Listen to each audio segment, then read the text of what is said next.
It begins in 1861. I have just inherited the throne of the Netherlands. This video is purely for entertainment and does not infringe on copyrights or laws. The rights to the novel and image belong to the original author. We do not claim ownership. Don't like waiting and want to listen to this fanfic in full now? Subscribe to our Patreon, where you'll find the best fanfics. Chapter 51. Join the Customs Union of the North German Confederation? Suddenly, there were few people sitting there who didn't envy Prussia. They could move freely between several big countries and earn their own interests. It was easier to gain benefits than fighting any war. Don't envy them. Yes, Prussia has stepped out of the shadow of Austria, and Prussian diplomacy has officially entered a good situation of being able to control everything. William IV had a bit of sarcasm in his eyes. Everyone saw it and didn't understand why. Therefore, they were all ready to ask for an explanation from His Majesty's next words. In particular, the former Prime Ministers Chancellor Van Hall and Jan Jacob Broekhuizen, who had just joined the team not long ago, felt that the young Majesty had said too much.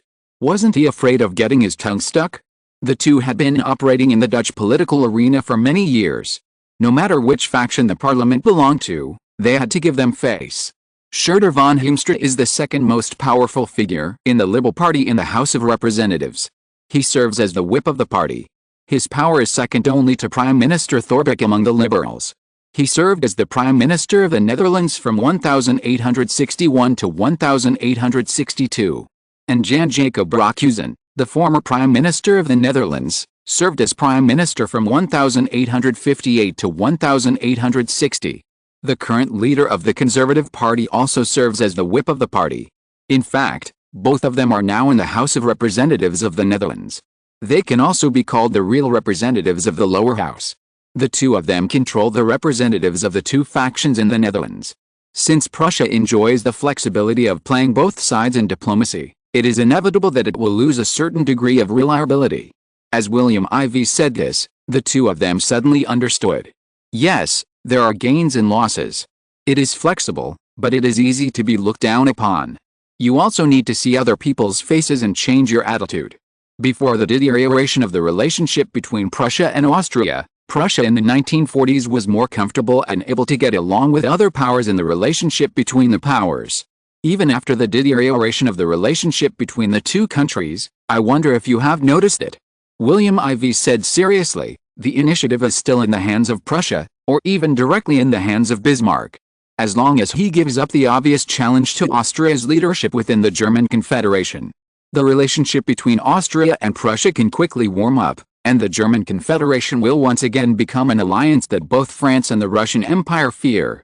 Therefore, compared with other regional powers or major powers, Prussia's diplomatic strategic maneuvering space is still very broad. It is undoubtedly a blessing for a great power to maintain a balanced relationship with other great powers for a long time, because this is an extremely scarce and rare strategic resource. William sighed. The strategic flexibility generated by the huge diplomatic space can not only create rare international influence for the country, but also cash in for various interests of the country. Thinking of this, William IV couldn't help but think of a certain country in the future that had just been ruled by Queen Victoria not long ago. This country is in the southwest of the motherland in the previous life. While its economy is booming, it has attracted the attention of a certain superpower, and even this superpower has adjusted its own policy towards this country. Every time a superpower changes its leader, it will launch a new foreign policy accordingly, but the diplomatic status of this southwestern country and this superpower is unshakable, and it has received the attention of the new leaders of the superpowers. Each new diplomatic strategy of these new leaders is inseparable from the position of this country in the diplomatic strategy of the superpower, so its position in the superpower is obviously on the rise. With a superpower taking the initiative to approach and a certain country taking the initiative to approach, the two countries have successively signed a large number of arms purchase agreements, and instantly reached the level of quasi-allies.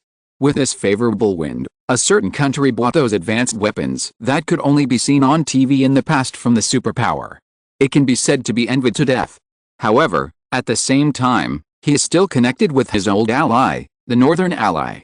Even if there is pressure from the superpower, because of his strategic position, it will not be resolved in the end, so this southwestern country has become a model of getting along with both sides in later generations.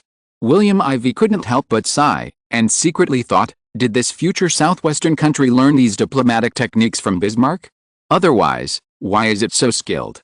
However, it is a little worse. It is inevitable that there will be friction and even confrontation between major powers in terms of ideology, geopolitics, power politics and currency geopolitics. After the Cold War, India's relatively superior geographical location, relatively weak national strength, relatively diverse civilization characteristics, and relatively mild ideological form have enabled it to better avoid confrontation with other major powers, save a lot of strategic resources, and create a good international environment for its rise. Using other major powers to cash in on their strategic needs has further enhanced India's strength.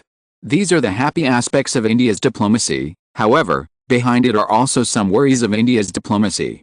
But seeing everyone looking over, William IV understood the two words, but every time he said them, he would attract a lot of people's bitter smiles, because he often came with a God's turn. William followed their understanding of the meaning of the word familiar, so he continued, "There are 3 reasons why Prussia is so comfortable. Your Majesty, what are the 3 reasons?" The one asking the question was Foreign Minister Hespet von.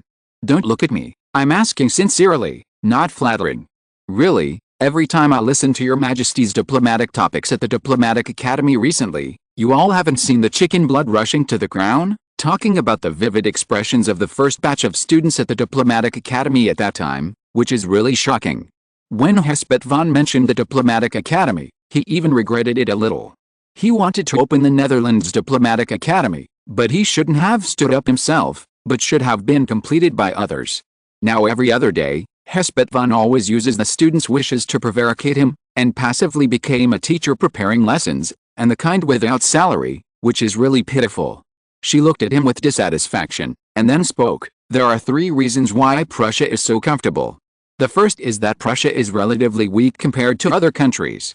The reason why Prussia can simultaneously gain access to the British Empire, the marriage between the Prussian Crown Prince and the British Princess, Tsarist Russia, the marriage between William I's eldest sister and Nicholas I, Austria, Prussia about its head to obtain Austria's protection and rose secretly, and France, whenever Prussia faced this behemoth and France's hostility came, it always shrank under the umbrella of the German Confederation and pushed Austria out. The reason why Prussia can interact with the 4 countries at the same time and have close business.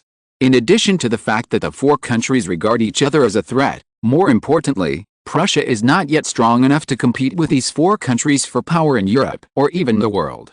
From the perspective of the overall national strength, Prussia is still a certain distance away from reaching the weakest of the 4 countries, Austria, in terms of military, economy, population, strategic location, etc., not to mention the other 3 major countries of Britain, Russia and France. You might as well follow this line of thought and think further. It is not difficult to think that when Prussia becomes a powerful threat to the power of these 4 countries, the current similar and quasi-alliance relationship between Prussia and the 4 countries will be replaced by competition or confrontation. Yes, conservative leader and whip Rakusen and liberal whip Heemstra were stunned for a while, and then they were shocked after understanding. Looking at the young and even beardless face of William IV in the sky, it seems that His Majesty William just turned 22 this month, but his diplomatic proficiency makes these old political veterans who have been exposed to it for many years bow down. With him, will the diplomacy of the Netherlands become the focus of international news that is generally only for major countries, just like what happened in the past 1 or 2 months? At the same time, I thought to myself, no wonder a voice from the people said it was right. The wind is blowing, the windmills in the windmill country are turning again, and our Netherlands is about to take off again. Secondly, they may become pawns of other countries. Medium-sized or regional powers usually play both sides of several major powers in order to maximize their own interests. However, they may also become pawns of the exchange of interests of major powers at any time. Let's take us as an example. Back then, we followed the major powers in the rebellion against Napoleon I in the end, although we lost overseas territories, including Ceylon, Sri Lanka, which the Dutch regretted the most. We were happy to gain Belgium, a principality close to the mainland. But we didn't do it early and guard against the British Empire's digging holes. The final price was that the Russian Empire helped us withstand the pressure of Belgium's non-recognition by the international community from 1830 to 1839, but in the end, for the sake of their own interests, they had to let go and Belgium left us. This example is a thorn in our hearts that we in the Netherlands will always have, a thorn that calls on us to become stronger, although no one means to blame the Russian Empire, a traditional ally. Yes, you should know that the Netherlands was not handling its relations well at that time. His Majesty William I was only in charge of the relationship with Tsarist Russia. The reason why the Netherlands was in the German Confederation was that Luxembourg and the Dutch Limburg province were within the framework of the German Confederation, so they were half-family members of the German Confederation, but they were also marginalized. I don't know. Luxembourg and our Limburg province are within the framework of the German Confederation, and the customs union of the North German Confederation is also a good idea. Prussia's ambitions are indeed not small.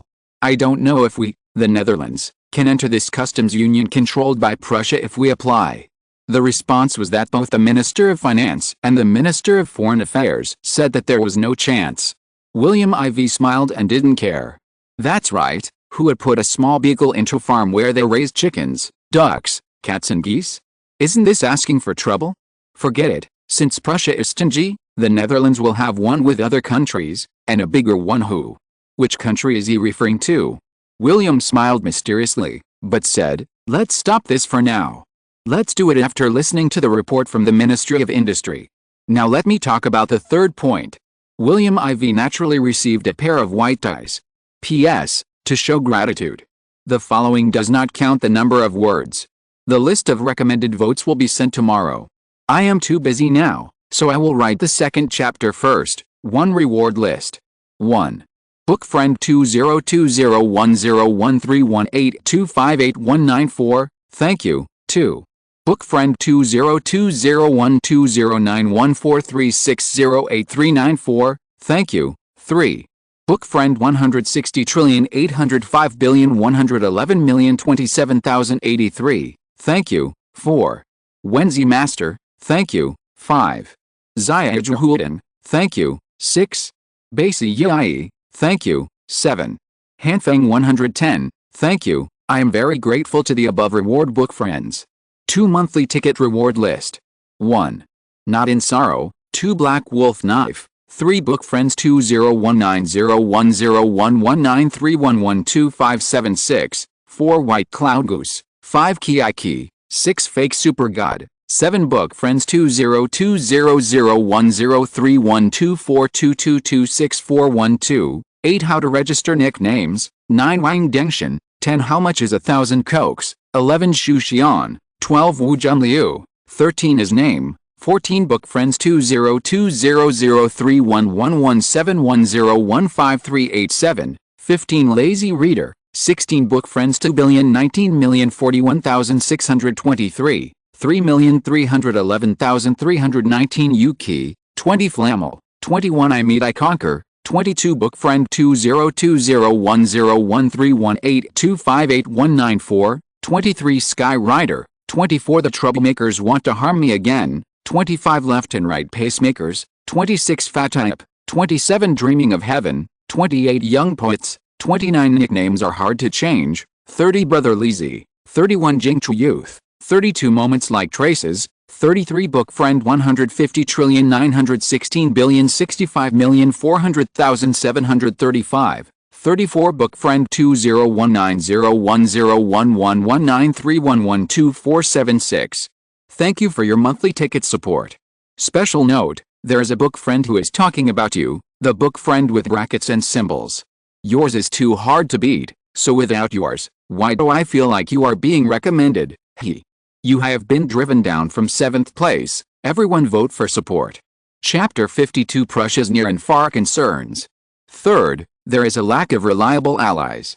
In recent years, apart from the trilateral agreement signed by the Netherlands, Prussia and France, the Netherlands and Prussia also signed a customs clearance agreement, allowing the goods of Prussia's southern Rhine province to be sold to foreign countries through the seaports of the Netherlands.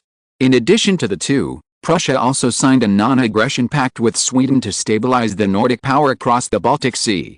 These agreements have enabled Prussia to obtain the same treatment as its allies with these countries. However, when it was struggling with Austria and Tsarist Russia, Prussia wanted to ensure its strategic autonomy, but it did not sign a military agreement with the two countries. Therefore, once Prussia encountered a military situation, It could not get the help and support of its allies from other countries, and the same was true for the Prussia-British partnership. Therefore, since Prussia enjoyed a flexible policy of playing both sides in diplomacy, it would inevitably lose a certain degree of reliability. After all, in general, Prussia benefited more from a diplomatic situation of playing both sides. I believe that as long as Bismarck does not play a good hand too badly, Prussia, a new emerging power, is likely to develop into a major European power that can keep pace with the five superpowers of the British Empire, the Russian Empire, the French Empire, the Austrian Empire, and the Ottoman Empire. Your Majesty is so optimistic about Prussia. Can we invest more political capital in him? The speaker was former Prime Minister Rakusin, who showed the characteristics of conservatives. France is ambitious. It is better for the Netherlands to have a closer relationship with Prussia. William replied, "Of course, our ambassador to Prussia, Mr. Pearson, is now in Prussia and should be negotiating with Bismarck on behalf of the deep friendship between the two countries." Pearson has already started except for Prime Minister Thorbecke and Foreign Minister Hubert von. Everyone else was stunned. Even Rakusin showed surprise. Pearson is not an ordinary person. He has created many miracles that shocked the Dutch. In 1857, when he was nearly 22 years old, he graduated from Leiden University with the highest credits. He was an unparalleled leader and no one could compare to him. Even the top leaders of Leiden University lamented that his departure was a huge loss for Leiden University. Many people asked why? Because the answer is that after he left, Leiden University has lost the focus of most attention in the country. Sure enough, gold will shine wherever it goes. In August of the same year, he passed the exam with high scores and entered the Dutch diplomatic community. He was promoted all the way. On February 1, 1858, at the age of 23, he broke the record in the history of the Netherlands. At the age of 24, he became the minister of the Duchy of Württemberg and was in charge of all matters of the Netherlands in the Duchy of Württemberg. At that time, the relationship between Württemberg and the Netherlands changed greatly, and the two countries even openly became allies. For a time, Pearson's name began to spread in the South German Confederation. A few months later, in December 1858, Pilsen was transferred to the Grand Duchy of Saxe-Weimar-Eisenach, but this time it was an open mission, which was to improve relations between the two countries and to help the Netherlands and the Grand Duchy of Saxe-Weimar-Eisenach royal family pass information, doing the work of a postman. It turned out that the Dutch royal family was the same as the Grand Duchy of Saxe. The then Queen Mother Maria Pavlovna of Saxe-Weimar-Eisenach was also the daughter of Tsar Paul I of Russia, but she was the third daughter, while the then Queen Mother Anna Pavlovna of the Netherlands was the sixth among the daughters of Paul I. The two were sisters and the only surviving children of Paul I since the death of their brother, Tsar Nicholas I, in 1855.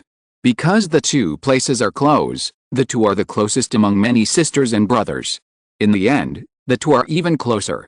Maria Pavlovna's son, Karl Alexander, married the only daughter of her aunt Anna Pavlovna, the only Princess Sophie of the Netherlands, in 1842.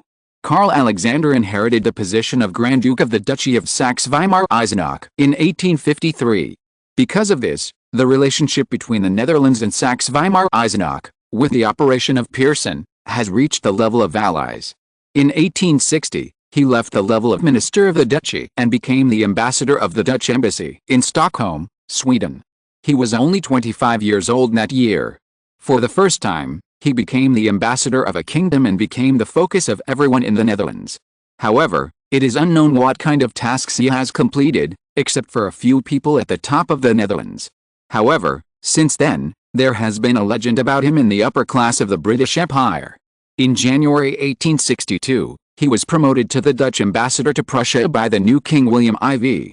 Pearson became the ambassador of a big country for the first time. Therefore, many people know that as long as he continues to make achievements, the Dutch foreign minister will be in his pocket soon. However, he is not without opponents.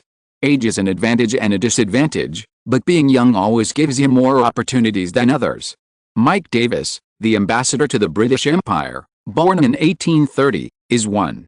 Calvin Collin, the ambassador to the Russian Empire, born in 1825, is also an opponent. In short, Pearson is a person who even the Dutch Privy Council is amazed. How can he keep a low profile in Prussia? Kingdom of Prussia, Berlin. Your Majesty, Prussia lacks reliable and powerful allies. Although Prussia has developed rapidly in recent years, it is still far behind Austria. Most of the latter in the German Confederation support Austria and regard Prussia as a lone rebel. They include the Kingdom of Saxony, the Kingdom of Bavaria, the Duchy of Baden, the Kingdom of Hanover, the Duchy of Hesse-Kassel, and the Duchy of Hesse-Darmstadt.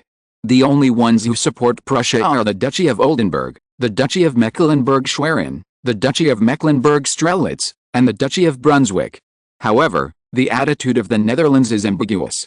But some time ago, the Netherlands' allies in the German Confederation, Württemberg and Luxembourg, stood up to support Prussia. The German Confederation was shocked. Apparently, the influence of the Netherlands caused fear within the German Confederation. In addition, the Kingdom of Italy, which had just changed its name recently, was also arguing with Austria over the ownership of Venice. Therefore, the Kingdom of Italy stated that it would maintain close relations with the Kingdom of Prussia. Have the positions of those great powers changed? The proxy war is what the British Empire wants to see most. The German Confederation is densely populated. If any duchy or kingdom is bought by a great power and then instigated discord within it, the consequences will be disastrous. William I was very worried. Bismarck could understand what William I was worried about. Compared with other great powers, Prussia's national strength is not as good as the best but better than the worst. It can be said to be a great power, and it is a bit similar. However, it can be said to be a medium-sized power, and it is far superior to the other party. Therefore, what Prussia feared most at that time was that the great powers would act as a drag on Prussia's growth path. One Austria has already given them a headache, and another one will simply make them collapse. According to observation, except for Austria, other major powers have no intention of intervening in the fight between us and Austria, Bismarck said, with a slight smile on his serious face. Because of the failure of the Crimean War, the Russian Empire blamed Austria for not helping Russia at the beginning, so now the relationship between the two countries is not good. Napoleon III of France believes that we are far from being Austria's opponent, so he thinks that France's help is redundant, so he doesn't bother to pay attention to us. In particular, France has always liked the trick of taking advantage of others. It is possible that it is waiting for us in Austria to lose both, so that it can take the opportunity to snatch the territory near the Rhine River that it has coveted for a long time. But Bismarck hesitated. William I was very curious. Bismarck, who always did things without leaving any traces and was always graceful and not troubled by problems in front of him, actually showed hesitation in front of him for the first time. It seems that things are not simple. He did not rush, he could wait, just like he did not lose face after being rejected by Bismarck again and again.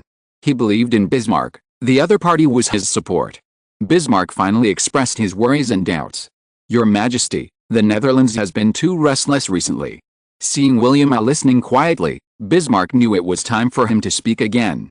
Helplessly, he said, since the new King William IV came to power, everything he did has been surprising, and his moves are always made in unexpected ways, which makes people feel a little dazzled. The trilateral agreement between the Netherlands, France and Prussia, the outside world says that the Netherlands is just a foil, but only we know that the Netherlands is actually the leader. Has Your Majesty seen a big country with a leading effect? William I shook his head. Hearing your reminder, it is indeed strange. Bismarck's eyes revealed a horrified light. Moreover, I suspect that we are the focus of his diversion. In fact, he is secretly reaping the fruits behind the scenes, such as the looting of the Pacific Islands, and the recent anti-British and anti-American war touted in the media. These step by step, I have only now discovered that the influence of the Netherlands has reached the point where it is not afraid of the British Empire, and its foundation is to shape us who are somewhat afraid to move the British Empire. William I was not a simple person either. He had just heard Bismarck's reminder and had figured out the whole story. What a trilateral alliance. I didn't suffer such a big loss when I was young.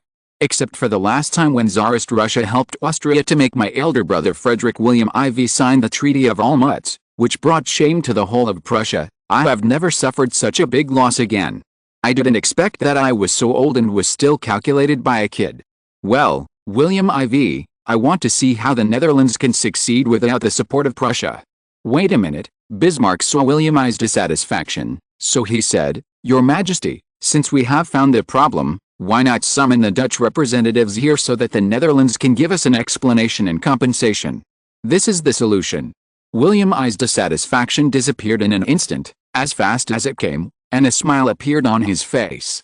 Bismarck looked down on him for a while, then reminded him that Pearson is a big shot. If your Majesty wants to meet him later, you'd better be careful. Originally, I didn't want to meet him, but now I have changed my mind. Later, I will see what kind of character even our Prussian Prime Minister is worried about. I want to test his weight. Bismarck couldn't help but smile bitterly, so after asking someone to invite Pearson, the two chatted about other topics while waiting.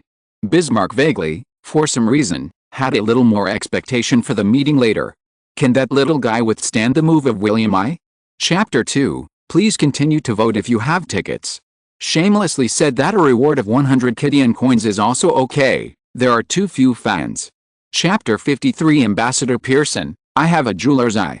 The embassy and consular district in Berlin, Prussia, is not far from the parliament and the prime minister's office, just on the west side of Linden Street. Why is it built here? Because this is the fastest place for countries to find out the latest news about Prussia. The Dutch embassy in Prussia is also located here. It is actually only half an hour away from the royal palace. Of course, taking shortcuts is common. Especially Alger Robin, the full-time first-class secretary of the most powerful Ambassador Pearson, who is now a celebrity in the Dutch embassy in Prussia. He is very familiar with this road. But at this time, his face is full of tension and uneasiness. He picked up the pocket watch on his chest and looked at the hour hand on it, his face revealing even more dissatisfaction. It's already past night, and King William I of Prussia and Prime Minister Bismarck are really coming to the palace to invite people to meet in the middle of the night. This is very rare in diplomatic history. Alger Robin thought carefully. There haven't been many major events recently, especially those related to Prussia and the Netherlands. Apart from the tripartite agreement last month, there seems to be no other problems. However, all the conditions and obligations of the three parties to the tripartite agreement are clearly recorded in the text, and there shouldn't be any more trouble. He really couldn't figure it out. Why do we need to find Ambassador Pearson so late at night? But when he thought of Pearson, his restless heart calmed down instantly. It was really because Pearson's subversive theory shocked him so much that what came to him was overwhelming admiration. 3 years ago, after graduating from the University of The Hague, Alger Robin entered the government department and became an ordinary third-level secretary of the Ministry of Foreign Affairs, the kind who served tea and water and did miscellaneous work.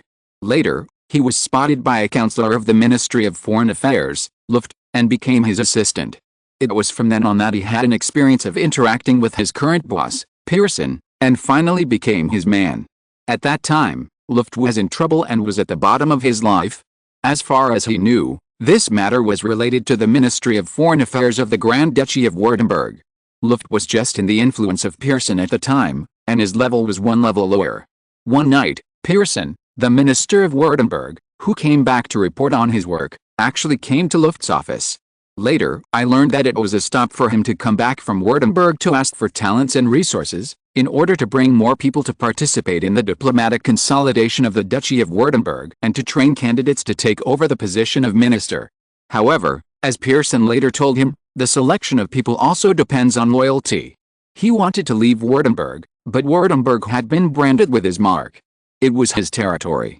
In the Dutch Ministry of Foreign Affairs, no other opponents were allowed to plunder the wealth he had built. Sure enough, successful people have no luck. Not long after this trip, his boss Luft soon became the Minister of Württemberg, while he became the acting secretary of the newly returned celebrity of the Dutch Ministry of Foreign Affairs. His job was to take care of this big shot who was originally only a visiting figure. But at first he didn't know that there was a deal between Luft and Pearson, so he was in a bad mood and not enthusiastic about his work. And he soon discovered that Pearson was just as rumored in the Ministry of Foreign Affairs, a jerk who liked to give orders. The former minister often opened the door of the bathroom and stood in the squat toilet while peeing and working. He had a young and handsome face, but he was a very crazy person in the studio. However, workaholics have always been what Alger Robin disliked the most. Seeing him peeing in the office toilet while still working and reading out a series of names, Pearson even said to him directly, "Listen, Robin, send telegrams to those people in the order of the names I just dictated, and make sure there are no mistakes." Alger Robin had had enough of the annoyance of the past few days, and he even selectively forgot the warning and entrustment of his boss Luft to serve Pearson carefully. He left the list on the table near the toilet and left.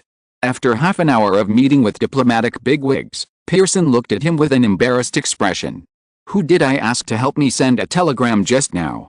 The young and energetic Robin got angry on the spot and answered confidently, "I am already very busy taking care of one boss, and I don't want to serve two people at the same time." Luft had been standing behind Pearson, and was somewhat satisfied. Now he was dumbfounded when he heard it, and hurriedly tried to find various explanations for him to Pearson. Robin clearly remembered that Luft seemed to say something like he was too tired and overworked.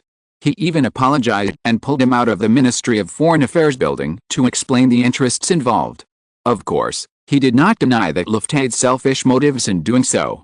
However, just like Luft was just trying to please him, Pearson's status determined that following him seemed to be a rare opportunity for his future, and he needed to cherish it. Although he was stubborn, he finally returned to Pearson. However, to his surprise, Pearson seemed to have no unpleasantness and still asked him to do whatever he was asked to do. He even took the initiative to talk to him. "What do you want to drink?" Pearson asked, holding the coffee pot in his hand. Alger Robin said, flattered, and said, "Cream and sugar." "Really? I usually drink black coffee," Pearson said as he poured Robin a cup. "Well, I used to be a young man like you, full of personality." Pearson stood close to him. "I know what it feels like when a person wants to do something and be his own boss, but has to work for others." "What major did you study in college?" Robin said, "Philosophy." Pearson didn't react. "This industry makes very little money, and it also depends on eating. If you want to upgrade, philosophy alone is not suitable for your major. Diplomacy requires rigor, and the basis for rigor comes from the understanding of national and international laws. I studied law and politics at Leiden University, which is professionally matched, so you can study law in the future." Alger Robin didn't understand why the other party gave him honest and useful advice like a father after he offended him.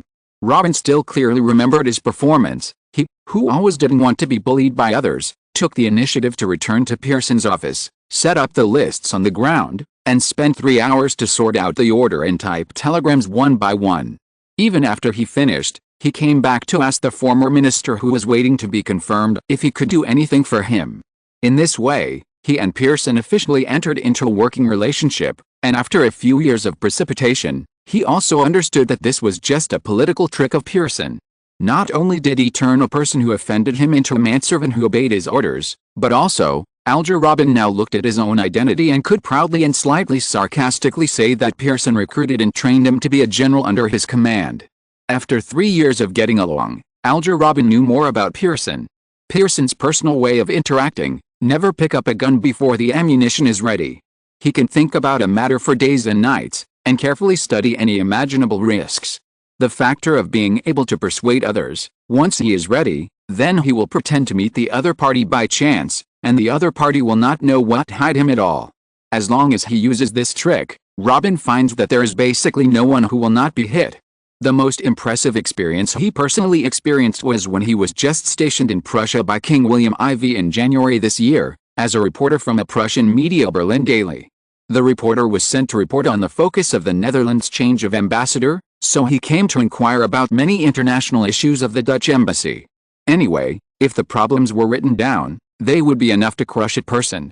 However, this person made a surprise visit in order to embarrass Pearson, the rising star of the Dutch diplomatic community. Unfortunately, he was wrong, and he was wrong outrageously. He underestimated Pearson's ability to respond. The newspaper reporter was waiting for him outside Pearson's office. When Pearson appeared, he also stated his purpose of coming, wanting to see Pearson's embarrassment. However, Pearson grabbed his arm and pulled him into the office, saying in a friendly and enthusiastic manner, "You are here. I have been looking for you. I want to tell you that you are the reporter who knows the situation here best. If it were not for me, the Netherlands and Prussia would definitely suffer huge losses. Prime Minister Bismarck would not be able to get along so well in Prussia so quickly, and even..." Robin looked at the reporter's incredulous expression. He was also a little incredible. He didn't know why Pearson was talking about this, because he remembered that this reporter was here for the first time, and the Dutch embassy was also dealing with this newspaper for the first time. While Pearson was making his long speech, he took out a piece of white paper and carefully painted and drew on it, as if it was very important. After a while, during the interval, Robin was called over and handed the paper to him. So Robin walked out of the office with a note in his hand, not knowing why. He opened the note and saw only 2 sentences on it. Who am I talking to? Please help me tell him the purpose and background of his visit. Quickly. Robin was stunned. How could he do this? When Robin went in again an hour later and handed him the note, Pearson gave him unexpected praise for the reporter's work, his talent in his journalistic career, and his current work progress. He also gave him the same honest advice he gave him back then. After listening to him, Robin suddenly felt that the world was really amazing. There were such people. Whether it was at that time or in the years to come, Pearson's secret of success was revealed to him again and again, but it was not something that ordinary people could learn. He was like a jeweler's eyes that could see through other people's egos. Robin has since surrendered to him and has benefited a lot in the past 3 years. Half an hour later, Pearson finally got off the carriage. Then, Alger Robin, who had been waiting outside the gate of the embassy for a long time, went to meet him and said, "Ambassador Pearson, Bismarck and William I have been waiting for you at the Berlin Palace for a long time. Do you want to go to the palace to meet them now?" Pearson patted Robin's shoulder indifferently. Just when Robin was about to ask Pearson to agree, Pearson walked directly to the gate, leaving behind a sentence that shocked him. "Since they have been waiting for half an hour, what if we let them wait for another half an hour? Let them wait for a while. I want to go in and eat something to fill my stomach first. Although I know it won't go smoothly, but is it okay to leave the hosts king and prime minister aside?" Alger Robin smiled bitterly, shook his head, and quickly followed. P.S. In order to raise William IV's status, we can only promote his subordinates as much as possible, and the character of Pearson is used to help William IV improve his status. If you like this character, please vote for him. Chapter 54, William I suffers humiliation.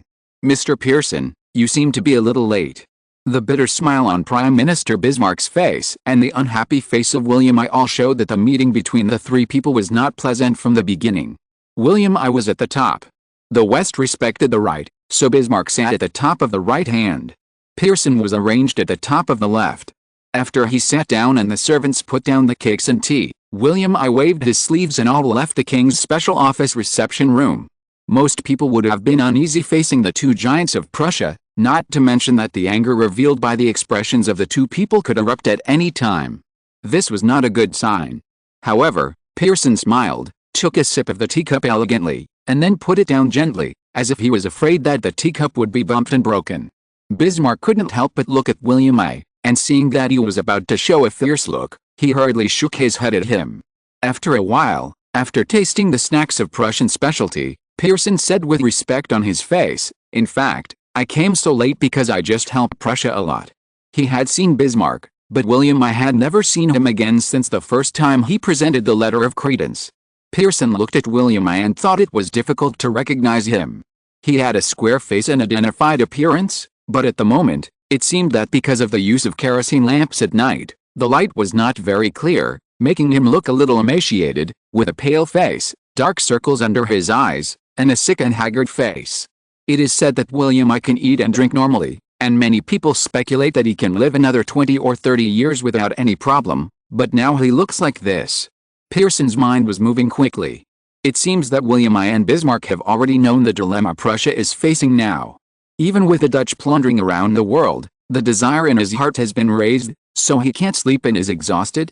He couldn't help but sigh that money and interests can make people feel depressed.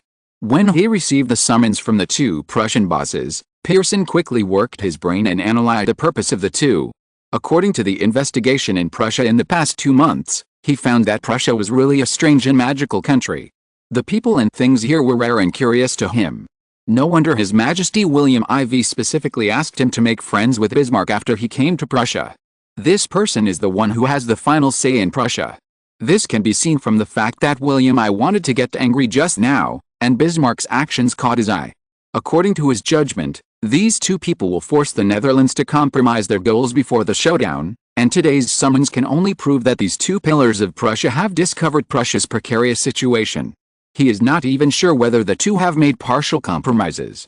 Pearson had a kind smile on his face, but the sentence "I just helped Prussia a lot" made William I stunned. Even Bismarck, who had always been friendly, was a little surprised.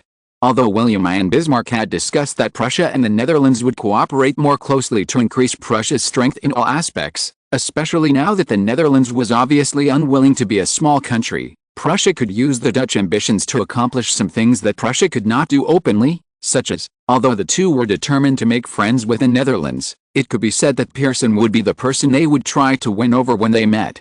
They were prepared to play the black cop and the white cop, but now they were stunned by Pearson's words, and the plan to use the knight to make things difficult for each other could not be carried out. The main reason was that Pearson was too direct. William I laughed in anger and sneered, "Oh, what big favor? I am a little curious, why does Prussia need the help of the Dutch ambassador?" Bismarck also showed his usual iron-blooded coldness on his face, and his previous smile had long been frozen. The previous sympathy for Pearson's meeting, but now because of the other party's vague insults to Prussia, Bismarck's impression of him plummeted. "Ambassador Pearson is joking," Bismarck said. "I don't know if Ambassador Pearson's words will affect the firm friendship between the Netherlands and Prussia, especially the newly signed tripartite agreement. If Prussia eventually invalidates this agreement because of the ambassador's words, it is not impossible for Ambassador Pearson, the youngest diplomat in the Netherlands in 100 years, to have his future cut off. It sounds like thinking about me, but in fact it is a subtle threat." Pearson secretly said that it was amazing. However, fortunately, he had a plan in mind. Seeing William I also had a dissatisfied sneer on his face. Trying to add pressure to him, Pearson was fearless and said with a majestic face, "What does personal future matter? The safety of Prussia, the great ally of the Netherlands, is the most important. I personally hope that Prussia will be with me. Looking around the surrounding countries, Prussia suits my taste the most, but unfortunately I am not a Prussian. You can join Prussia, and then you and I will cooperate. I believe that Europe will be able to let you and I run freely at that time," Bismarck invited. "I want to, but unfortunately I finally thought about it. Continuing to make more contributions to the international friendship between the Netherlands and Prussia is also a kind of love and dedication to love and help Prussia." "Then I don't know what Ambassador Pearson just said about helping us. What is the so-called matter?" William I asked lightly. Said, "Of course it is a good thing to help Prussia." Pearson smiled.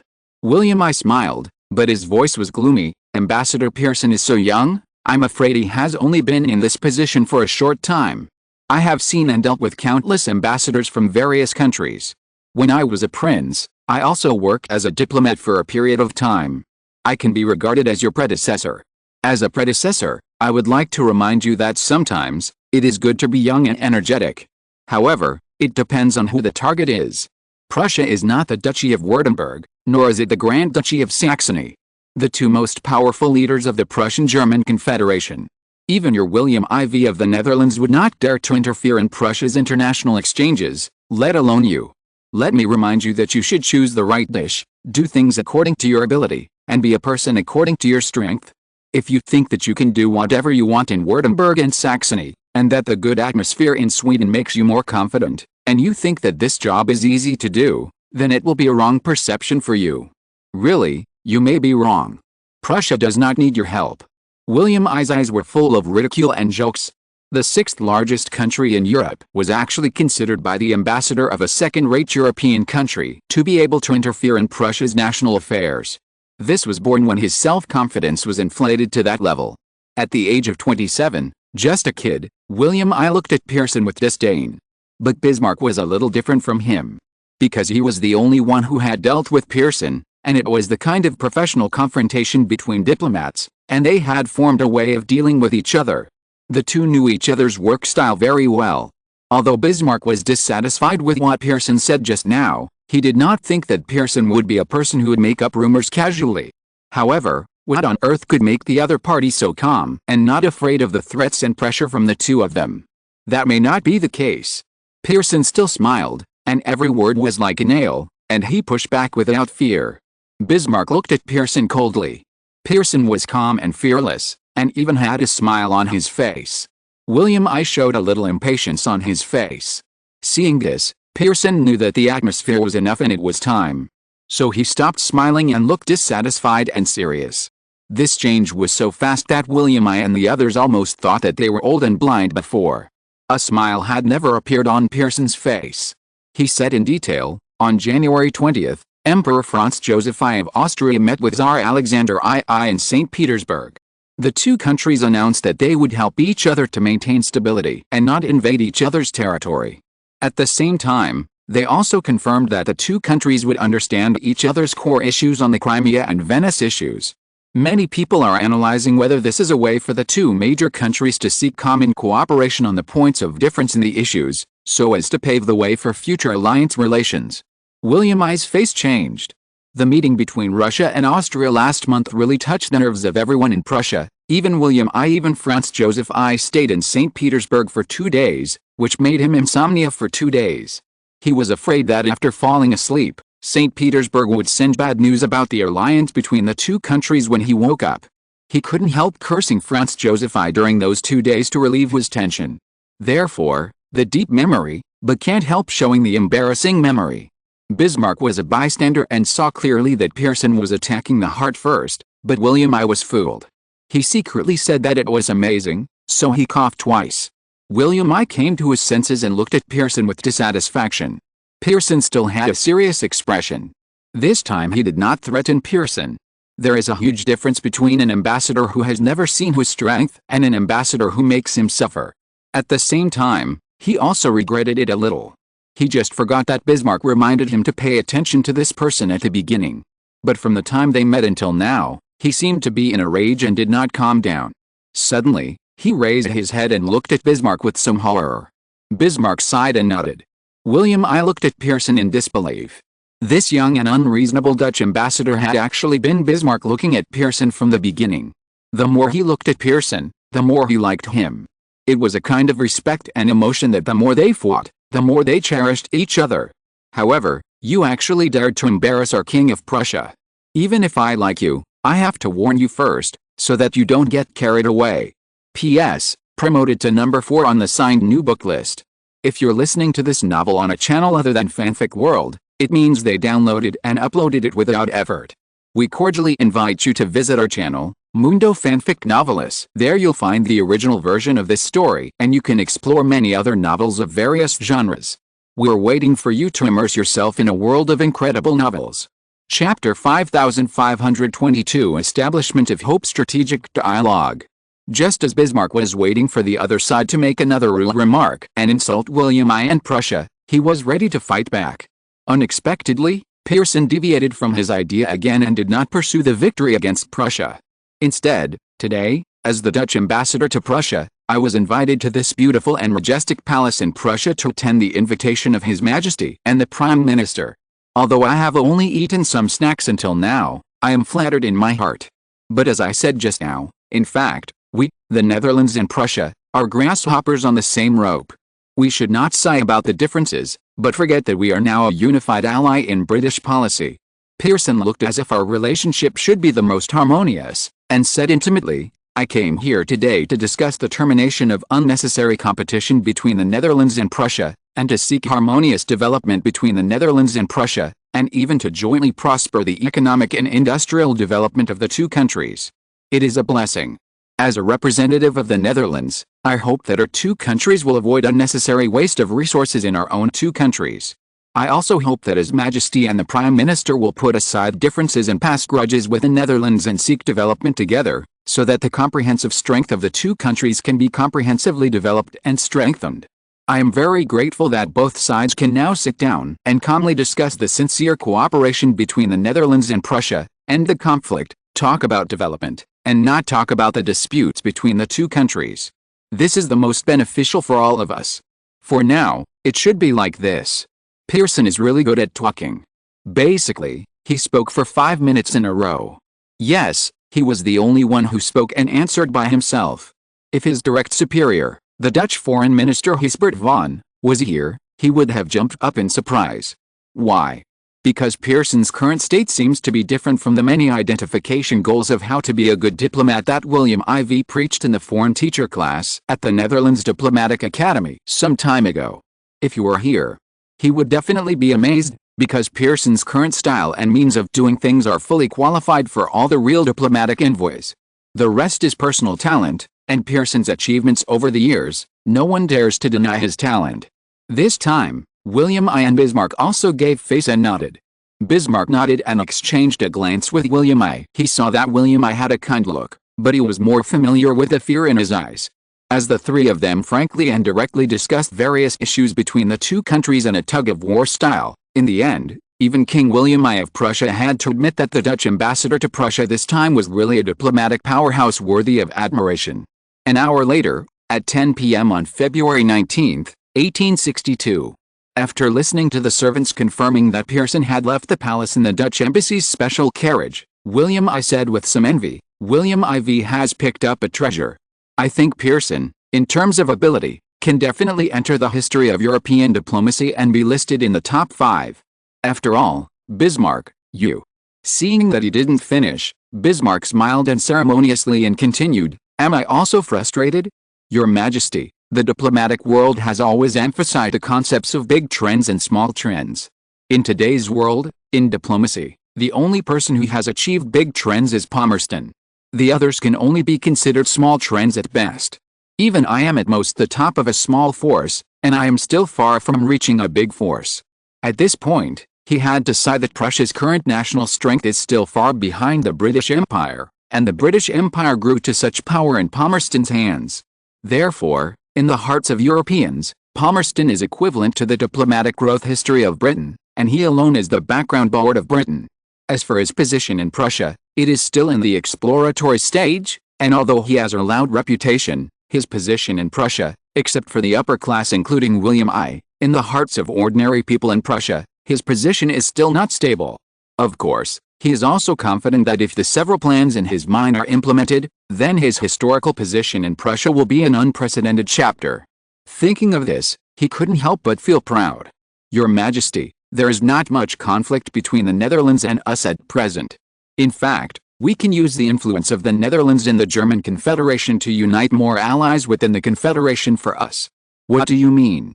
"Your Majesty, don't forget that Luxembourg and Württemberg are on good terms with us. As for Saxony, a Grand Duchy that has close relations with Austria, Pilsen just said that if Prussia can make some concessions to Saxony on some issues, the Duchy of Saxony is willing to turn to Prussia when Prussia needs it." At this point, Bismarck was still full of admiration. Did the Netherlands, without knowing it, have such an influence on Saxony? In addition to Luxembourg, Württemberg, Saxony, and Hanover, which is said to have a good relationship, the 28 kingdoms and duchies of the German Confederation, the Netherlands has reached such a level of relations with 4 of them. Even Prussia does not have the ability to change the diplomatic influence of these 4 duchies. It is terrifying to think about it. William I was also amazed, but he was more fortunate that he did not really make enemies with each other just now. Making friends with the Netherlands has brought too much benefit.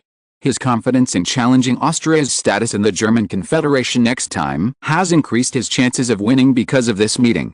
Moreover, William I was also very excited when he thought of the agreement just now.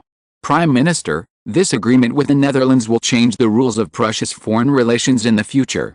Even the influence is difficult to estimate. We need to make corresponding strategies to deal with possible spillover effects, but the benefits are also proportional. The alliance with the Netherlands allows us to deal with Hanover in an overwhelming way and force the other party to compromise. Unfortunately, Hanover is surrounded by Denmark in the north, except for the possible support of the British Empire at sea." When talking about Denmark, William I's ambition was exposed. Denmark has always been a hedgehog of Prussia's expansion, which cannot be attacked or kicked. Because Denmark's location is too important, it controls the throat of the Baltic Sea, and it also forms the Kalmar Union with Sweden and Norway. It was originally intended to deal with the German Confederation. Although the relationship between the two countries has weakened over the years, the ties are still there. Prussia cannot act too hastily, lest it fails to take Denmark but offends Sweden first. Bismarck said slowly, "And in the Baltic Sea, in addition to Sweden and us, don't forget that the Russian Empire is also the most important factor here. Although the relationship between the Russian Empire and us is relatively close, once it involves key strategic issues, it will be like the last Austria-Prussian leadership dispute. In the end, it turned to Austria and caused Prussia to be defeated. We cannot underestimate the reaction of this factor that dominates the situation in Central Europe. And Your Majesty, don't forget that the British Empire has always had close relations with Denmark. There have been many reports that the British Empire wants to build a naval base in Denmark. Unfortunately, Frederick I of Denmark was worried about the damage to his sovereignty, and Sweden, us, The Netherlands and Tsarist Russia strongly opposed it, so the plan was shelved. Therefore, if we make two big moves at this time, we might as well be careful that the British Empire will find an excuse to take advantage of the opportunity to move in, which will cause great changes to our subsequent series of plans. Therefore, making friends with the Netherlands has become our current diplomatic policy, and it has become the cheapest and most profitable option, Bismarck added, especially in the connection of the Indian Ocean. If the Netherlands takes our relationship a step further, I'm curious whether the tripartite agreement between the Netherlands, France and us is abnormal? On the other side, Pearson, sitting in the carriage, was also quickly calculating the gains and losses of tonight's meeting. Just now, he, on behalf of His Majesty William IV, discussed with William I and Bismarck about strengthening cooperation between the two countries on future relations. He expressed his intention to further develop the special and privileged strategic partnership between the two countries. And next month, he will choose an opportunity to start the 2+2 strategic dialogue between the foreign ministers and chiefs of staff of the Netherlands and Prussia, which will be held once a quarter to benchmark the diplomatic strategy dialogue between the two countries. Agreed to strengthen cooperation and coordination on bilateral and multilateral relations, and signed more than 20 cooperation agreements. Pearson was also very moved by the power delegated to him by His Majesty. A scholar will die for his confidant, and William IV is now with him in such a model. This round of interaction and coordination between Hope is rich in content and is conducive to the formulation of the two countries' common strategic stability in Europe. The two sides also reached an agreement that the first strategic dialogue will be held before the 10th of next month, at the beginning of next month. In just 2 weeks, the two countries' top leaders will stage such an interaction, which will send a signal to Europe that the relationship between the Netherlands and Prussia is more special than before. From the performance of William I and Bismarck just now, Pearson knew that the strategy of the Netherlands and Prussia was the general trend, and Prussia was eager to increase this bargaining chip to compete with Austria for power, and the Netherlands was willing to become such a bargaining chip. Combined with Prussia's comprehensive strength, take advantage of the situation to increase the influence of the Netherlands in Europe. After all, the Netherlands is still a little weak at present. If the Netherlands has the strength of Prussia now, he would not need to care about the likes and dislikes of William I and Bismarck in front of them to provoke them to recognize the benefits of being friendly with the Netherlands. I think they both know this reason. The alliance was so quick, which not only showed that the alliance between the Netherlands and Prussia brought tangible benefits to Prussia, but also showed that in the hearts of the two most powerful politicians in Prussia, the Netherlands did not threaten Prussia's position, so they were so eager to form an alliance with the Netherlands. To put it simply, the future potential of the Netherlands was underestimated. A small fish, whether it was in the sea or in a freshwater lake, was still a small fish after all. However, when he thought of the dream that His Majesty had talked to him about and the blueprint for hegemony he had drawn, he could not help but sneer, and was also full of energy. The Netherlands will surely shock the world. Just today, not only Pearson, who was stationed in Prussia, launched a campaign against Prussia, but also the Dutch ambassador to Portugal Mackay, the Dutch ambassador to Belgium John Carl, the Dutch ambassador to France Jefferson Bryn, the Dutch ambassador to the United States Al Gore, the Dutch ambassador to the Russian Empire Calvin Collin, the Dutch ambassador to the United Kingdom Mike Davis, etc., all launched relevant activities in their respective countries today. The campaign of propaganda secretly launched by the Netherlands finally became a global event. The purpose was to seek support from all countries for William IV to promote his father, William III, now the Grand Duke of Luxembourg, to the position of King of Greece to replace the unpopular King Otto. The camera returned to the Dutch Privy Council, where it was the turn of Finance Minister Jan van Capello to make a report. Chapter 56, Europe's Shocking Brain Drain. It was the turn of Dutch Industry Minister Wim Kok.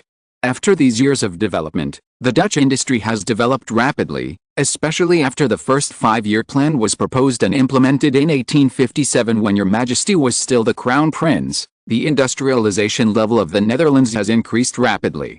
Combined with the Prime Minister's words just now, the annual economic development speed of the Netherlands is now accelerating.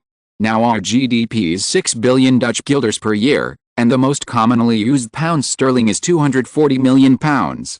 The British Empire in the same period was 1 billion pounds, Tsarist Russia was 600 million pounds, France was 800 million pounds, Austria was 600 million pounds, and Prussia was 600 million pounds. The United States in the north is 1.8 billion US dollars, with an exchange rate of 5.1 pounds, which is 360 million pounds. The United States in the south is 200 million US dollars, which is equivalent to 50 million pounds. Our industry in the Kingdom of the Netherlands has developed rapidly in recent years. According to domestic GDP, until 1861, that is, at the end of last year, if calculated according to the domestic GDP ratio, the ratio in the world has reached 3%. If we add the results of our deployment of eastward development in East India in recent years, then at least we will increase it by 0.5 percentage points. Mainly because all kinds of industrial products made in East India are directly sold to the most powerful market in the Far East, because there is an ancient country of Qing dynasty with a population of 300 million. The Netherlands has accelerated its cultivation there in recent years, which has also become the main reason for our development. The Ministry of Finance plans that in the second five-year plan starting this year, in addition to East India, more trade centers will be set up on New Guinea Island and other Pacific islands to increase the share of trade transactions in the Far East, keep a close eye on the huge market of Qing dynasty, so that in addition to the achievements made by the Netherlands in East India in the future, the miracle of East India will be staged again in other places. Nowadays, the industrial output value of the Netherlands is developing rapidly.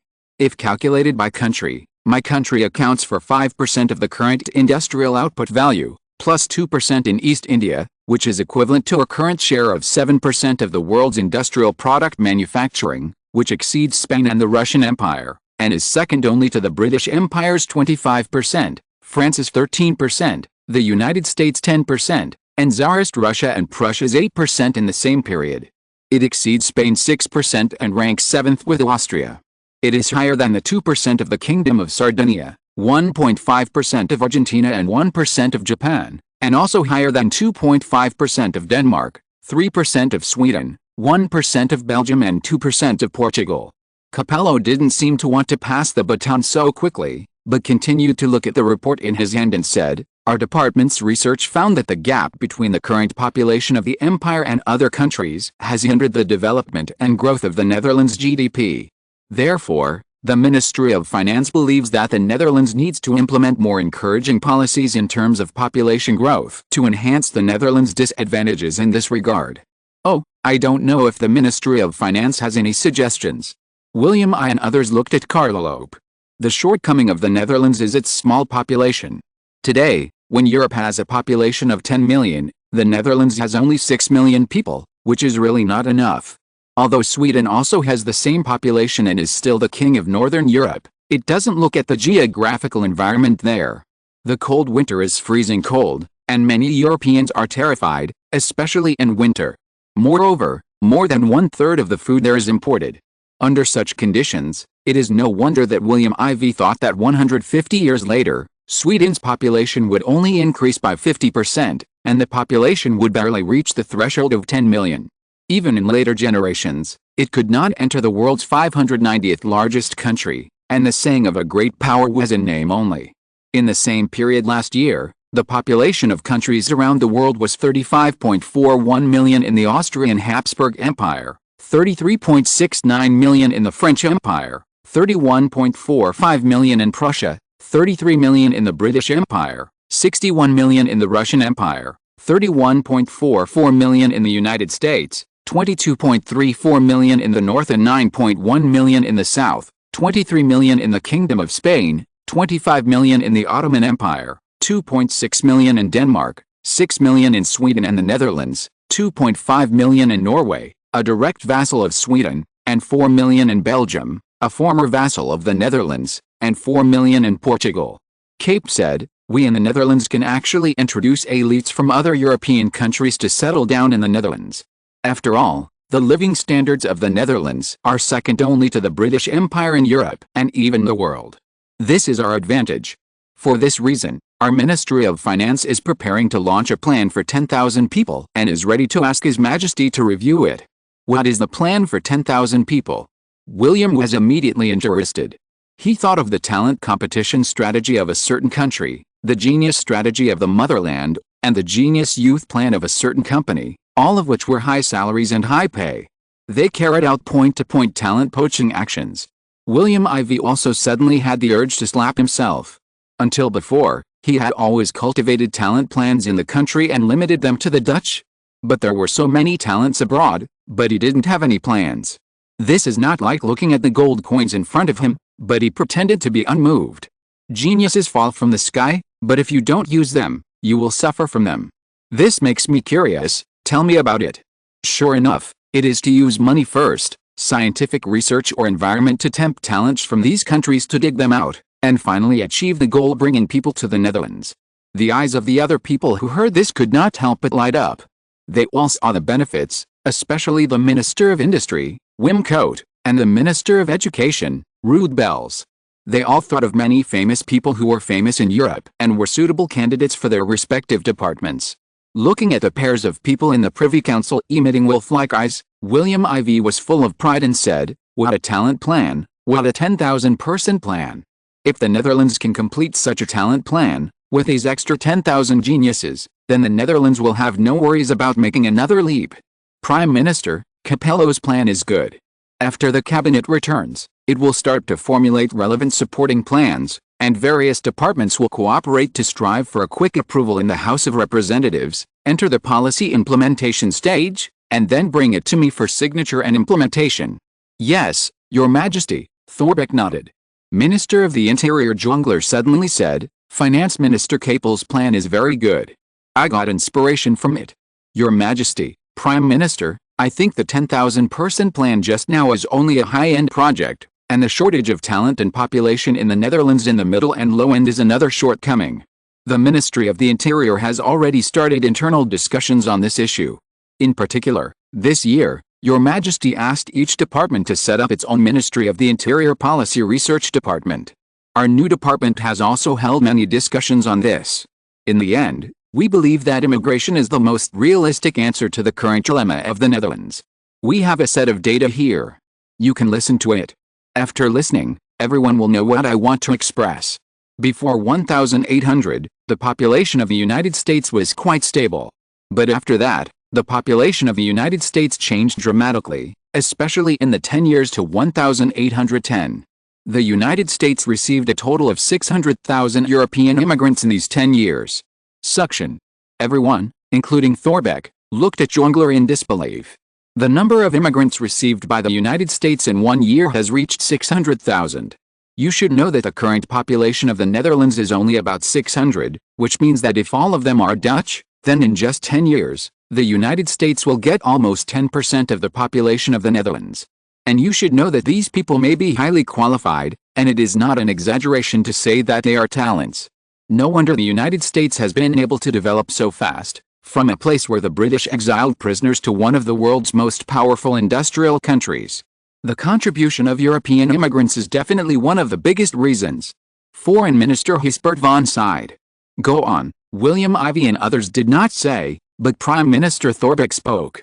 He showed deep thought on his face. The same was true for others. Among these 600,000 people, there are 30,000 French, 80,000 Prussians, 20,000 British, 100,000 Sardinians, 40,000 Danes, 100,000 Swedes, 80,000 Spanish, 50,000 Portuguese, 50,000 Tsarist Russians, 30,000 Dutch, and the others are not very detailed. As Jongler spoke out the data one by one, the faces of the people present changed drastically. They are all from big countries, and especially when they heard that there were 30,000 Dutch people, they all looked embarrassed. Although they had guessed before, the 30,000 immigrants still made them realize the seriousness of the situation. Moreover, this was only the 10 years before 1810, what about the later ones? What's the reason? Thorbecke asked gloomily. There are still 50 years from 1810 to now, and there are 5 more statistics in units of 10 years. They have no confidence that the population loss in the future will be improved because of this. Yes, Thorbecke, a veteran who has been in the Dutch political arena for more than 10 or 20 years, is no longer calm at this moment. The main reason is that there was a war in Europe. Don't forget what war happened at that time. Jongler's question made everyone fall into the war between the Napoleon dynasty and European countries in that era. Yes, it was Napoleon's war that led to the loss of European talent. This answer made them feel relieved. It was understandable to escape to the peaceful United States during the war. Who doesn't want to live a peaceful life? However, from 1810 to 1820, the population loss in Europe was 1,000 immigrants to the United States. John Lahr suddenly stopped and his face changed drastically. How much? Seeing this, before Thorbecke asked, Minister of Agriculture Owen Bevan asked first. John Lahr's face explained a problem. Could it be more than 600,000? William IV was silent.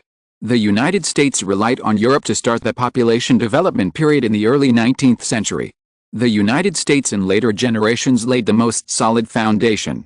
It can be said that it grew up by absorbing the elites of other European countries. The established talent plan for hundreds of years has remained unchanged. In later generations, they have found ways to suppress other countries, making the elites of other countries feel that the United States is their ultimate home and throw themselves into the arms of the United States. This is the ultimate goal and method of American talents. If the Netherlands wants to get rid of population restrictions, it seems that the only way is to learn from the United States. P.S. There are too few votes today, please support me. Also, in the next chapter, the world map will be expanded, and you can see a brand new world map unfolding, especially about the Far East. I would like to thank a book friend for his suggestion in the comments. I accepted his opinion. The Far East cannot disappear for no reason. Therefore, it is replaced by another country. This country has a larger territory and is stronger. Even the British and French fleets were defeated by it. The two sides have demarcated their territories. This is the beginning. Finally, I still ask for votes to support. Chapter 57 Ireland can be used by me. I'll keep you in suspense here. Let's not talk about Europe, but only about Ireland in the British Isles. Seeing everyone's expressions, John Lahr suddenly did not directly announce the data as they thought, but chose to use Ireland as an example. Although it was unsatisfactory, there was no objection to stop it. William IV couldn't help but think of a record of the history of European immigration that he had read in later generations. Among them, Ireland was called the blood and tears history of immigrants and became a microcosm of a classic case. In later generations, Ireland is a country with a per capita income of $80,000, which is one of the countries with the highest income. But the population is only 4 million, while the population around the world is as high as 70 million, all thanks to immigrants. In addition to being rich, Ireland is also regarded as one of the few livable countries. The capital Dublin has repeatedly jumped to the list of the best livable cities. When William IV saw this in his previous life, he was very puzzled. What happened to the population of Ireland? Why did such unusual population fluctuations and proportions occur? The Irish of that era in later generations were basically descendants of the Celts. Since the 10th century, the Celts from the European continent have landed on the island of Ireland for the purpose of developing and expanding the territory. Soon after, the Celtic culture here became the mainstream culture of the local area. Street Bode has a very high status in the hearts of the locals, and his Catholic culture is deeply rooted in the hearts of the people. This is also an important reason why Ireland has not carried out reforms with the rise of Protestantism and has always been a Catholic country. At this point, everyone present couldn't help but change their faces. This is a sensitive topic that is not a taboo.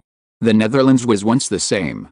The battle between Catholicism and Protestantism for territory in Europe has never stopped, and the Netherlands used to be the forefront. Why? Because Luxembourg belongs to Catholicism, France also belongs to Catholicism, the Austrian Empire, Spain, Portugal, etc., all belong to the sphere of influence of Catholicism, and many large and small principalities around Rome are even more so. In contrast, the Netherlands, the German Confederation, Sweden, the directly subordinate country Norway, and the British Isles, except for the two islands of Ireland, are all Protestant, and the rest from Tsarist Russia in the north to Greece in the south belong to the Orthodox Church. Special note, the French-speaking area in southern Belgium is Catholic, and the Dutch-speaking area in the north is Protestant. This is the alliance of faith, which led to the famous 30-year war in Europe from 1618 to 1648. This was a large-scale European melee that evolved from the Civil War in the Holy Roman Empire. It was also the first war in history in which all of Europe participated. This war was the product of the contradictions among European countries in competing for interests and establishing hegemony, as well as the intensification of religious disputes. The war ended with a defeat of the Habsburg dynasty led by Austria and the signing of the Treaty of Westphalia. After the Middle Ages, the Holy Roman Empire gradually declined, and the principalities were in constant conflict. After the Reformation, a sharp confrontation between Catholicism and Protestantism had developed, and the surrounding countries had risen one after another. Therefore, from 1618 to 1648, major European countries were involved in a large-scale international war in the Civil War of the German Confederation, which is now called the Religious War by European countries. The war was basically fought between the Protestant principalities in the north of the German Confederation and Sweden and Denmark, and was supported by the Netherlands and the British Empire, which were also Protestant. The Orthodox Tsarist Russia also came out to support it in order to counter Vienna. France also supported this side. Although France was Catholic, it was willing to stand with these Protestant countries in order to dominate Europe and fight back against the rule of the Austrian Empire. It can be said that France has always been called the most untrustworthy country, and this is not without reason. The other side was the Holy Roman Emperor, the Catholic princes in the German Confederation, and Spain and Portugal. And it was supported by the Pope in Poland. This war led to the formation of European nation-states and was the beginning of modern European history. This war caused the population of the German Confederation states to disappear by about 40%. Even 70% of the Catholic Kingdom of Bavaria, 65% of the population of the Kingdom of Pomerania died, 25% of Silesia died, and nearly half of the men in the German Confederation states died. Therefore, whenever someone talks about this period of history, no one in Europe or even the entire Western Hemisphere is not terrified. Therefore, when General said this, everyone present had read that period of history, and naturally they were no exception. General said regardless, since the Middle Ages, religion's spiritual control over people has caused strong public indignation. The German Union and the United Kingdom and other large areas of Europe have carried out internal reforms of their own culture. This change has caused the birth of the contradiction between Catholicism and Protestantism. Due to the geographical location and natural proximity, since the 16th century, the Protestant forces in Britain have infiltrated the Kingdom of Ireland in various ways and interfered with its political direction. At the end of the 17th century, the Protestant forces took control of the Irish regime through regime change and treated Catholicism with discrimination, which caused dissatisfaction among a large number of Catholics in Ireland. This is also an important reason for the frequent conflicts within Ireland. In 1800, being swallowed up politically and coerced militarily, the Irish Parliament finally passed the law of merging with Britain and announced the establishment of the United Kingdom of Great Britain and Ireland. This period of history is the beginning of the official opening of a big gap for Irish immigrants. Social unrest forced the Irish to go far away to make a living, including the European continent and the newly emerging America. As the last member to join the United Kingdom, Ireland was highly incompatible with England on religious issues, because at that time Protestantism was the state religion of the United Kingdom, and Ireland became the largest political centre of the United Kingdom, while Ireland was a region dominated by Catholicism. The increasing penetration of Protestantism made dissatisfied Catholics tired of their local life, especially when the British government actually favoured Protestant areas in its policies. Even the starvation disaster in Ireland was ignored, and immigrants began to leave in large numbers. They originally wanted to go to the European continent, but in the end they found that even France in the south could not protect itself, and there were no new jobs for them. Therefore, the newly established United States impressed these people. After the introduction of potatoes from America in the 17th century, Ireland had a period of prosperous economic and social development, and the population grew significantly, but unfortunately the good times did not last long. Starting in 1802, potato planting in Ireland suffered a large-scale plant epidemic disaster, and a large number of potatoes rotted in the ground. According to British data, there have been 24 disasters in Ireland since 1728, but the disaster officially reached its peak in 1802, and the previous ones were all small witches compared to the big witches. Potatoes were the staple food of the Irish at the time, and the crop failure caused by the epidemic posed a more serious threat to their lives and health. The epidemic did not gradually ease until 1852. However, the population of Ireland plummeted, mainly because of religion and food supply, but there was another main reason, which was the result of the poor leadership of the British Empire. After the famine, the British government not only did not urgently relieve and transport supplies, but instead indulged the Protestant landlords to continue to impose compulsory crop collection on these Catholic farmers, giving priority to the already scarce food supply to England. Even more outrageous is that Protestant merchants continued to use Ireland as a transshipment port for American grain, but were unwilling to sell it to poor Irish people at low prices, which also contributed to the spread of famine among the Irish and the separation between the two places. It laid the groundwork for hatred in the future. The Irish who were lucky enough to survive began to seek a new way out, and North America became an important option for them. Since the British colonial power penetrated into America, many laborers and oppressed people at the bottom of the society have come to this new continent to seek business opportunities. The poor Irish naturally yearn for North America, which has many ethnic groups in the same situation. This series of reasons led to the development of the Irish immigration wave.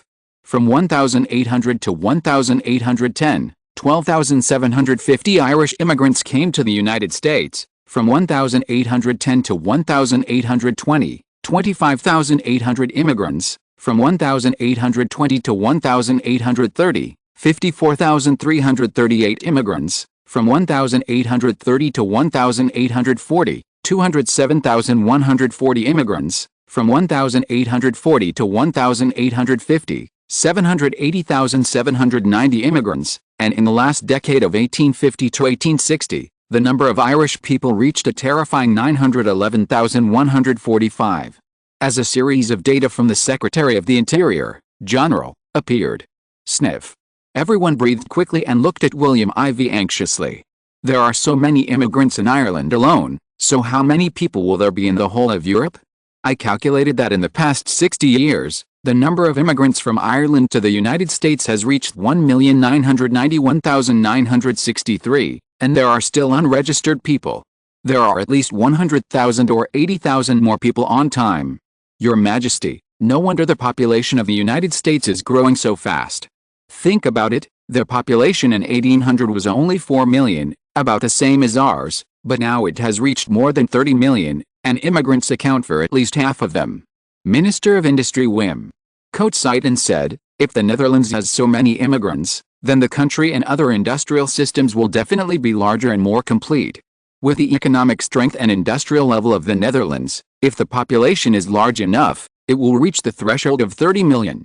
Then, with the development of many new technologies, I am not sure if it will completely reach or even surpass the scale and level of the British, but at least we are confident that it will surpass France. The speaker is unintentional, but the listener is intentional. Foreign Minister Huspert van was moved.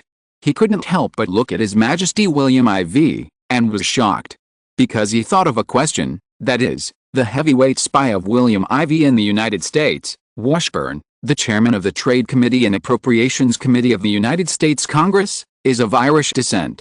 Did His Majesty see the potential of the Irish ethnic group a few years ago, especially the contradictions between the Irish and the English, so he dared to cultivate the other party so boldly?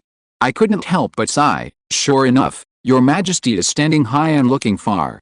When I heard that the Irish currently accounted for 30% of the European population going to the United States, the total population of European immigrants in the last decade was finally known 2.7 million. This is the total number of immigrants including refugees from 1,850 to 1,860. Although many people have speculated, they are still scared by it. Nearly half of the population of the Netherlands. It is terrifying. 2 years is equivalent to the entire Netherlands moving to the United States. Your Majesty, William IV stopped the Minister of Industry, Wim Coat, and ignored the concerns of those people.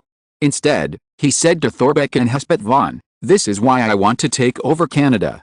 The Netherlands is a feng shui treasure land, but it is also a war zone. It is not a place suitable for our ambitions. Canada is. But Your Majesty, the climate in the United States is now formed. If we join it, will the United States? Good question. William IV praised the Minister of Education, Ruud Bells. P.S. I will start to correct the typos in the previous chapters today. Chapter 1, Chapter 2 is being typed. Chapter 58, Report of the Dutch Army and Navy. The United States is currently in the midst of a civil war. I guess under normal circumstances, the civil war will not end in a short period of time, because the differences between the two sides are too great. The Southern landlords and plantation owners want to build a country based on agriculture, and strive for the largest subsidies. The largest customers are the British. The North is an industrial country. In contrast to the South, the most developed industrialized country is Britain. Therefore, the Northern Industrial Alliance is trying to strengthen the export business of industrial products with Britain. Not only that, the Northerners are also competing with the British for the industrial product market in the South. Therefore, this is the most fundamental contradiction between the two places. At this point, even William IV had to sigh. No wonder the British supported the South and opposed the North. They were economically complementary to the South and competitors to the North. It was clear at a glance which was more important and who is closer. Moreover, said William IV, who says that the Civil War in the United States can be resolved? Seeing many people asking questions, William IV pursed his lips towards Foreign Minister Speth Vaughan. The latter understood and said, "Your Majesty means that while Dutch diplomacy is tracking, in the European diplomatic circles, a European alliance that is bad-mouthing the United States, chaired by British Foreign Secretary John Russell, has begun to contact various countries, preparing to resist the actions of the Northern Industrial Alliance of the United States to unify the South. And they want to use this to check and balance a rapidly developing Northern Alliance, because they are all afraid that the United States will develop too fast and damage the interests of Europeans." Now, many European countries have responded. And Your Majesty means that the Netherlands can use this to develop relations with the United States and safeguard our interests in North America, especially in Canada. Your Majesty, Army Minister Peter de Jong suddenly asked, "The industrial system of the United States has developed, but the industrial system is much worse than that of European countries. Professionals will speak professionally. Our military has also had exchanges with the Americans. I would say that their current military level is low in combat, especially in fighting. It is obvious that the Southern Army was just a group of bandits with no order at all, but the North was beaten back in the beginning. Later, Grant emerged, who seemed to be a decent general, but his knowledge was not broad, and he had never taken any professional courses. Such a person actually became President Lincoln's life-saving straw. It really does not show the combat effectiveness of the U.S. Army.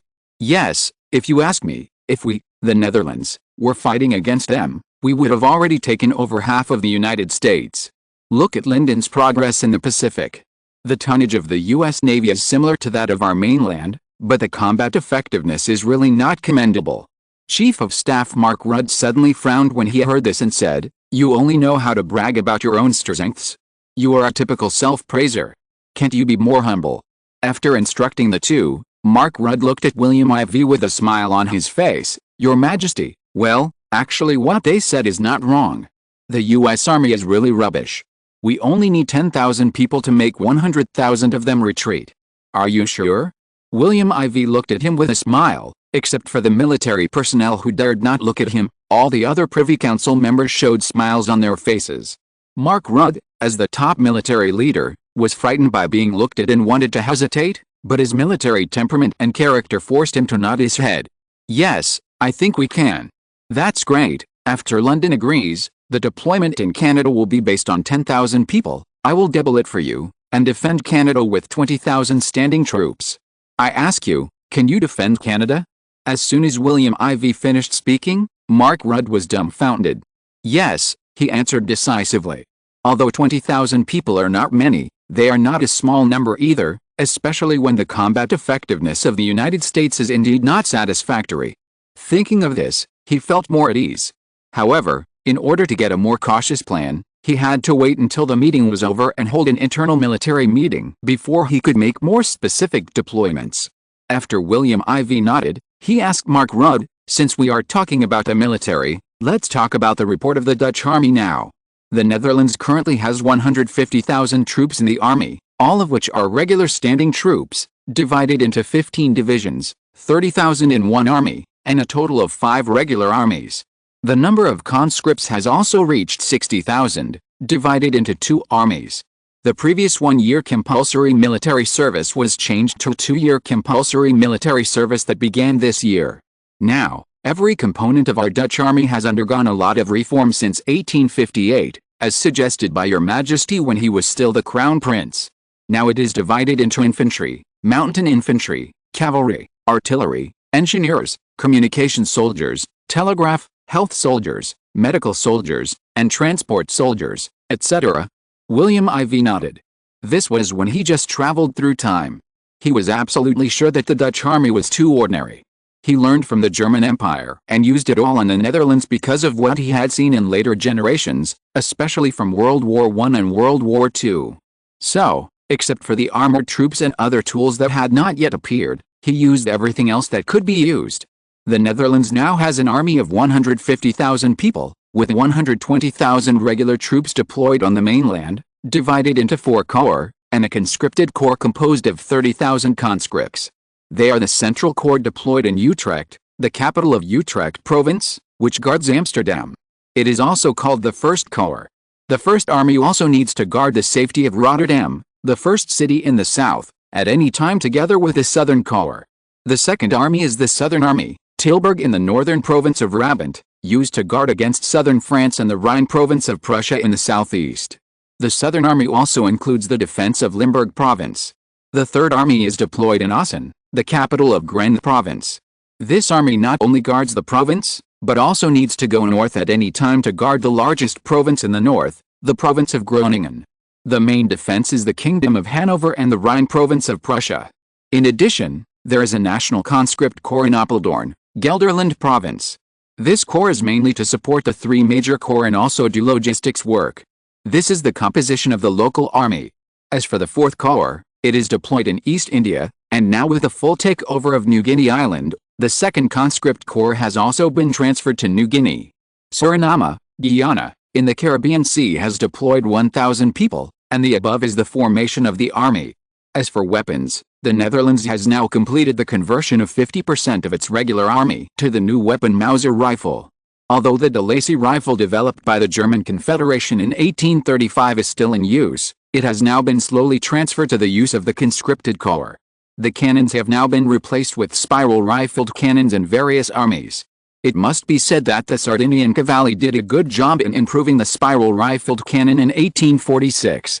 After it came out, the flight was more stable, the power of the cannon was improved, the shooting accuracy was also much more accurate, and the most important thing was that the range was increased. Now all of us in the Netherlands have replaced this kind of cannon, and this is also used by basically all countries in Europe. However, mortars are also used in the army. It is convenient for the navy. The local navy is now 90,000 tons. There are 3 first-class sailing battleships, each with a weight of 3,500 tons, equipped with 110 spiral-rifled cannons. Each ship has 900 personnel, 10,500 tons, and a total of 2,700 people. PS. The second chapter is sent, and the following is not included in the main text. For the subsequent plot development, please continue to pay attention to it, vote and collect it. Thank you. Chapter 59. The Belgian conflict finally escalates. 86 spiral rifle guns, second-class battleships, 750 people per ship. The Netherlands has a total of 13 ships, each 2,000 tons, occupying 26,000 tons, a total of 9,750 people. The third-class battleship is 1,300 tons, 68 spiral rifle guns, 500 people. We are equipped with a main battleship. Europe is generally equipped with this level of battleships. The most is France, equipped with 29 ships. We are equipped with 20 ships, 26,000 tons. The crew is 10,000 people. The fourth-class battleship is used as a flagship and is used less, so the Netherlands is only equipped with 3 ships, 50 spiral rifle guns, 350 people, 1,000 tons displacement, a total of 1,050 soldiers, 3,000 tons. The fifth-class battleship has 44 spiral rifle guns, a displacement of 800 tons, and 250 people per ship. It is mainly used for patrolling the coast, etc. It is more practical, so the Netherlands has a lot of them, with a total of 30 ships, a total tonnage of 24,000 tons, and 7,500 people. There are 10 sixth-class battleships, which are mainly used to transport mail and emergency supplies. The battleship is 450 tons and equipped with 180 people. In order to increase the speed, there are only 20 spiral rifle guns. There are a total of 4,500 tons and 1,800 people. This is the scale of the local navy, with a total tonnage of 94,000 tons and a fleet crew of 32,800 people. It ranks 8th in Europe and the world. In the East Indies, our naval base there has long been a large-scale existence, and now it has reached the point of synchronization with the mainland. However, The East Indies has now successfully built a total of 5 steam ironclad ships. Except for Husbert von and Thorbecke, the other members of the Privy Council, except for the cabinet members and the military, did not know the scale of the East Indies Navy in the Far East. Now they heard that it was directly equal to the mainland, and most importantly, they actually built steam ironclad ships, and not just 1, but 5. Oh my God, this is too much? You know, only Britain and France have it in Europe now. In 1849, France built the world's first battleship Napoleon that used steam as an auxiliary device to increase power, becoming a pioneer in naval steam power. In the Crimean War in the Black Sea from 1853 to 1856, its appearance caused the Russian Empire's fleet of sailing battleships that relied on wind direction to run away and suffered heavy losses. It shocked the whole of Europe in one fell swoop, and Britain was so panicked that it almost gave up participating in the Crimean War and returned to defend the mainland. Fortunately, it was finally discovered that France only had such a ship. However, because of this, steam-clad battleships began to dominate Europe. In 1859, France launched the Glory steam-clad battleship with a displacement of 5,630 tons, which made the British anxious. Fortunately, in 1860, the construction of the Warrior battleship, which had a displacement far exceeding that of the Glory of France, was accelerated. The first British steam-clad battleship was not annoying, and it was 9,137 tons, nearly 10,000 tons. At the same time, like the Glory of France, the warship was covered with iron armor on the outside, and was regarded as the world's earliest group of steam-clad ships. The Napoleon was only a semi-steam-clad ship. In the past 2 years, the two countries have added 2 steam-clad battleships each, which means that there are only 4 ships in Europe now. The Netherlands suddenly had 5 ships in the East Indies. Is this against the will of heaven? It's no wonder they didn't believe it. William IV didn't expect that the Dutch shipbuilding technology didn't belong to the overlord of this era, Britain. He could persuade William II to start a secret operation after he traveled through time in 1857. He called it the Navy's Plan B. It used a lot of manpower and material resources. Even the Dutch royal family paid £500,000 directly from their own pockets. This was also the reason why East India was so efficient. It was not until he confirmed it again from Linden and the governor of East India, Simcock, that the results were confirmed. That period of time made him so excited that he couldn't sleep all night. Tell me about the current population of East India in detail, William IV answered irrelevantly. Yes, the current population of East India is 1 million in Sumatra, 50,000 Dutch, 3,000 garrison troops, and the naval bases in Palembang. There are 1 second-level sailing battleship and 4 fifth-level sailing battleships. The population of the Dutch part of Kalimantan is 3,150,000 Dutch, and 5,000 garrison troops. The naval bases are located in Banjarmasin Port in South Kalimantan Province and Balikpapan Port, which are mainly composed of small fleets. 1 level 4 battleship brings 4 level 5 battleships and 4 level 6 battleships. This is the size of the navy of the 2 ports. Java Island has a population of 5 million, with 250,000 Dutch people. The seaport is Jakarta Port, which has a warship of 1 level 1 sailing battleship, 4 level 3 battleships, and 10 level 5 battleships and 15 level 6 battleships. It is the largest naval port in the Netherlands. The Jakarta Army is stationed not far away. Surabaya Port, which is also located in the eastern port of Java Island, also has a fleet of the same size stationed there. The Surabaya Port Army has deployed 5,000 people. Sulawesi Island has 1 million people, plus the Moluccas Islands, a total of 1.5 million people. On Sulawesi Island, the military ports are in Makassar in the south and Manado Port in the north, but the scale is similar to that of Kalimantan Island. The Army is mainly stationed with 3,000 people from the 2nd Volunteer Corps. We deployed 3 first-class battleships and more than 20 5th and 6th-class battleships on the Moluccas, on Anwan Island and Misawal Island, in order to guard the entrance of the Shrike Bay in the Bird of Paradise Peninsula. The scale is second only to Java Island, and it forms the 2 largest naval bases from east to west to the Netherlands with Java Island. This fleet not only guards here, but also participates in the recent occupation of various islands in the South Pacific. Even 1/3 of the fleet was divided into the temporary fleet to capture Hawaii. According to His Majesty's instructions, this fleet consisting of 1 first-class sailing battleship, 2 second-class battleships, One third-class battleship, and 4 fifth-class battleships has begun to prepare to settle in Hawaii for a long time. The original territory of the Dutch East Indies totaled about 10.55 million people, and the Dutch did not count the army of 550,000. Your Majesty, I.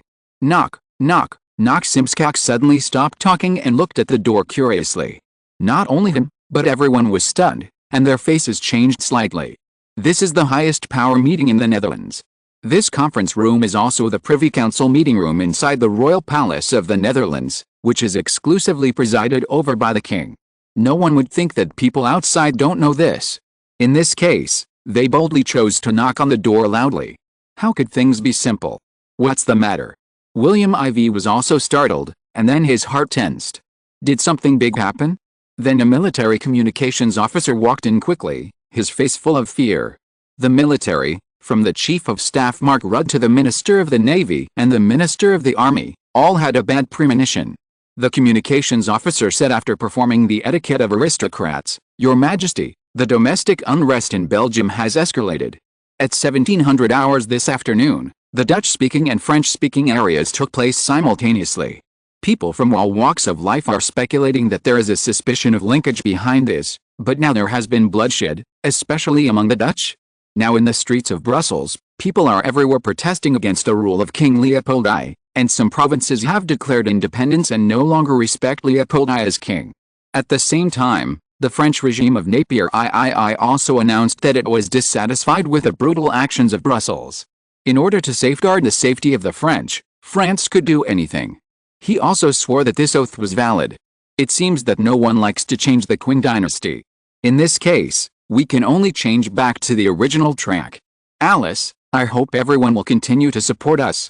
Chapter 60, England and the Netherlands play chess with Belgium as the chessboard. Your Majesty, are you finally here? Hespot von ignored the strange looks of others and looked at William IV directly. He had waited for this moment for a long time, and finally stood up to this moment. Yes, it's finally here, so our work is here, and it's time for everyone to start working. At 1700 hours on February 19, 1862, Belgium, which had been frequently in newspapers in European countries recently, once again became a news topic machine in various countries, and at the same time, it became the focus of attention of leaders of European countries. Buckingham Palace. I call on all walks of life in Belgium to calm down and not do something that is unbearable for everyone. Leopold I is the chosen king and the head of state recognized by all countries.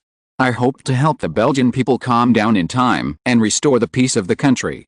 That night, Queen Victoria personally stood up to support Leopold I. What she said was naturally biased towards her uncle Leopold I. At the same time, her speech was received by newspapers in various European countries at the same time.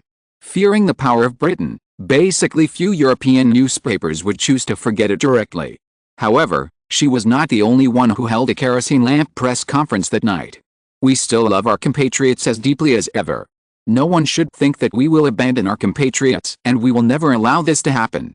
Napoleon III finally said harshly, "For this, the noble French are willing to fight for it. Prussia has always loved peace, but that does not mean we are willing to see our comrades die in a foreign land and ignore them. Therefore, Prussia will provide our comrades in Belgium with the help they want. For example, when they encounter danger, they can ask the Prussian army for protection." William IV also held a press conference, also under kerosene lamps. The Dutch must not be humiliated, the Dutch will not watch their compatriots die, and the Dutch are even more unwilling to start a war at will, but for our compatriots, we are willing to fight for it. Austria, Tsarist Russia and other countries expressed their views one after another, and these views began to be played out in newspapers on the European continent on the morning of February 20, 1862. Amsterdam, outside the gate of the Royal Palace. Next to a noble carriage, an old man and a young man seemed to be fighting intimately, but in fact they were fighting with swords. It seems that the Netherlands is determined not to back down this time. Palmerston was about to step into the carriage, but turned back at the last moment, as if he was unwilling to give up the last bit of hope. The Viscount should know that the Netherlands has been planning this kind of thing for many years. Belgium, it's time to give some benefits to the Netherlands, isn't it? Palmerston took a few steps back, came to William IV, and whispered, "Aren't you afraid that France will wait for an opportunity again and make a lot of money?"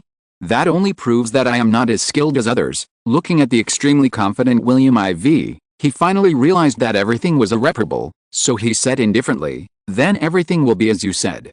This time, we will play a game. If you win, I will give your Queensland, but if you lose, I hope that you will completely withdraw your plan in Belgium and never ask about the situation in Belgium again. How about it? It's a deal," William IV said solemnly, looking at Palmerston with deep eyes. With a chaotic situation in Belgium, the marriage conference ended in failure. Especially in Amsterdam, hundreds of thousands of Dutch people took to the streets, asking the Kingdom of the Netherlands to support the poor situation of the Dutch in Belgium, and to make diplomatic statements on the legitimacy of Leopold I in this situation. The marriage conference no longer had its original atmosphere.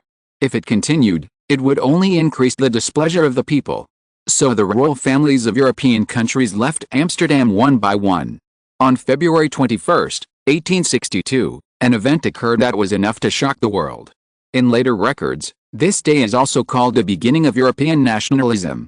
Because on this day, when people were dissatisfied with Leopold I, a student from France actually attacked Crown Prince Leopold, who had just returned outside the royal palace in Brussels. This shocked the whole of Europe. It's fine to complain about people's dissatisfaction, but if it rises to the point of attacking the future helmsman of the country, this is a serious criminal act issued by the cabinet. Has Belgian populism reached this point? This is very shameful. The British Empire feels sad about what happened to His Royal Highness the Crown Prince.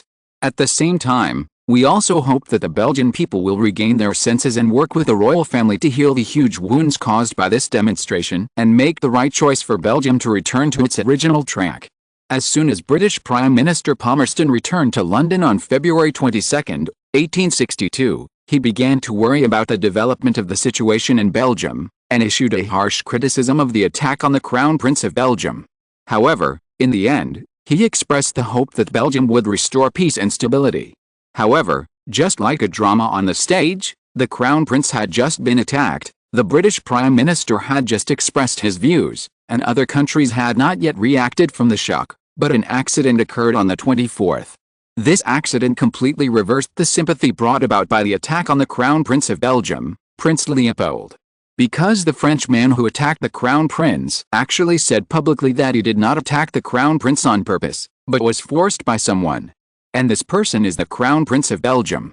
At the same time, Dutch and French newspapers began to rack their brains to conceive of various possible plots and publish various conspiracy theories in the newspapers. For a time, Belgium once again fell into the vortex of people's discussion. Buckingham Palace. Bang! Queen Victoria stood up dissatisfied and said sternly, "William IV actually dared to say this to the Viscount?" No wonder Queen Victoria was so angry. She found that as the most powerful country in Europe, she was unable to integrate and truly defend her uncle Belgium. This reminded her of the scenes when her uncle Leopold carried her around when she was a child. She felt sad, and her dissatisfaction with William IV, the King of the Netherlands, reached its peak. Thinking of her daughter, Queen Victoria began to laugh at her idea of finding William IV as a son-in-law. This is really a wild horse. Yes, but this wild horse, sooner or later he will be conquered by you, and he will obediently surrender to the feet of the British Empire, just like Ireland. Speaking of Ireland, both of them were in a trance. Ireland's bloody history is almost as good as that of the Jews. The enemies of the Jews are the countries in the Middle East, and the enemies of the Irish are the British. Therefore, Britain is always on guard against Ireland's rights to prevent it from challenging the interests of England and Scotland on its own. Was William IV responsible for the student's behavior this time? I've seen his past records, and they all show that he is most likely the mastermind behind it. Chapter 61. The Netherlands is late, Canada has no hope. Buckingham Palace. Palmerston did not object, and sighed, "This His Majesty William IV is indeed not simple." "How is he not simple?" Queen Victoria asked with a sneer. "I have been in contact with him. He is a very calm person and likes to do things in an orderly manner. Take this marriage conference. He said to cancel it, and he cancelled it directly without any hesitation. He didn't seem to worry about the dissatisfaction of the European royal family caused by it." Palmerston said worriedly, "I didn't believe it at first, but this trip to the Netherlands made me sure that William IV was indeed the driving force behind the Belgian turmoil for so many days." "Are you sure?" Queen Victoria immediately straightened up, Her stern face was fully exposed. The cold air in the Atlantic in February had not dissipated yet, as if it had frozen again at this moment. It should be correct, Palmerston said, from the beginning in Belgium to now, the people involved have been operating in secret. However, combined with the recent quietness of Prussia and France, the lively contrast with the Netherlands seems abrupt. Moreover, the people of Prussia and France are not fools. Napoleon III and Bismarck will not be easily used by others, let alone be used by the Netherlands. Exposing them so abruptly is obviously a deliberate hint to me and your Majesty, highlighting the Netherlands as the protagonist. Coupled with the Netherlands' expansion in the Pacific, there is no need to question it. Then what is he after? Queen Victoria frowned and said dissatisfiedly, in fact, according to my thinking, the Netherlands under William IV is disobedient, and as a country lagging behind others, it has no awareness. So why not just send the British Empire's warships to Rotterdam and Amsterdam and make a detour? I don't believe that the Dutch government and parliament will have such cool ambitions and plot to rule the world. As long as the Dutch moderates who are afraid of the British Empire's gunboats come to power, as well as those businessmen who have a lot of interests with the British Empire, and other people from other sectors block it, it is not impossible that William IV will follow in the footsteps of his father William II and become a castrated king. With the attack of constitutional monarchy in Europe in 1848, the power of kings in European countries has basically been shared a lot. The most typical example is Oscar I of Sweden. Because of this, the parliament did not cooperate on the Norwegian issue. In the end, although Norway continued to respect Oscar I and the current King Carl XVI as kings, Norway produced a prime minister in the Norwegian parliament, and was autonomous from Sweden. Except for the garrison and diplomacy, which were still managed by Sweden, everything else was undoubtedly an independent kingdom. But Norway is much better than Ireland. The latter pays all taxes, while Norway is self-reliant and self-reliant. That's exactly what I want to say, Palmerston said seriously. During my time in Amsterdam, the information I obtained from communicating with our embassy staff is enough to prove that. Palmerston's weathered old face showed doubt and said to Queen Victoria, the Kingdom of the Netherlands is a constitutional monarchy on the surface, but in fact, it is a centralized monarchy under King William IV of the Netherlands. Bang! A beautiful teacup suddenly fell from the Queen's hand to the ground, and it stopped after circling on the ground for several times. Ah! What? Queen Victoria stood up in a state of disgrace, ignoring the teacup that fell to the ground, and hurriedly asked, how could the Netherlands still? Your Majesty, although this fate swept across Europe at the beginning, some countries were not really affected, right? Tsarist Russia, Prussia, Austria, Ottoman Empire, and Napoleon III, who changed to a constitutional monarchy a few years ago, all withstood that storm. However, no one expected that the Netherlands, as a small country, would secretly carry out a substitution, which really shocked Palmerston's own speculation. A centralized Dutch king is definitely not the same as a Dutch king who is bound by Parliament and the Constitution. Anyone who understands politics knows this. Even if you don't know, you will understand that it will be used to check and balance the king. But when the Parliament changes its name to Wang, it means that the king is already the one who has the final say in this country. The king's words become laws. Queen Victoria was stunned. In the European Revolution, Britain actually avoided it, but Queen Victoria and Palmerston had an idea and promoted its development behind the scenes. In the end, it really swept across Europe, and even medium-sized powers such as Sweden, Portugal, and Spain could not withstand it. In the end, they could only delegate power to Parliament to calm the storm. France, the source, was a republic without an emperor at the time, and Napoleon the Younger was still the president of the country. But Napoleon the Younger was finally restored in 1852 and became the new French Empire, causing the royal families of various countries to curse the French Napoleon the Younger, now Napoleon III, for causing great harm to people. Therefore, even if Napoleon III was as strong as he could only finally agree to make France a constitutional monarchy. Even France had surrendered, how could the small Netherlands still hold on? Queen Victoria looked at Palmerston in confusion, listening to his explanation and analysis. According to the final analysis of the intelligence collected by our embassy, the two factions in the Netherlands have now completely pledged allegiance to William IV, which means that there is no opposition to King William IV in the Kingdom of the Netherlands now.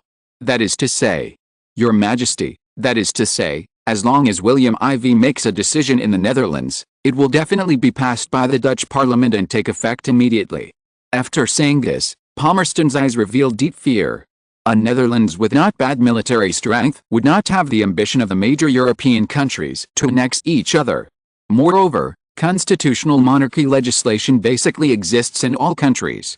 Under the checks and balances of the parliament, the checks and balances between the monarch and the ministers make it difficult for countries to reach a consensus on foreign policies quickly. Even Queen Victoria in the UK, although the policies she supported were often passed because of her strong position, but when it came to internal reforms, she also encountered repeated opposition from the old aristocracy and the new business class, which was a headache. In particular, the dispute between the Whigs and the Tories was almost turning into opposition for the sake of opposition. This made the Queen dissatisfied with the two-party system in the UK. Comparing the two things, it is conceivable how great the shock brought to Queen Victoria by William IV of the Netherlands' acquisition of power was. "No, Your Excellency, we cannot tolerate the Netherlands becoming strong in Europe again," Queen Victoria said firmly. "But Your Majesty, now the strength of European countries is hidden very tightly, and it is difficult for us to see through it. If we look at it from another angle, the Netherlands' move is a good opportunity for us to use the Netherlands to discover a new European continent." Palmerston sighed. "Unfortunately, William IV is too wary of us, and I have no chance to take action." However, he agreed with me to use the Belgian situation as a chess game and invited me to play a game with him. The deadline is April 25th, 2 months later. No matter who wins or has the upper hand, they are both winners. If I win, the Netherlands will completely withdraw from all plans against Belgium this time. "What if we lose?" asked Queen Victoria. She had a bad feeling. If he wins, Britain will exchange overseas territories with the Netherlands. Queen Victoria looked at him in surprise. After Palmerston confirmed, she asked, "How to exchange?" Palmerston walked slowly to the huge map hanging on the wall, which was more than 2 meters wide and 3 meters long. He pointed to the island of Kalimantan in Southeast Asia and said, "The Netherlands is going to use the East Kalimantan province and West Kalimantan province of Kalimantan Island in exchange for our starting from the Queen Charlotte Islands in the Pacific Ocean, along the Peace River to the Great Slave Lake, and to the north of the mouth of the Nelson River. It is equivalent to taking the Queen Charlotte Islands, the entire British Columbia, Alberta, the Yukon Territory, the Northwest Territories and Nunavut, the Arctic Islands, Saskatchewan, etc." Palmerston had put in some effort, so he counted these areas one by one. Queen Victoria's eyes were originally a little cold, and suddenly they were even colder. For some reason, Palmerston suddenly had a bad feeling. Although he didn't know why, he always believed in his premonition very much, and he had relied on this premonition to achieve many victories in the past. Queen Victoria said, "I'm afraid it won't work there, because in the 2 days when you went to the Netherlands, the leader of the Tory party, Benjamin Disraeli, came here. He brought a lot of bourgeois ideas with him, because Britain should increase its efforts in the development of Canada and cannot let the United States take the lead. So, I'm sorry. Such a thing actually happened?" Palmerston felt doubtful, but he didn't ask Queen Victoria in depth, just looked at her with a bitter smile. "It seems that I have to admit defeat to William IV. I didn't expect that I would lose before I even started." "No," Victoria stopped him, "the British Empire will naturally not admit defeat, not to mention that it is a promise made by the Prime Minister of the British Empire himself, so we naturally need to continue to implement it." Seeing Palmerston puzzled, Queen Victoria said, "Since William IV has set his eyes on Canada, then there is obviously something there that he likes. In this case, Disraeli just happened to use this as an excuse to shut him up. Also, since it is Dutch territory in the Pacific, naturally we should also exchange it for the Pacific territory. How about this? The Viscount will send a telegram to me, King William IV, and I agree to this must-win deal. However, what Britain is willing to give up is not the territories in Canada, but..." Palmerston immediately became interested in the location of the transaction she was about to announce. Where would it be? Canada is out of the question, so is it India? Malay? Or? Where will it be? The answer is in the next chapter. Here is the first chapter. It is now being strongly promoted on the Kidian mobile client. If you support it, please vote for recommendations, monthly tickets, and collections. Now we really need you. Currently, we have dropped to 7th place in the list of new history book signings. Please give us some support. Chapter 1. If you're listening to this novel on a channel other than Fanfic World, it means they downloaded and uploaded it without effort. We cordially invite you to visit our channel, Mundo Fanfic Novelists. There you'll find the original version of this story, and you can explore many other novels of various genres. We're waiting for you to immerse yourself in a world of incredible novels. Chapter 62, Winning is Not Allowed. Canada is out of the question, so is India? Malay? Or? Palmerston thought of a place that was indeed very suitable. Amsterdam. Your Majesty, the British actually rejected our request for Canada. Hespet Van held a telegram in his hand, with a look of shock on his face, and at the same time, he was even more excited in his heart. It worked. The entire Dutch Privy Council held a meeting again on February 25, 1862. As the content of Hespet Van's telegram was revealed in the entire Privy Council meeting room, everyone was stunned. The British actually rejected our request, so all our previous plans were wasted, right? The Netherlands has used a lot of manpower and material resources in this period of time to prepare for taking over Canada, but now it is discovered that everything has turned into a waste of effort. This makes people, including the military, feel uncomfortable and dissatisfied with Britain. What are you doing? Hespet Van saw that except for him, Prime Minister Thorbecke, William IV, and the heads of the two intelligence agencies, including Mark Rudd from the military, all the others were angry. Your Majesty, it seems that the British do not want to follow our lead. At the same time, it seems that Queen Victoria values Canada very much. The one who spoke was the Minister of Industry, Wemcote. He followed up and said, but this time Queen Victoria is really generous and is willing to give up the New South Wales territory and Tasmania Island. What does this mean? Or are the British actually opening their mouths wide, like all of our Hawaiian Islands? This is really a lion's mouth. William IV and Hespet Van, several people who knew about it, looked at each other, and then the lowest-ranking foreign minister Hespet Van said, what are you looking at? You should be happy, because this is exactly in line with our Majesty's previous plan.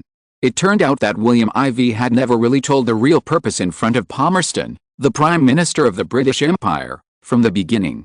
But how can you be sure that the British will oppose the Canadian issue? The speaker was the Minister of Agriculture, Ernie Bevan. Because His Majesty set up layers of arrangements from the beginning, Hespet Van suddenly found that he was in a particularly good mood at this time, so he said, don't forget, everyone, His Majesty revealed the most crucial news to the other party from the beginning. Alaska, yes, it is Alaska. His Majesty revealed to the British that we are discussing the purchase of Alaska with the Russian Empire. In order to make it more realistic, His Majesty strictly prevented the news from leaking from top to bottom, and has been making various preparations for receiving Alaska. Palmerston can get relevant information by just asking the British Embassy in the Netherlands to check it casually. But what does this have to do with Britain's opposition to us in Canada? It has a lot of connections, said William IV. After looking around at everyone, he said, because, if we get Alaska and then Canada, the Netherlands can use the two sides of the Atlantic Ocean. The fleet can even communicate with each other in the summer. If we find a route, we can go directly from the Bering Strait to the Pacific Ocean from north to south. Don't forget that Britain was the country that seized maritime hegemony from us more than 100 years ago, and it was even better. We can all find that the British now set up British guarded checkpoints on the main routes of countries around the world, such as the Strait of Gibraltar, the Cape of Good Hope, the Malacca Strait, which is co-managed by us, the Suez Canal, and the English Channel. The claws even extend to the Oresund Strait between the North Sea and the Baltic Sea. Therefore, the British, after noticing a little bit of such signs from the Netherlands, naturally want to cut it off. I have discussed it carefully with the Prime Minister and the Chief of Staff. It is naturally very gratifying that Canada has obtained it, but the British are strong, and now have a navy that is feared by the world. They will never sit and watch the Netherlands rise in North America. What's more, it is Canada on the other side of the Atlantic Ocean, and the most important thing is that if Canada gives it to us, everyone will look down carefully, and the rear base of the British Isles in the British mainland will not be gone, right? As William IV narrated, some people understood at this moment that this was not to be violated, but His Majesty did it anyway. Your Majesty, has your goal from the beginning been Australia? Yes, Australia is surrounded by the sea and is close to our East Indies and New Guinea. The South Pacific Islands we have just harvested are also spread all over the South Pacific, like soybeans. God has arranged such a place with favorable weather, favorable location and favorable people for us. If we don't ask for it, it would be a blasphemy to God. But Your Majesty, The British are now keeping those places in New South Wales. What does that mean? The person asking the question was the Minister of Agriculture, Ern Bell. William smiled at him, and then said, "The British always have a trick up their sleeves when doing things. Whether retreating or advancing, they will leave themselves a glimmer of hope. For example, the Strait of Gibraltar, they control it, but they have never used it to prevent any country from entering or leaving, especially Spain, the original owner of Gibraltar. They use it as a kind of power, it exists, but it is not used. The same is true for Norway. They are clearly encouraging Norway to be independent, but they have not fallen out with Sweden. Anyway, this is a model of British equal power diplomacy." William Ivey even thought of the unresolved backup plans left by the British in later generations. The biggest one is the former British colonies in the north of the Indian Ocean. The remaining issues include India and Pakistan, Bangladesh, and even Myanmar, which deliberately left some territorial disputes for these countries to fight each other, but he himself hid aside, waiting to be invited to be the referee. The last question, "Your Majesty, how did you make the Queen change her mind?" William Ivey smiled and said, "Don't forget, the Tories have only been in power for more than a year in the past 10 years, and they have long been dissatisfied with the Whigs. You know about Palmerston's trip to the Netherlands. Next, the good show in Belgium is about to begin. Everyone should be very alert. This game can only be won and not lost. Yes, France, Louvre." Napoleon III looked at the telegram in front of him thoughtfully. According to the recent changes in the situation in Belgium, he had just told the Netherlands that he was going to follow up. In the telegram, it was clearly stated that the Netherlands was going to take action against Belgium. However, the Netherlands has been mysterious recently. Although France is not afraid of the Netherlands, it must be careful. Could it be that William Ivey wanted to use France to fight against Britain just for this? There must be a conspiracy. Your Majesty, what should we do? I think the Dutch action this time should be more than that simple from the beginning. The Netherlands generously agreed to take the lead and persuaded Prussia to fully support France in occupying the territories of the 3 southern provinces of Belgium.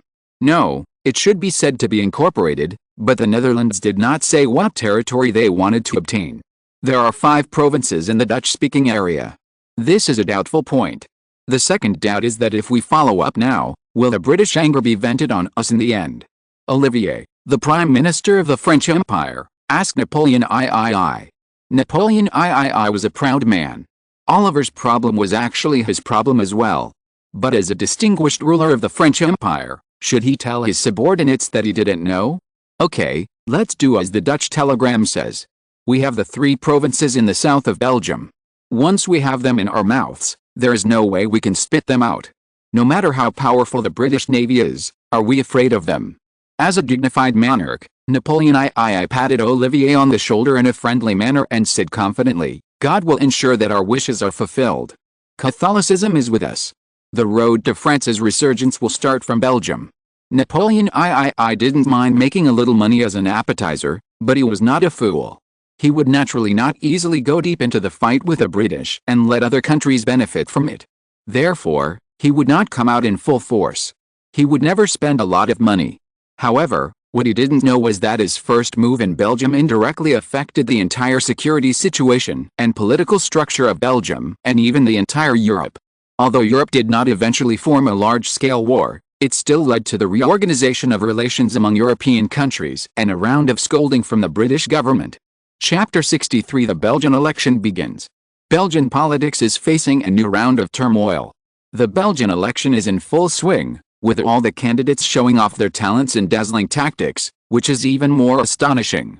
The election voting day is the second day after April Fool's Day on April 1st, and the official voting will be on April 2nd. Lawrence, a member of the Orban cabinet and Minister of the Interior, said on the 25th that this will be a vote of confidence that reflects whether Belgian voters trust the Orban government. Focusing on the Belgian general election on April 2nd, the first day of voting after April Fool's Day, the ruling and opposition parties in Belgium will debate on foreign and security policies. The leader of the royalist faction of the largest faction of the Liberal Party and the current Prime Minister Orban called for fundamentally strengthening the local defense force, including discussing the purchase of the latest steam-clad battleships from the British Empire to fight against the oppression of the powerful countries. Our country is a multi-ethnic country. We need unity and independence, so this requires a bond, and this bond is weapons. We need to use the world's newest battleships to support Belgium's security. Therefore, the alliance with the British Empire is our cornerstone, which cannot be challenged, and is also the basis of our governance. And King Leopold I is the closest uncle of our King Queen Victoria, the most powerful country in the world, and the British Empire. Is there a better and more useful network of relations than this? Therefore, please continue to support the Royalists and me, which is to support Belgium's safest and most stable foreign policy choice. Please support us, and we will guard Belgium intact with you. This is the diplomatic platform for the election proposed by Orbán in an interview with the British London Times. However, unlike him, Jules Darnedang, a Dutch candidate of the Liberal Party and a pro-Dutch senator of West Flanders, emphasized exclusive defense when he was interviewed by the second largest selling newspaper in the Netherlands, the New Rotterdam newspaper. The Netherlands and Belgium used to belong to the same country. I never think that the Netherlands is a threat. On the contrary, our two countries are connected by mountains and rivers, and we are all one family.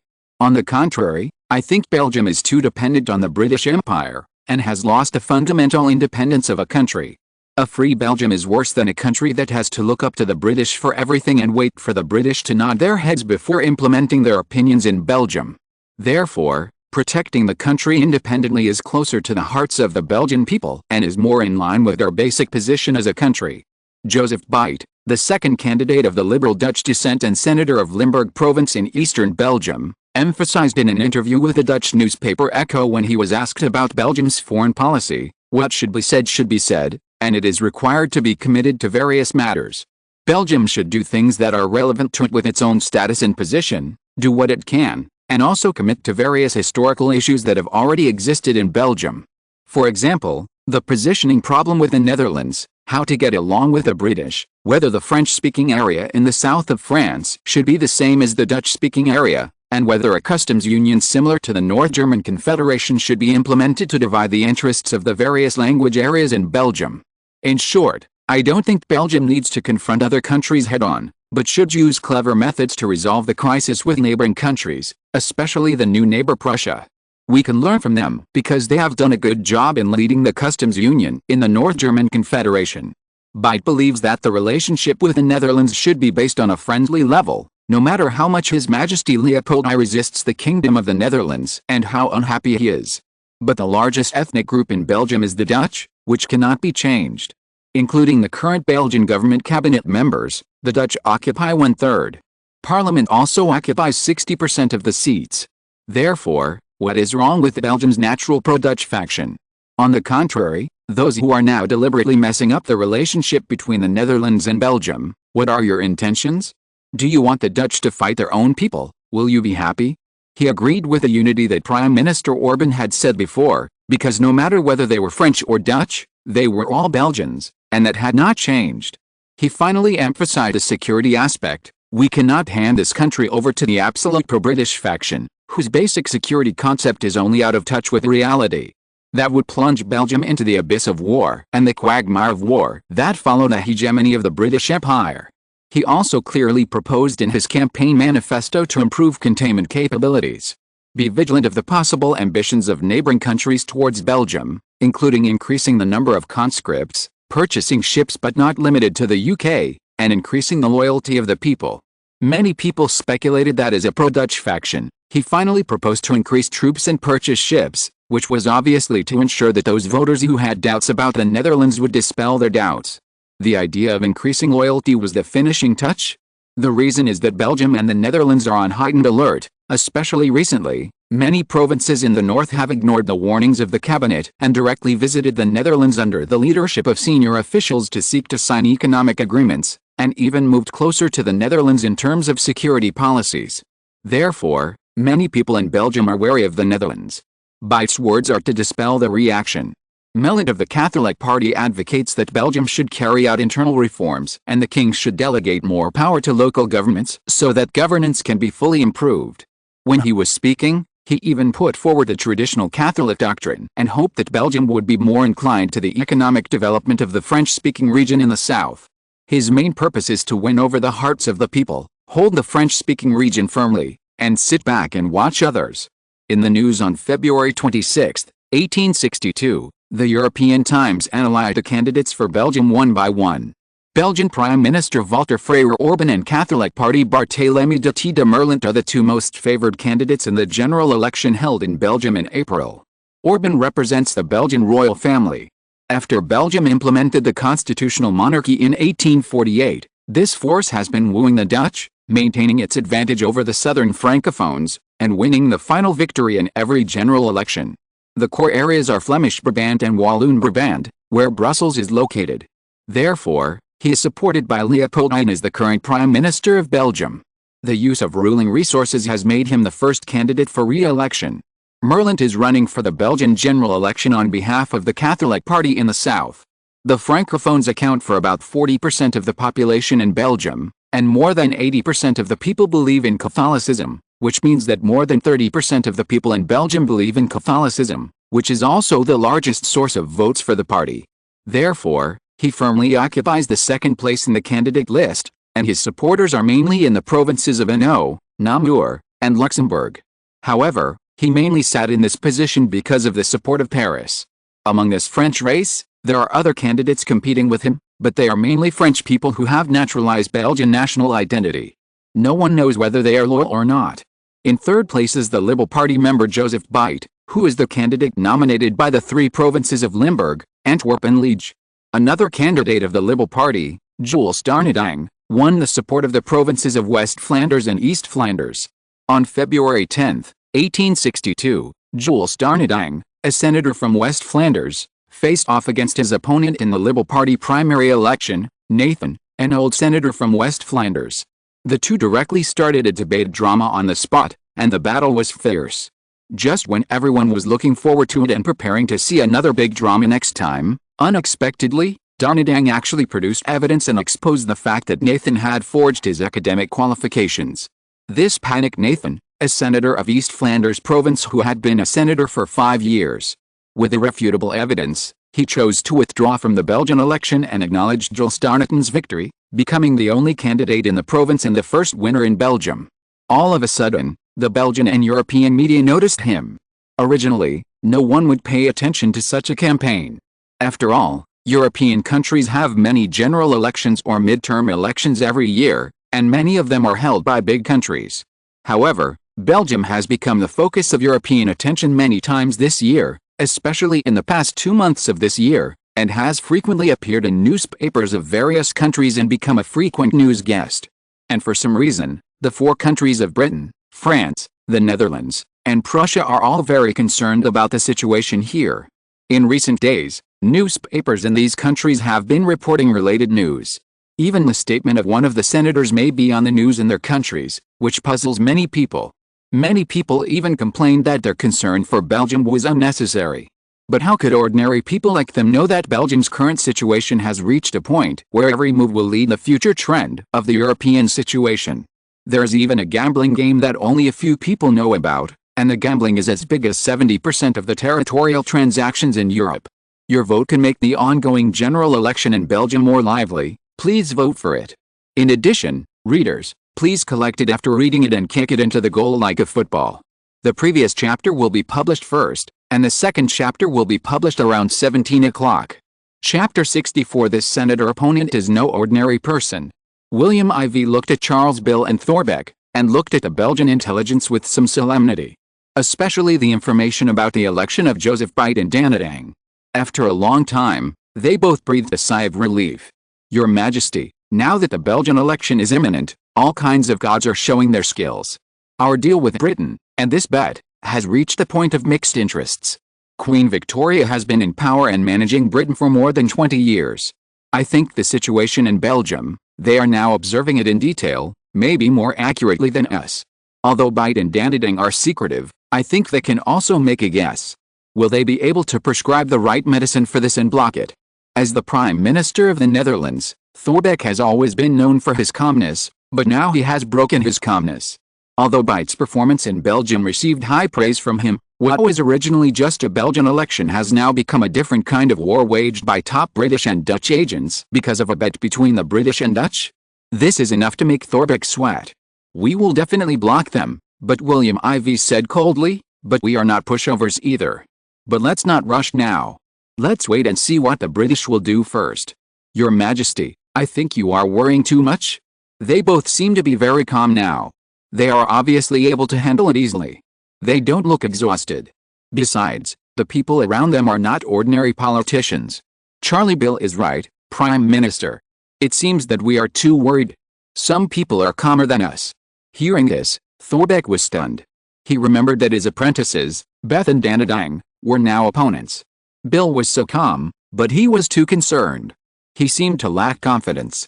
With this connection, Thorbecke saw the smile in William Ivy's eyes, and his face suddenly became hot. Even the thick-skinned skills that he had cultivated for many years seemed to fail at this moment. However, although he was cautious by nature, he said at this moment, "That's right, let's treat the Belgian Circle as a training ground for them. Besides, we will be taking action soon, and by then, they will not have such an opportunity. Yes, the opportunity is rare, so let them take a bath in the pond and wash off the mud and stains on their bodies, which is not bad.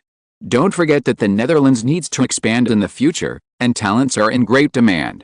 Talents in the political arena are rare, and our current fight with the UK seems to be casual, but there will be many such opportunities in the future. It is a good opportunity for them to fight with them in advance."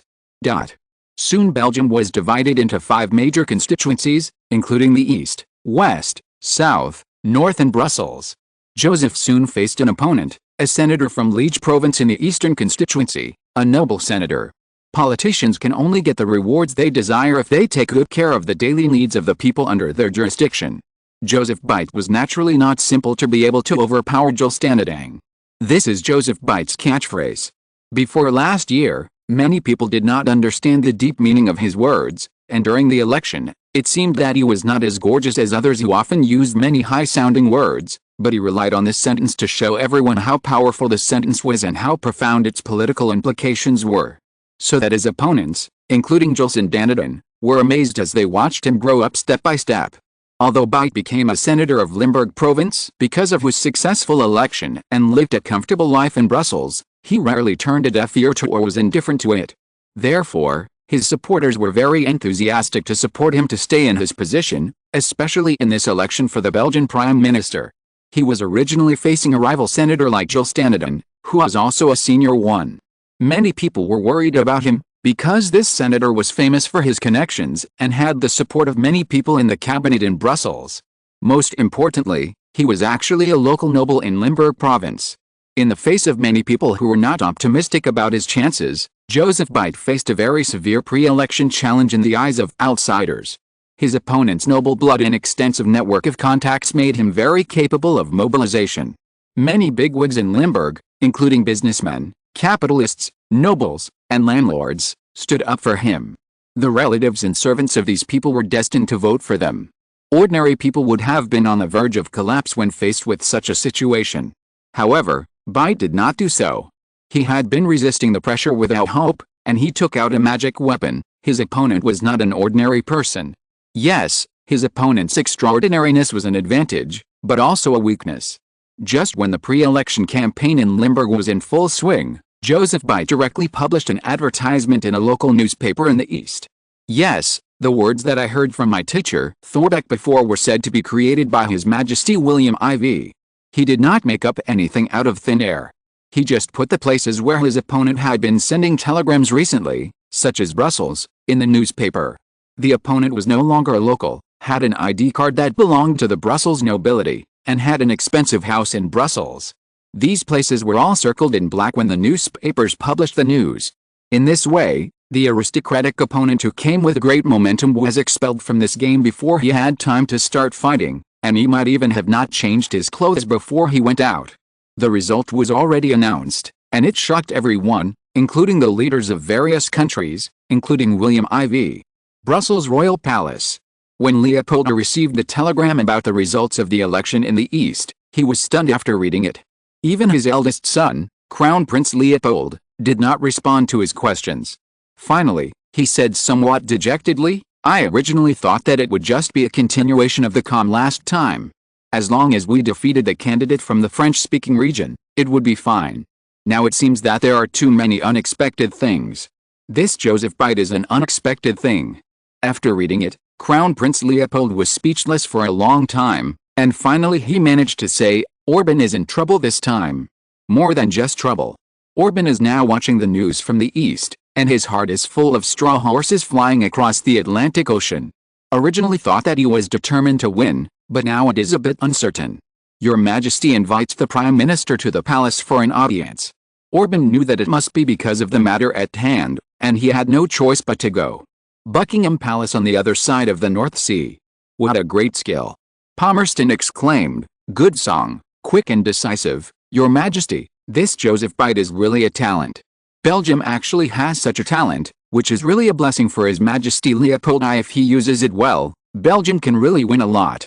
After saying that, there was no response from the Queen. She put down her teacup and looked at the Queen at the top in confusion. The latter had no choice but to let the attendant pass the intelligence information to Palmerston and Foreign Secretary John Russell. People were suspicious and speechless for a long time after opening it. The Netherlands actually hid it so deeply. The speaker was Palmerston's close friend and colleague, Foreign Secretary John Russell. The Queen saw that even though the two were powerful people in Britain, it took a long time for them to calm down after being shocked by the news. "William IV is really tricking me. I originally thought that this game would be played by another senator named Jules Darnton, but now another little tiger has been released. It seems that the Netherlands has no good intentions towards Belgium. Yes, I didn't care about this transaction at first. After all, our relationship with Belgium is known to the whole world. Now I am afraid that more trouble will arise." Palmerston was not discouraged by this. Instead, it aroused his years of fighting spirit.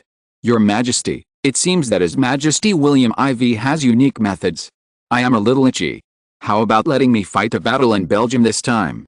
Queen Victoria did not make up her mind for a while, because it involved too many interests, especially the territorial transactions such as Australia, which involved a lot. She thought of the advice given to her by the Tory leader a few days ago. When she was about to refuse, Palmerston's face turned serious and he said, "This may be the last time in my life that I will have such a significant and interesting battle. I hope Your Majesty will grant it." After saying that, Palmerston, who was nearly 80 years old, lowered his head and begged.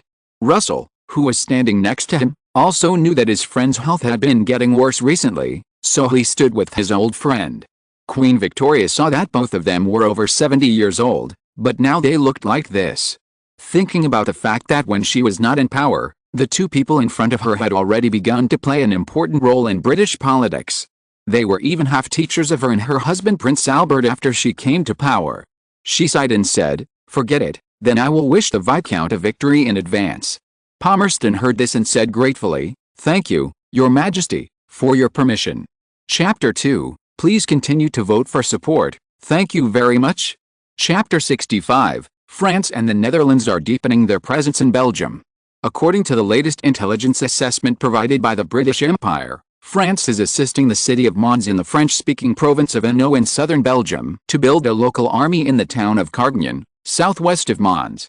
British intelligence agencies found that there were many large quantities of various French-style firearms and uniforms provided by France, which were military supplies used by the French regular army for training and mission execution, so the evidence was conclusive. In fact, the Belgian region is not only a place where various forces are fighting, but also a place where major powers in Western Europe compete. Since the Vienna Conference in 1815, Britain, France, the Netherlands, and even Prussia and Austria have been very interested in the Duchy of Belgium, which belonged to the Kingdom of the Netherlands at that time. In particular, the Duchy has always been the intersection of Catholicism and Protestantism and Christianity in the coastal areas of Central Western Europe. It has been used as a buffer zone between the two major sects in the north and south, and has become the front line of the confrontation between the Protestant Netherlands, Prussia, Sweden, and Britain against the Catholic France, Austria, Spain and other beliefs. Since becoming a Dutch territory in 1815, until 1830, the Netherlands had been troubled by the difficult historical grievances within the Principality. The Netherlands itself is a country where Protestantism has an absolute upper hand. Therefore, the southern French-speaking area was forced to succumb to the rule of the Netherlands due to the Vienna Agreement and the situation where Napoleon I had just been defeated and was at the mercy of others. It is precisely because of this that Brussels, the center point, has become the most chaotic place in Belgium and even in the whole of Europe. And British Prime Minister Palmerston, a newborn calf who is not afraid of tigers, used the diplomatic philosophy of balance of power, formed alliances, and combined soft and hard tactics under such circumstances, and finally integrated the opinions of several parties, allowing Leopold, the head of the Saxe-Coburg-Gotha family at the time, to become the King of Belgium. Leopold was the fiancé of the British Crown Princess who had just died. After his British Crown Princess fiancé died, his niece Victoria inherited the position of the British Crown Prince, which led to a close relationship between Britain and Belgium. This is even more beneficial to the newly established Belgium, and it will contain the Netherlands, which has lost its territory, and the ambitious France. It is precisely because of this relationship that although the population distribution in Belgium is dominated by the Dutch and French, the two ethnic groups in Belgium dare not provoke the Belgian throne at will, fearing that they will cause dissatisfaction from the British. The Queen of England used to send royal family members to visit Brussels regularly every year to show that her original intention of supporting Belgium remains unchanged. Show power. Even in the face of Belgium's sometimes forced implementation of domestic suppression policies, the British government is also high-handed. It can be seen that for Britain, Belgium's national interests are still far more convincing than superficial fairness and justice. However, for a long time, Britain has sold a large number of guns to Brussels on the grounds that Belgium needs to strengthen national control and make Belgium more peaceful and stable. Therefore, the French and Dutch in Belgium are very helpless about the practices of Brussels in Britain. In the past, France and the Netherlands were not willing to offend Britain for this reason, and chose to pretend not to know, or turn a blind eye. However, as the turbulent situation in Belgium has intensified in recent years, the two major ethnic groups in Belgium have begun to be unwilling to be completely subject to the oppressive rule of Brussels, so their minds have begun to become active. Various associations were established one after another. For example, the Dutch began to establish the Dutch Union Development Association, which is a solution to assist the Dutch in solving various conflicts in Belgium. In recent years, it has achieved remarkable results and is well known in the Dutch circle. There is also the Dutch-Belgian Chamber of Commerce, which is a business club-style alliance conference established by the top Dutch businessmen in Belgium. Its members include more than 80% of the capitalists. The influence is terrifying, and it has the function of influencing almost every Dutch and even Belgian. The third is the Dutch Self-Help League, which rose rapidly in 1859. It mainly protects the rights and interests of the Dutch in Belgium. The fourth is the Belgian Gun Enthusiasts Association, a paramilitary armed organization that sells more than 70% of the firearms in Belgium. Whether it is the French-speaking circle in the south or the Dutch-speaking area, they all love and hate this organization. It was established in 1858 and occupied a large share of Belgium in just 4 years. Even the Belgian royal family is said to be jealous of it. Some nobles even had the idea of plundering by trickery, but in the end they chose to give up such ideas because the alliance was too strange and mysterious. Even if Leopold I knew some of the inside information, he was forced to turn a blind eye to it because the other party had the support of various deeply rooted forces in Belgium. Similarly, in France, the French in the south followed suit and turned their attention to southern France. There was no gun alliance, but Napoleon III of France made a big move, and a large number of French-made rifles, revolvers and other light weapons quickly reached the hands of the French-speaking people. Especially recently, the situation in Belgium was strange and unpredictable, and under the deliberate promotion of Napoleon III, the people in the French-speaking area sought assistance from the garrison in northern France, so that in the first 2 months of this year, France delivered several batches of guns to them. Due to the long-term cooperation between the two parties, France even began to assist the French-speaking French in the French-speaking area to make their own guns to deal with the threat of the Dutch-speaking area, having already built and completed the production chain.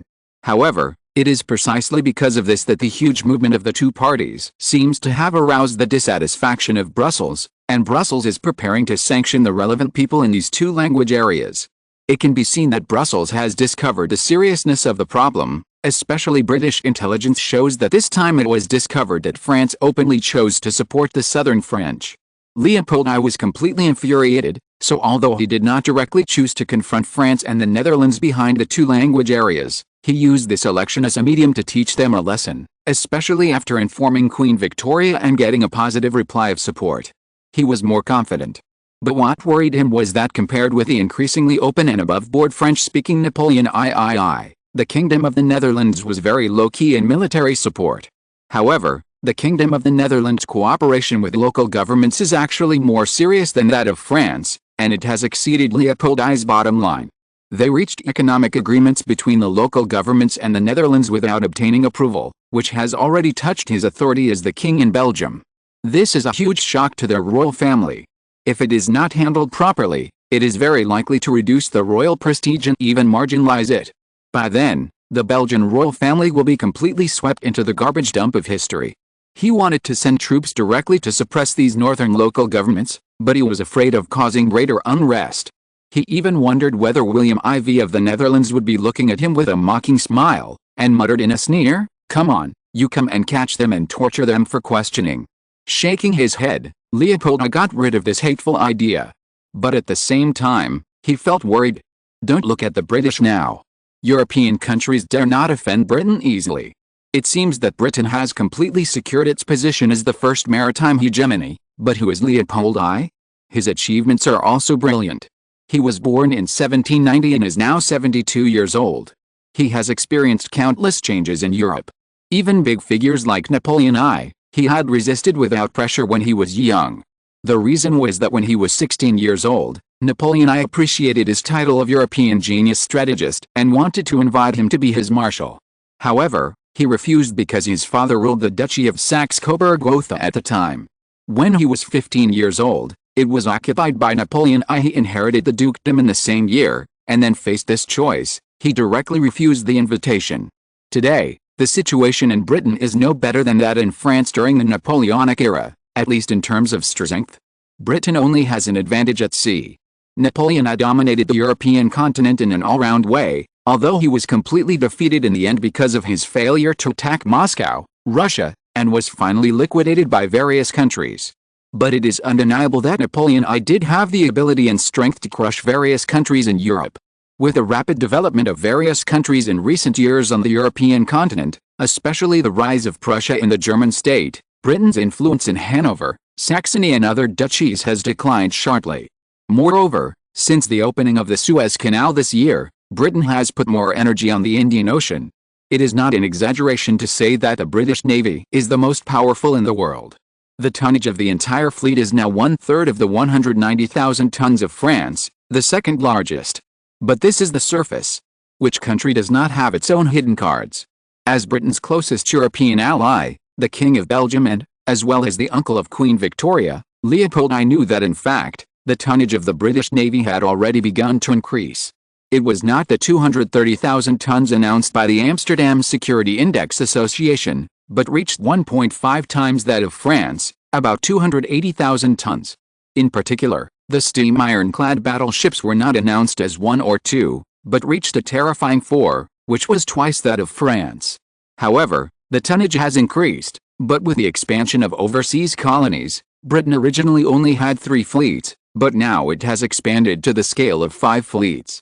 There are only 2 major fleets in the Atlantic, namely the Home Fleet and the Atlantic Fleet stationed in Canada. In addition, there is the Central Sea Fleet stationed in the Mediterranean, the Indian Ocean Fleet in colonial India, and the Australian Fleet in Sydney. On average, in addition to the 80,000-ton Home Fleet, the tonnage of each of the other 4 fleets is controlled at around 50,000 tons. It seems that the power remains unchanged, but because of the long distance between them, if a naval battle breaks out, will they be defeated one by one? Leopold I wondered if those British people had thought about this. Perhaps in the hearts of the extremely proud British, no one dared to attack them. Chapter 1 is here. At the same time, continue to urge for votes.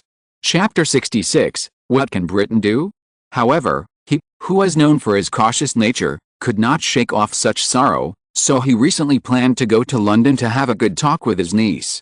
But before that, he should sort out the dilemma Belgium is facing now. If I don't show my power, do you really think I am a sick cat? Up to now, he has not really sought the support of Britain to fight against France and the Netherlands, but now it has come to this point. Britain's intervention will definitely have an impact on the security situation in Belgium and Western Europe, especially the current Prime Minister election in Belgium, which is being fiercely fought by all parties. However, there are pros and cons. Before the Netherlands and France intervened, Belgium and Britain could condemn each other. Once Britain itself joined in, the referee, the whistleblower, would be replaced, and there would be a lot of moral losses. Therefore, this is why he, Queen Victoria, and Viscount Palmerston have always been cautious. Now that Britain has joined in, it just gives the Netherlands and France an excuse to participate. At that time, Belgium will truly enter the three countries, use the general election as a battlefield, and each country will choose an agent to fight the general election in Belgium. It's really confusing to think about it. I also feel sad for the small countries. At the same time, I am deeply worried. The clear cooperation of the parties will not only intensify the situation in Belgium, but also escalate the confrontation between Britain, France and the Netherlands, which already have contradictions. However, in this game, Britain seems to have been successfully attacked by the tripartite agreement between France, the Netherlands and Prussia, and was caught off guard. Moreover, it may increase the price and bargaining chips of the three countries to Britain, especially strengthen the influence of the two middle and upper countries of the Netherlands and Prussia in Western Europe. France is reducing the pressure of facing Britain alone, trying to use this to hit the prestige of the British and increase the leadership of Napoleon III of France. This is one of the consequences of the three-party challenge to Britain, which of course includes getting the fat meat that the three countries want on the Belgian territory. February 26, 1862 at 16 p.m. Queen Victoria of the United Kingdom signed a special military expenditure bill, announcing the purchase of 5 additional naval steam ironclad battleships for the United Kingdom's own defense. The contract expires in 10 years from April 1, 1862 to March 30, 1872, with a value of £1 million. At the same time, it was announced that 2 first-class sailing battleships that were about to be retired would be sold to Belgium, a friendly ally of the British Empire, at a 50% discount, with a total contract of £100,000. At the same time, as this military expenditure bill was passed by the House of Commons and signed by Queen Victoria, there was also a warning letter from the British Foreign Office on the recent anti-British organization Franco-Holstein Tripartite Agreement Alliance. The British Empire Foreign Office emphasized that the intention alliance formed by the Franco-Holstein Tripartite Agreement was regarded as the main competitor, involving concerns about the erosion of Britain's influence in part of Western Europe on the European continent, concerns about the future cooperation in the Indian Ocean in the statement of the three countries, and concerns about the possible secret operations of the three countries in Belgium, and the joint pressure on Belgium and Britain's influence there. To this end, the British Foreign Office has made countermeasures, including strengthening military cooperation between Britain and Belgium, assisting Belgium in developing a considerable asymmetric combat force with a certain degree of power over neighboring countries, to ensure that Belgium can use this to deal with short-term threats at sea before Britain arrives, and at the same time ensuring that Britain makes the Belgian Navy a navy with retaliatory capabilities, so that if you want to attack Belgium, you need to consider the consequences and deterrence. At the same time, Britain can invite Belgium to participate in the development of overseas colonies at an appropriate time to show the British people's friendship with Belgium. However, this powerful diplomatic report also shows that Queen Victoria and the British government cabinet are indeed worried about whether there may be a war conflict in Belgium at present. Benjamin Disraeli, a member of the Military Committee of the House of Commons of the United Kingdom of Britain and leader of the opposition Tory party, said that Britain is facing the threat of the three countries of France, the Netherlands and Belgium, which are almost huddled together for warmth and are close rivals. He said that the reason why he led the Tories to agree to the bill proposed by the Whigs was that he saw that the British military needed tools to deal with threats. This bill for additional military expenditures by the King mainly provided a legal basis based on the annual military expenditure of the United Kingdom. As for other and alternative differences between the two parties, Disraeli said that the executive department of the ruling party and the Queen had the final say. Take the invitation of Belgium to participate in overseas colonies as an example. The British House of Commons has proposed this proposal for several years, but the struggle between the two parties in Parliament has resulted in these proposals failing to pass. Many people even speculated that the purpose of the Tories' cooperation, this time, should be to please Queen Victoria. After all, in Belgium, the Queen's only uncle is there. On the one hand, the passage of this proposal is a warning from the British to France, Belgium and the Netherlands, warning them not to overly bully Belgium. On the other hand, Disraeli changed the previous situation of the Tory party's discord with the royal family, so as to seek the support of the royal family in the next general election, not to mention the support of the royal family, but to seek the neutrality of the royal family including Queen Victoria, which is better than the current overly pro-Whig pattern. It is possible that the Tory party will face an indefinite period of governance. With the passage of the special military expenditure proposal passed by the British House of Commons and signed by the Queen, coupled with the warning of the Ministry of Foreign Affairs, combined with the huge influence of the United Kingdom in Belgium, what effect will this have on the general election that Belgium is facing? The impact is unknown at present, but in the case of the United Kingdom even passing the bill, at least many people speculate that France, Prussia and the Netherlands dare not directly invade Belgium, because this may face the wrath of the United Kingdom, which is a situation they are unwilling to bear. At the same time, the passage of these bills also played a breaking role on Prussia, France and the Netherlands. Herman Van Rompuy, a European situation strategy expert in the European Times, assessed, as long as Belgian soldiers can form a certain degree of loyalty, or be loyal to Belgium, rather than France, the Netherlands or Prussia, with the support of many British people, it is possible that Belgium's current 50,000 troops will be as combat capable as the Dutch Southern Corps, and will also have the ability to fight against a French Northern Corps.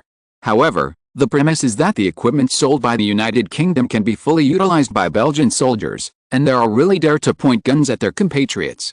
However, Herman Van Rompuy is not optimistic about Belgium, because of the ethnic differences there, the confrontation between the North and the South, and the fact that the king is not one of the ethnic groups. It is difficult to unite a single side, and there are not enough people loyal. It is even very likely that the guns in Belgium's hands will soon be in the hands of France, the Netherlands and other countries. In short, Herman Van Rompuy does not think that the sale of British weapons will change the situation of Belgium in the deep sandwich position. Belgium should have self-knowledge, and chess pieces should never dream of becoming flag bearers.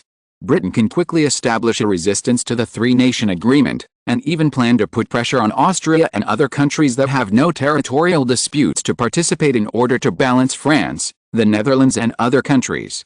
Finally, Van Rompuy warned Belgium, Britain can resist the three countries because it has a strong foundation and sufficient capital, but Belgium cannot act rashly and accelerate the disaster.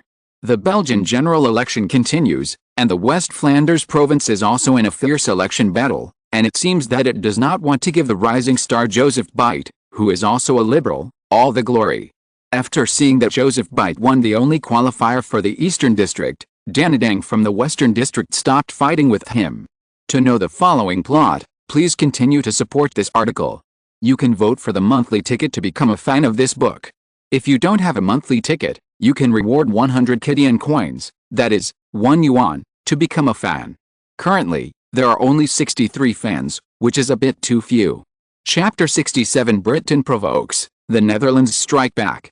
1862. In order to seek to promote the cooling of relations between the Belgian cabinet government and the royal family and the Dutch-speaking people, the Dutch cabinet Prime Minister Thorbecke issued an appointment that was recognized by William IV. He gave the Dutch ambassador to Belgium, Johan Karl, a new position and appointed him as the special coordinator for Belgian Dutch-speaking issues to seek to promote dialogue between Belgium and the heads of the 6 Dutch-speaking provinces in their country. However, at a time when Belgium and the Netherlands are not in harmony, some people are skeptical about the role of the Netherlands, believing that this is just the Netherlands' efforts to open up Belgium and intervene.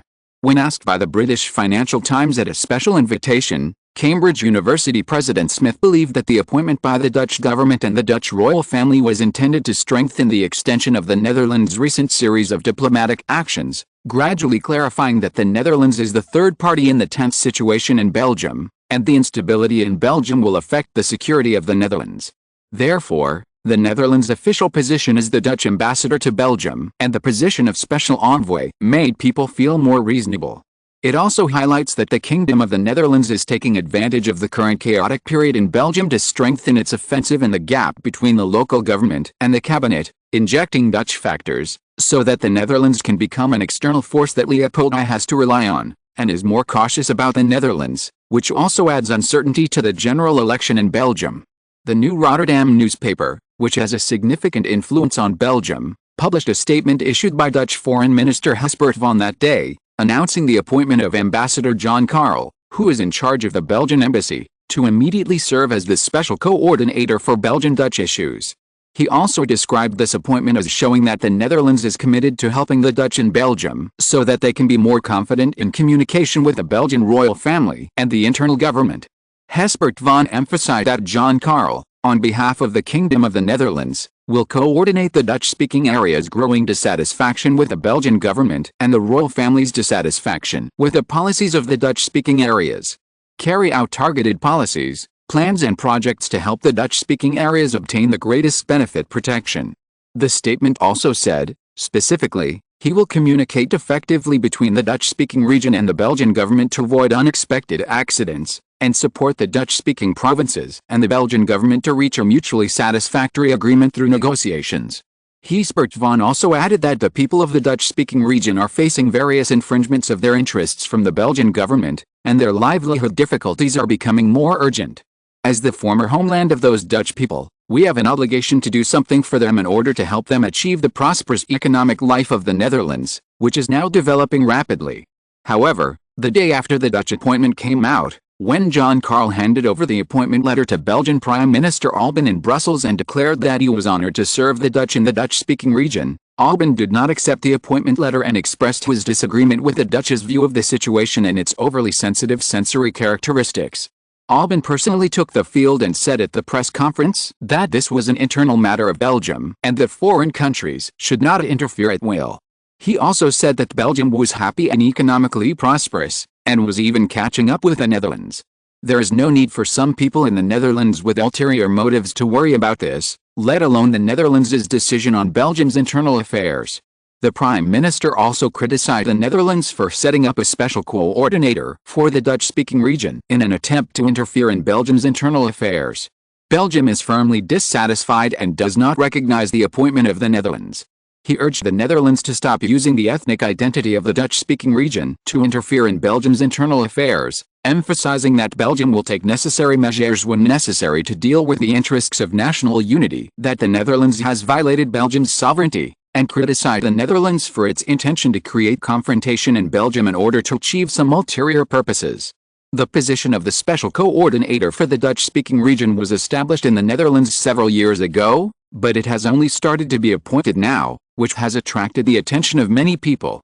Herman van Perron, a special political expert in Europe's most influential newspaper, Europe Times, believes that the reason why the Netherlands started to establish it several years ago and only appointed it now is actually very simple, that is, the Dutch government has linked this position with the British rumor that the British Empire invited Belgium to participate in overseas colonies and helped Belgium build a navy a few years ago. With the UK's announcement of its policy of supporting Belgium on February 26, the Netherlands immediately showed the sword that had been hanging over Belgium's head for the above reasons, in order to show that the Netherlands was already prepared to deal with the foreseeable tricks of Britain and Belgium. Herman van Perron believes that with the public appearance of the Dutch position, whether Belgium recognizes it or not, he believes that people in the Dutch-speaking area will affirm the appointment of the Kingdom of the Netherlands. Therefore, the situation that Belgium needs to face next will be more complicated. Because those Dutch-speaking areas will have more reasons to resist the Orbán government, and local governments will also challenge the Orbán government in various ways. Among them, foreign trade is needless to say. They have signed a customs union agreement similar to the North German Confederation with the Netherlands. He believes that Leopold I and Orbán will definitely not worry about this, because Belgium also benefits economically from it. On the contrary, they are worried that with the emergence of the customs union, they are afraid that after the establishment of the North German state, this alliance established by Prussia, which was originally not cared about by Austria, the leader, will eventually gradually form an invisible political alliance structure. If this also happens to the Dutch-speaking provinces in the Netherlands, it will definitely be an unacceptable consequence for them. Therefore, their obstruction was condemned by local governments and people, because it would cause them economic losses, which would cause more estrangement between the cabinet government and local governments.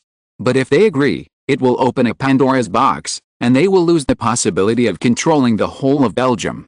In fact, the Netherlands has long been playing the Dutch-speaking card. Starting from January this year, the provinces of the Dutch-speaking region began to visit the provinces of the Netherlands one after another, and during their visit to Amsterdam, the heads of the 6 provinces were received by the Dutch Prime Minister Thorbecke, which caused dissatisfaction from the Belgian cabinet government at the time. Cambridge University President Smith said in the Financial Times that with the implementation of the British policy of aiding Belgium, the Dutch card has now been officially launched by the Netherlands. It has become a special and critical part of the Netherlands' sanction on Belgium, and has become part of the Netherlands' attack on Belgium. Even compared to the infiltration method used by Napoleon III in the French-speaking area, the Netherlands is actually more severe and aggressive than Napoleon III. Smith believes that the special coordinator for the Belgian Dutch-speaking area, appointed by the Netherlands, is intended to further strengthen the rationality of its diplomatic control over Belgium, while highlighting the serious internal contradictions in Belgium, and warning Europe that the interests of the Netherlands in Belgium must not be damaged, especially warning the Belgian government with the help of the British Empire. Herman van Perron expects that the Kingdom of the Netherlands will inevitably have further contact with the leaders of the Belgian local government in the future, and even invite them to visit the Dutch royal palace directly to give them more support to the Netherlands.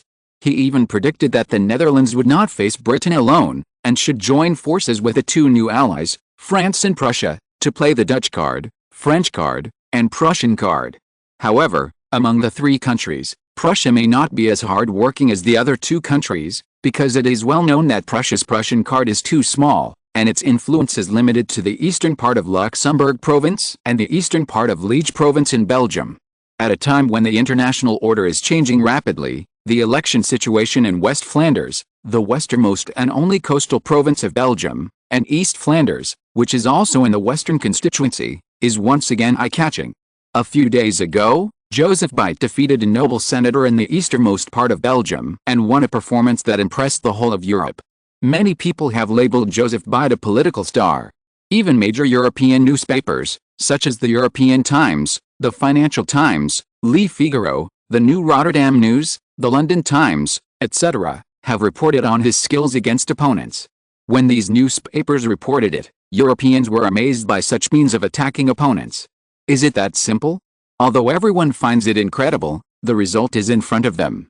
Therefore, every Belgian candidate and their team behind the scenes are very cautious now, and dare not be careless anymore, for fear of losing the battle.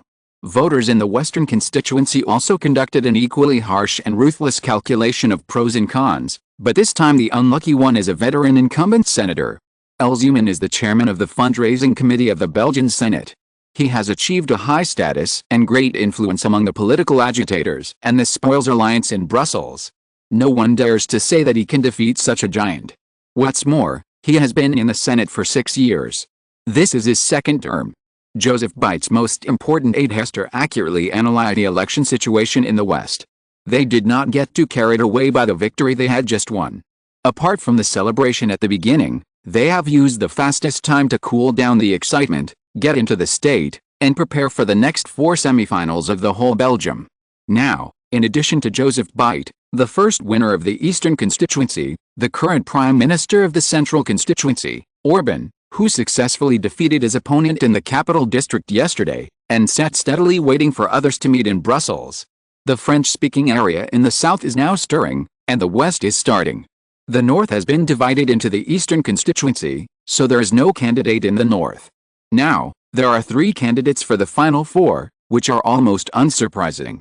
They are Joseph Bite in the Eastern District, Orbán in the Central District, and Merent in the Southern District. As for the Western District, many people are not optimistic about Jules Stanendang, who just ran for the Senate and was elected last year, because he is only 31 years old, and his opponent, Elzeman, has 2 strong qualifications and connections. The most important thing is that he is not an outsider like Joseph Bite's opponent. Therefore, when many people are not optimistic about Jules Stanendang, Bite said, "Don't jump to conclusions too early. Before the truth is confirmed, anyone can be a suspect, not to mention the election. In short, my 6th sense tells me that this Stanendang will be my opponent for life." However, since Stanendang is generally not optimistic, can he really defeat the opponent and become Bite's opponent? P.S. From yesterday till now, the number of people who rewarded me exceeded 10. And the number of people who voted for me monthly also exceeded 6, so yesterday's fan value grew the fastest, with a total of 16 people added. Thank you very much. I hope everyone will continue to keep up the team, especially those book friends who have not yet become fans. You can become a fan by rewarding 100 Kydian coins, that is, RMB1, and you can also vote for me monthly, And you must also keep up with the recommendation votes. Now I am ranked 5th on the new book signing list, and my collection has just reached 5,000 people. Chapter 68, A Letter Kills a Senator. While the outside world was discussing and speculating on the results of the Belgian election, the unpopular people were having a feast in a farm on the outskirts of Bruck, the capital of West Flanders, without any surprise or sadness. However, there were only 2 people eating. It seems that many people are not optimistic about you. 52-year-old Molly Philip gnawed the roasted lamb in his hand, not caring about the stains on his hands at all. Even his face and mustache were covered with the grease. He only focused his eyes on the lamb leg he had just cut off, and his eyes were fixed on it. Even when he spoke, he never left it. Compared to him, Jules Darnaton was much more gentlemanly, especially on his fair face, with almost no trace of beard, which made people feel that this person was very self-disciplined. Jules Darnaton swallowed a piece of fat lamb with great confidence, wiped his mouth with a napkin, and then answered the question irrelevantly, "What do you think of my 100-acre farm?" "What do you mean?" Molly Philip looked at him puzzled. "Tell me, if this lunch of mutton today is my last meal on this farm, do you think it's a pity?" The hand holding the leg of mutton stopped for a moment. Molly Philip was stunned for a moment, then said jokingly, "It seems that you have invested a lot in this election. Life is for such a fight. Lions and rabbits have to do their best, not to mention a player like me who doesn't have the overwhelming ability of a lion. I have sold this farm in exchange for a lot of money. This time in the newspapers, I have to occupy a page that is not too biased. But compared to that guy Alzeman, I still can't match him in terms of reserves, and I can't even compare to him." Jules Darnaton sighed. Philip did not speak, because the person in front of him was not an ordinary person. "Sure enough, within a minute," Darnaton said confidently, "but Zeman would never have thought that I would use this trick on him, to get to the point where he was killed." Molly Philip's heart moved, and then he thought of a possibility. "You are not going to?" "Yes, since Bite used this method to defeat his opponent, then why can't I? I will use the same method to defeat my opponent with less effort than him," Darnaton said confidently. Looking at this heroic spirit, Molly Philip was silent. "But I think this alone is not enough to defeat Zeman, Philip. This mutton is the most suitable sheep for the table that I just selected from the farm. You just tasted it, so you have to do your work as a staff member well." Molly Philip nodded. He said nonchalantly, "Don't worry, those people in the newspapers will definitely be corrupted by the money you get from this farm. Even the official newspapers will be like this. You know, I am the best at this business, and corrupting them is my innate talent." Jules Darnaton smiled and said, "Then, everything is ready. I, a marginalized person in the general election who is underestimated by others, will let everyone in Belgium see what election is." Philip smiled and said, "It must be very interesting. Alzeman has been walking around in East Flanders and West Flanders during this period of time. Regardless of whether the relationship is hot or cold, all contacts have been launched. His men are also very attentive, and they are building a high-standard image for him every day. They have also gained a lot. Now Alzeman's reputation in the 2 provinces completely overshadows his young opponent." "Well, what is his name?" "Yes, it's Jules Darnaton." Suddenly he teased and sarcastically said, "Why not Jules Darnaton?" Thinking of this, he was in a good mood and opened a precious tea that was shipped back from the Far East. He forgot what it was called, but the British royal family was carefully saving it. It was rare. It was said to be refreshing. This was also because Prime Minister Orban was his brother-in-law. His sister secretly gave him the tea and told him that it was given to him by his brother-in-law Orban as a gift to celebrate his victory in advance. Thinking of this, he picked it up little by little and put it into the teapot. Then he lay on the recliner and slowly closed his eyes, ready to wait for the tea leaves to brew, and then carefully experienced the difference between the taste of good tea and the tea he drank before. However, it seemed that God played a joke on him. At this moment, his staff in charge of image building rushed in. Just when he was about to complain to the other party, the words he heard next made him feel unsuitable for tea drinking, because he was already furious, and the most suitable thing for him now was roaring. Alzeman disappointed his brother-in-law, Belgian Prime Minister Orban, and he also disappointed all those who supported him, or were bribed by him and wanted to rely on him to climb up to Orban. Because on February 28, all major Belgian media reported negative news about Alzeman, regardless of the length of each page. The headlines were all, "Senator Zeman only visited East Flanders 5 times in a year." Yes, there were 3 bold black exclamation marks after it. His political connections in Brussels and his former connections in East Flanders are at the level of top figures. His influence is also one of the 20 largest in Belgium. He is in charge of the fundraising committee, one of the most important departments in the Belgian Senate. If I were him, I don't think I would participate in this election, because this position has made great contributions to the Belgian nation and is one of the greatest professions in Belgium. Unfortunately, he ran for election, and he ran for election when he was not ready. Yes, I think he was not ready to fight me, and I was willing to remind him. Unfortunately, I couldn't even enter the door of their house. Because their security is so good, comparable to the level of the royal palace, and it is difficult for ordinary people to approach, unlike me, a commoner, although I have achieved some success now. Of course, the most wrong thing he did was to become a person who forgot his roots. 6 years ago, he was elected as a senator from East Flanders, and people lined the streets to see him off to Brussels because he was a representative elected by the people and represented the interests of our East Flanders. Unfortunately, the people now feel regretful. But he may have forgotten one thing, that is, his power comes from the votes of the people. After his first successful election, he returned to East Flanders only 5 times in his first 4-year term. Halfway through his second term, he has only returned twice, including this time to canvass for votes in the Prime Minister election.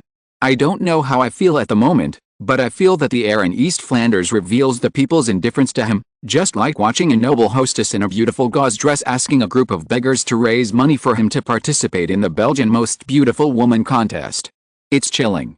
Every time he came back, he didn't stay in his hometown, the mountain town, for enough time to explain to his voters what he did for these voters in Brussels. What did he fight for them? And most importantly, his home seemed to no longer be in that remote mountain town, but had moved to the prosperous and wealthy area of Brussels. That home was as heavily guarded as the temporary home now, and was completely disconnected from our voters. Some people say that he once refuted his political opponent, the opponent in the second 2-person senatorial election, saying that he had returned not 5 times, but 11 times. Is this a high number? With the current train service, the distance from Brussels in central Belgium to Ghent, the capital of the neighboring province of East Flanders, is less than 100 kilometers, just a few hours' journey.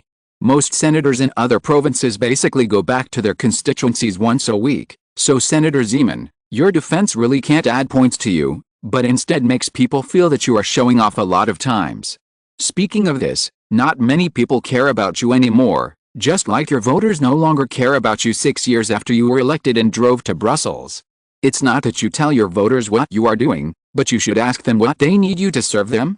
This article was written by Jules Stanadang. When Al Zeeman finished reading this entire stack of reports that were almost all on the front page, he fainted, yes, the kind that fell backwards. Not only was Al Zeeman attacked so hard that he fainted, but all the people in Belgium who were in politics or concerned about politics were shaken by an earthquake. Facts and eloquence. Jules Stanadang only used an open letter to attract the attention of the whole of Belgium and even Europe, because on the next day, Al Zeeman formally apologized to his voters and said that he would withdraw from the election and serve the voters with peace of mind from then on. As soon as this news came out, everyone was stunned. Even several other opponents paid more attention to Jules Stanadang than Joseph Bite. Amsterdam, Royal Palace. Sure enough, he is as cunning as the President of the United States in later generations, and his ability to respond is too strong. However, I like him. William IV looked at the letter in the newspaper and sighed. Belgium has 2 people participating in the election, which allows me to attack from other places, but has Britain already taken action? France, William IV thought solemnly. Is it true that no one is paying attention to this side because of the Mexican incident? How is it possible? I think the goal is not small. France, no one from this country can be trusted. The Netherlands, you have to be careful to guard against being betrayed. Chapter 2, 6,000 plus words in 2 chapters, continue to ask for various votes and rewards to become fans. The number of fans has increased to 89. If you're listening to this novel on a channel other than Fanfic World, it means they downloaded and uploaded it without effort. We cordially invite you to visit our channel, Mundo Fanfic Novelis. There you'll find the original version of this story and you can explore many other novels of various genres. We're waiting for you to immerse yourself in a world of incredible novels. Chapter 69. Junior sister Alexandra. The Netherlands is not the best in Europe. Even with a hidden naval power, it can only be regarded as a medium-sized power with a first-class navy. The shortcoming of a population of 6 million and a small area in Europe have limited its development potential. Therefore, developing overseas is the only chance for the Netherlands to turn over. Looking around the world, there are only a few places where the Netherlands can strengthen its position, and the Americas occupy a few. And if you want to develop without being affected by European countries, it is the Pacific region far away from Europe. Until the end of the 19th century, there was little real attention from European countries, and it was only regarded as a kind of colonization. Period. It just so happens that the Netherlands has overseas territories there. Some people will say, why not just dive into Europe and vigorously develop the Pacific region? William IV was like this at the beginning, but you have to know that if you want to develop quietly, not everyone is willing to see you develop like this. Britain is a country with a strong sense of crisis. Every time a European country develops to a certain extent, it finds itself on the verge of being caught up. It will take action, and its means are almost always to make other similar threatening countries in Europe fight you. Finally, when both of you are exhausted, it will slowly reveal its hidden body, and then play the role of a referee with selfish interests to judge you, so that the strength of the countries that threaten it will fall back. The Netherlands needs to let France, a European country and a maritime power, join in to win the support of other important European countries to be vigilant against Britain. The Netherlands does not want Prussia to enter the fast lane of fighting with France now. To prevent the British from spreading hatred around the Netherlands, causing wars around the Netherlands and hindering the development of the Netherlands, I have promoted the establishment of the tripartite agreement. My goal is not only to form a Franco-Dutch alliance, but my real goal is to establish an alliance without Britain and vigilant against Britain. The Netherlands does not want to see a Europe divided by the British issue, especially Western European countries. Therefore, the Netherlands can only move forward from defensive power to deterrent power. The Netherlands' choice of the Kingdom of Prussia as the best security partner to meet its security needs is a pragmatic and unsurprising decision. There are 5 reasons why he let Prussia join the tripartite agreement. Historically, the Netherlands and the North German Confederation, including Prussia, had close military and security relations. They all shared a common religious system, namely, the Protestant Lutheran faith, and were wary of Catholicism to a certain extent. The Netherlands, France and Prussia all viewed Britain as a long-term potential threat. The Netherlands and Prussia were both dissatisfied with the surge in imports of British industrial products, because this led to dumping of local industrial products and reduced employment development in the Netherlands and other countries, which made the 3 countries increasingly dissatisfied with a lack of employment opportunities. Britain's naval dominance made the 3 countries anti-British for the gradual expansion of the scale of the common navy. The tripartite agreement was more of a warning letter than an alliance, warning that the region might face increasing instability due to British intervention, and calling on each country to establish a closer partnership with other countries in the region. The signing of this alliance between the 3 countries has foreshadowed a formal shift in Dutch policy. It marks the transformation of Dutch defense policy from a historical defensive policy to a deterrent force, and is ready to participate in various military operations in Europe in cooperation with France and Prussia. This agreement also strengthens the importance of the Netherlands establishing defense and security relations with its partners. As William IV emphasized at the Privy Council meeting, the Netherlands is now facing the greatest opportunity and the greatest crisis in 100 years. The relationship with its partners will reshape the Netherlands' position in Europe. At the same time, it will also provide a certain degree of assistance to the Netherlands' development in the Far East, because if Europe is strong, the Dutch territories in the Pacific and Indian Oceans will be strong, and if Europe is weak, then those regions will be constantly invaded by European countries. Therefore, this is the most important and significant strategic adjustment since the Netherlands fought 4 naval wars with Britain and eventually lost. Therefore, the Kingdom of the Netherlands under his leadership will increase its defense spending to 10% of the country's GDP. Especially since January this year, the Netherlands and Britain, France, and Prussia have been involved in the escalating internal disputes in Belgium. This tug-of-war began in 1830, when Belgium, with the support of Britain, separated from the Netherlands on its own, which was destined to the current situation. Especially now with the general election in Belgium, the pro-British royal family and government and the pro-Dutch, pro-French, and pro-Prussian forces are complicated. This election was a melee in which everyone was fighting for their own rights, and everyone was striving to win by proxy. Your Majesty, Princess Alexandra of Denmark is also here to attend this marriage conference. It is said that she has been on good terms with Queen Victoria's eldest son, Crown Prince Edward, since she joined the Kingdom of Prussia last year under the matchmaking of Leopold I of the Belgian royal palace. So King Edward has just arrived in Amsterdam and is visiting the Danish embassy. Just as the meeting was about to start, the director of the Netherlands International Intelligence Agency, Mackay Sean, whispered the news in his ear. He nodded lightly. Then, William IV looked at his subordinate in front of him, and couldn't help but sigh in his heart that he had been in this world for almost 7 years. In 1856, his soul traveled to the body of Crown Prince William of the Kingdom of the Netherlands, who was visiting the Kingdom of Denmark. At that time, William had just turned 16 years old.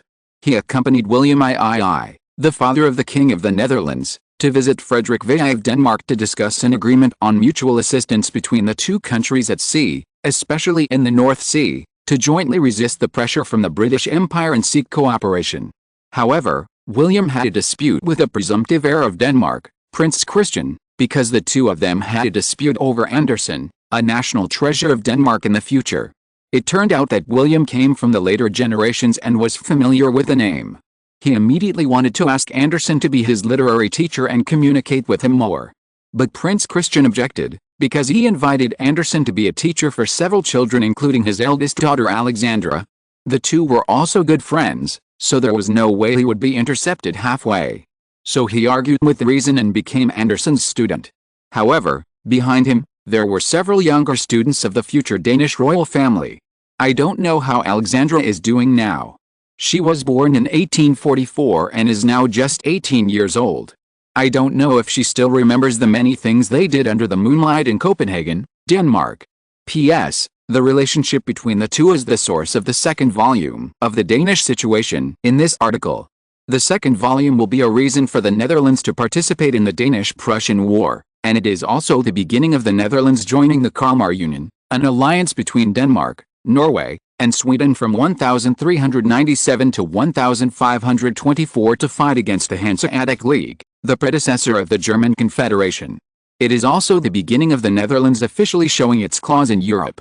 From now on, it will face the world as a powerful country. Please wait patiently and continue to support. Chapter 1. Chapter 70 Letter from the U.S. Secretary of State. The election in Belgium is in chaos now, but William IV actually didn't find it strange. There are more strange things than this. Before he traveled through time, Han, a medium-sized country in the Far East, was the closest and most familiar representative to him. The country's self-confidence is well known throughout the universe, and the country's political ecology is also the most bizarre in the world. The country is very similar to Germany, the future of Prussia, in many aspects. Han experienced the era war with a gun pointed at the same ancestors and the same race, and Germany, the future successor of Prussia, fought two major wars that changed the fate of the country. Both countries have overcome the conditions for the separation of the country.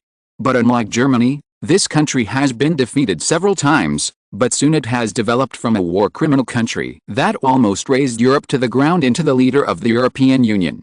Han, which has developed from the ranks of the poorest countries to a developed country in the past, is also a role model and envy of developing and small and medium-sized countries around the world. The secret of the country's miracle is that outstanding political leaders inspire the unlimited potential of the people. Whether you admit it or not, Han has indeed developed. But William IV naturally would not think that Han is a perfect model country in the history of development, because its shortcomings are still to come. According to an article he saw in his previous life, it is said that this is the inner talk of their own national leaders. It is stated in it that among the 8 German presidents who have left office, 7 have played an outstanding leadership role with beliefs and visions in line with the spirit of the times and have become respected great Germans. However, Han also has several outstanding leaders, such as Li, who established the Great Han Kingdom and built the Han-US alliance during the period when the opposition between various factions fell into a chaotic situation, Park, who promoted economic development with the Han River Miracle, Roh, who opened up the North policy with Cold War thinking and started the diplomatic revival of Han and the reconciliation between the North and the South, and the democratized region. These people have a keen historical vision and have not avoided the difficulties raised by their respective times. They are realists who always stand firmly on the contradictions of reality, know how to make major policies that transcend the times, and are supermen who devote themselves to solving problems and opening up a new era. Although Xiaolu and others later also achieved outstanding results, they, like Park, lacked a deep understanding and discussion of the national leaders. Such national leaders have solved a problem, but created another contradiction and side effects. Pro-Ro or anti-Ro. Different factions around the leaders have emerged, and these conflicts between the camps that are not in line with the times have become normalized. This is the result of the head of the Han country's partial listening and giving up the attitude of tolerance for the conviction of political hostile forces. Such a consequence is that the people of the country in later generations do not understand the scene that has appeared, and it is also one of the reasons for the ridicule of the capital state plan. After leaving office, these leaders of the Han country almost all face the tragedy of falling. Many people speculate that this may become a source of revenge and hatred after he leaves office, and perhaps it will become the reason for his fall. The outgoing prime minister said with heartache, if they increase their success in communication and integration, the Han country may have become the Germany of the Far East based on the world's 10th largest economic strength, the world's 5th largest technological innovation country, and the world's 6th largest military expenditure country at that time. Although William IV did not comment on the pride behind the Han country prime minister, he had to admit that the politics of their country he mentioned was indeed thought-provoking.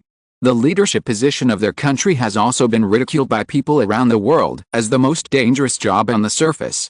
As long as you take that position, there is a 50% chance that you will be in prison after stepping down, and the sentence will start from 10 years, which is terrifying. From it, William IV thought of many national election systems. He did not comment on whether it was good or bad, but his motherland's attitude towards it in the previous life was indeed worthy of praise. Period. Especially the discussion on the election system of the United States. American democracy is a game for the rich based on capital, which is fundamentally different from human beings. In fact, the money politics initiated by the British runs through the entire West. All links such as elections, legislation, and governance actually restrict the rights of ordinary people to participate in politics, because these are all plans that only high-end people have. Economic status inequality is also political status inequality. Only if you have enough capital in your pocket can you get enough votes from the poor, because the poor are working for him for a few dollars. Votes can be purchased with Dutch guilders, pounds, etc. And internal transactions are the pinnacle of money politics. Marie Philippe, an aide to Jules Darnaton of Belgium, is the world's most famous master of European money transaction politics. His existence, to put it bluntly, if Joseph Bite had settled down for more than 10 years, he might still have a chance, because at that time he had established his own huge network of contacts in Belgium, but now, his speed of establishment is still not as fast as Philip's money transactions for Darnaton. Even the Belgian Prime Minister Orbán, William IV, does not think that he is better than Marie Philippe in building connections. Because his eyes really see through the sufferings of the world, and you can always find the most vulnerable part of the human heart and directly make transactions that people have to trade. Although the money politics represented by Marie Philippe has become more and more a tumor of dissatisfaction for people, and has become a great irony for people to the Kingdom of Belgium in the West, the world still needs to operate, just like many political ambitions condemn it in front, but hope that they have a Philip in their hands behind. This human heart cannot be eliminated. Belgium also starts with money transactions, so William IV believes that from the beginning to now, the Dutch-speaking area that occupies a dominant economic position in Belgium is definitely not comparable to the mountainous areas in the French-speaking area. Those are all remote and poorer places, while the Dutch-speaking areas are lowlands and coastal areas. This makes it difficult for the Dutch to be isolated in the governance of Belgium. In fact, if the Netherlands is strong enough, it can also use the strategies of the United States and later generations to influence countries around the world, especially those in South America. William IV already has a set of strategies in his heart, especially the peaceful evolution routine. The first step is to use cultural exchanges, economic assistance, and control of the country's newspapers and public opinion to win the favor of the country and create an atmosphere of public opinion for various subsequent cutting of leaks. After that, he began to exaggerate the bad policies and bad aspects of the governments of various countries that he wanted to influence, in order to arouse the dissatisfaction of the people, especially to find the contradictions between people and the royal family, and hit the deep hearts of the people of the country with one blow, triggering emotional rebellion. At the same time, instill the good side of the Netherlands, values and so on, so that people think that the Netherlands is the happiest national system in the world, so that people begin to yearn for the Dutch life system, and cultivate their inner dissatisfaction with their own country, cultivate a large number of non-governmental organizations to support other factions including the opposition party in the country, seize the opportunity to come to power, and then seek important interests for the Netherlands, whether it is strategic interests or trade, etc. In short, the above can win more allies for the Kingdom of the Netherlands, but the premise is that the Netherlands must have super strength, not to mention surpassing the United Kingdom, at least not lower than the level of France. At present, the Netherlands is still far from it. Therefore, the only way to strengthen strategic communication with the current royal families and governments of various countries is the best choice at present. Your Majesty, the Secretary of State Seward of the North of the United States has sent another letter of protest. He expressed dissatisfaction with the Netherlands' occupation of Hawaii and demanded that the Netherlands withdraw from the Hawaiian Islands and return Hawaii to a peaceful and beautiful environment. Haspet-Feng waited for all the ministers to finish their reports for the new week before speaking about the protest letter from the United States in the Privy Council. The British were the first to discover the Hawaiian Islands. No one denies this. If we are concerned about the Dutch taking over Hawaii, it should be the British who should protest, not the Americans. Isn't it a bit abrupt for Seward to do this? The speaker was the Secretary of the Interior, John Roll. Yes, several people were also puzzled. William IV was stunned, and then sneered. Seeing this, Haspet-Van explained, the British discovered the islands first, but the United States probably did business in the Pacific Ocean, and the shipping routes there often passed by there, so they had ambitions there long ago. In fact, Britain and France have always been competing with the United States for the interests of Hawaii, but the United States, relying on its geographical advantages, has gradually eliminated the influence of Britain and France through political and military means, and finally formed a situation that seems to dominate the Hawaiian Islands. The country's economic and religious infiltration of the Hawaiian Islands is due to its ambition to occupy the Hawaiian Islands. The leadership of the Kingdom of Hawaii could not fail to notice this ambition. Faced with the United States, which is growing rapidly in area and strength on the east coast of the Pacific Ocean, the weak Hawaiian Islands can only win over other major European powers to hedge against the United States and form a balance of power. In 1842, King Kamehameha II of the Kingdom of Hawaii sent 3 envoys to visit Britain, France and the United States, respectively asking the 3 countries to respect the sovereignty and independence of the Kingdom of Hawaii. Although Kamehameha II disliked Britain and France, he disliked the United States even more. After all, their warships had invaded Hawaii many times in the 1930s, forcing the Kingdom of Hawaii to owe many unequal treaties and give them privileges. However, the Kingdom of Hawaii only paid some benefits to them. After all, these 2 countries just wanted to get involved. The second secretary directly proposed to merge the Hawaiian Islands into the national territory of the United States, which was unacceptable to the Kingdom of Hawaii. Please look at this map. If the United States captured the Hawaiian Islands, they would be invincible in the Pacific Ocean, and they would be able to occupy the vast central Pacific Ocean that had not yet been deeply involved by the British and French forces. As long as they occupied this place, the United States could use it to compete with the major European powers in the Pacific Ocean for the strategic fulcrum of the interests of the Far East and the Pacific coastal colonies. Haspet-Van said sarcastically, when we used coercion, inducement and other means to make Kamehameha accept our proposal to exchange Tonga Island in the South Pacific for the Hawaiian Islands, the king, who had suffered from the invasion of the 3 countries, considered it for only one night and agreed. Major General Jane Lyndon then successfully took the Hawaiian Islands.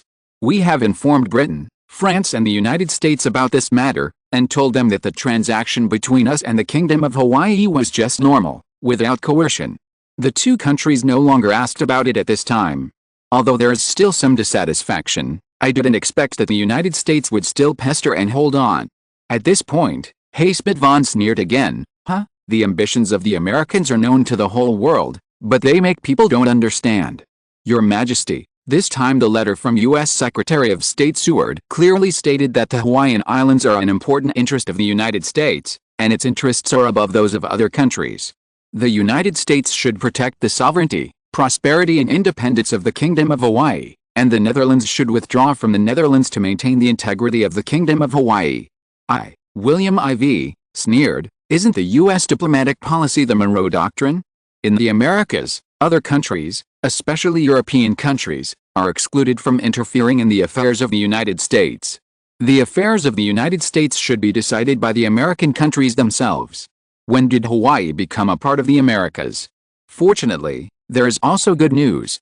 Starting 1861, I just inherited the throne of the Netherlands will be recommended by the Kidian Client History Classification Page Editor's recommended column at 0 hours, 0 minutes, and 0 seconds, which is to download the Kidian Reading app. After clicking on the selection, enter the top position after the History Classification page. Please continue to support. Continue to ask for votes and rewards to become fans, and wish you all a happy New Year's Day in advance. Chapter 71 Leopold I's painstaking efforts. When West Flanders Senator Danton defeated his opponent Hughes, Brooks city councillor, in the West Flanders Senate election in 1861, Hughes never expected that his opponent would grow so fast. Therefore, looking back now, it is not unreasonable that he failed in the election from city councillor to senator. At the same time, he also felt incredible about his past mistakes. Especially when he successfully ran for city councillor for the first time, in order to keep in touch with the people, he initiated several hometown meetings. The first meeting was held in his hometown of Rusalara. At the meeting, the fledgling councillor spoke about the duties of the Brooks City Council. I'm your representative at the city level. I don't care whether the roads in your town are smooth or not, and I'm not responsible for picking up your garbage. When the time came for the councillor to be asked questions, a representative of the farmers in his hometown sitting in the first row kept raising his hands. After getting the nod, he said, "Hey, sir, I have something to tell you. The people in charge of sanitation should come to pick up the garbage at least once a week, but they haven't come for a month, and even our dogs run in from time to mess around." The councillor said dissatisfiedly, "You know, representative from my hometown, I just said that I'm now a councillor of Brugge, Belgium. I'm in charge of the budget preparation and national issues of Brugge. For such small matters, you should go to your mayor or the relevant professional departments." The representative looked at the triumphant New Brugge councillor, looked him straight in the eye, and said without any irony, "I don't want to look for those high-level figures at the beginning, because I think it's most appropriate to find you, but now I find that you are also a high-level figure now. It seems that I took it for granted." Recalling the representative's words, Hughes felt ashamed and dissatisfied with his youthful recklessness. If a person has to go through a religious baptism to enter the secular political field, then what happened to Hughes at that moment was equivalent to this ritual. No matter how different the world is, the true face of political life is like a bucket of cold water, which will be poured on every ambitious young politician, because after more than a year of precipitation, especially from what happened to several candidates recently, Hughes understood a truth: it is not you who tells people what to do and what to consider. On the contrary, they should tell you what to do and what to consider. The first round of the Belgian general election has come to an end. At this point in the election, the position of Prime Minister has been chosen from the 4 candidates. Who will become the new Belgian Prime Minister has attracted much attention. Even the major financial groups and political forces in Belgium are moving, and have begun to frequently contact the 3 people. All forces are beginning to test the water temperature and put forward their own plans to see which candidate is their best partner. If they are compatible, they will get the full support of this force and financial group to fight against the other 3 candidates. On the contrary, they will directly become the target of their criticism. The winners are Prime Minister Orban, a Liberal senator from the Brussels district, a royal supporter, pro-British and re-elected; Joseph Beit, a Liberal senator from the eastern Limburg province; Jules Starnetten, a senator from the western West Flanders province; and Melland, a senator from the southern Hainaut province. The above are the most powerful candidates for the prime ministerial throne in Belgium. Among them, Orban, who had the highest voice at the beginning, seemed to have begun to sink due to the limitations of his status. Joseph Beit and Jules Starnetten, senators from the ruling Liberal Party, were not optimistic about it. Now, after 2 rounds of easy PK, the election situation is bullish, and they have divided a lot of Orban's votes.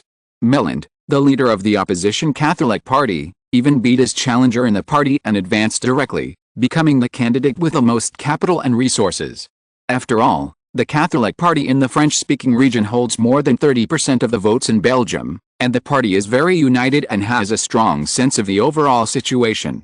This is why it is difficult for his challengers to shake him. With his 30% plus stable vote base, facing the Liberal Party's 60% plus, it certainly feels weak, but you have to know that there are 3 people in the Protestant Liberals who are dividing these votes, and no one has 20% after an average division, which is definitely a huge advantage for Merland. Therefore, the opposition party Merland is also gearing up, and is trying his best to send his own people to win over the insiders of the 3 candidates' camps, so as to increase his base. He did it with the mentality that even if he couldn't win over the opponents, he could ruin their good things, so the scope of his actions even covered the camps of the 3 Liberal parties, and cast a net all over the Liberal Party. It is said that even Dems, another senator of the Brussels district and the current Minister of Justice, who wanted to win over the right-hand man of the current Prime Minister Orban and had Simazeo's heart, has been won over. If it were not for the corruption lawsuit, he would not appear. Maybe this time, he would become a competitor with Orban in the Prime Minister's primary election on behalf of the Brussels district.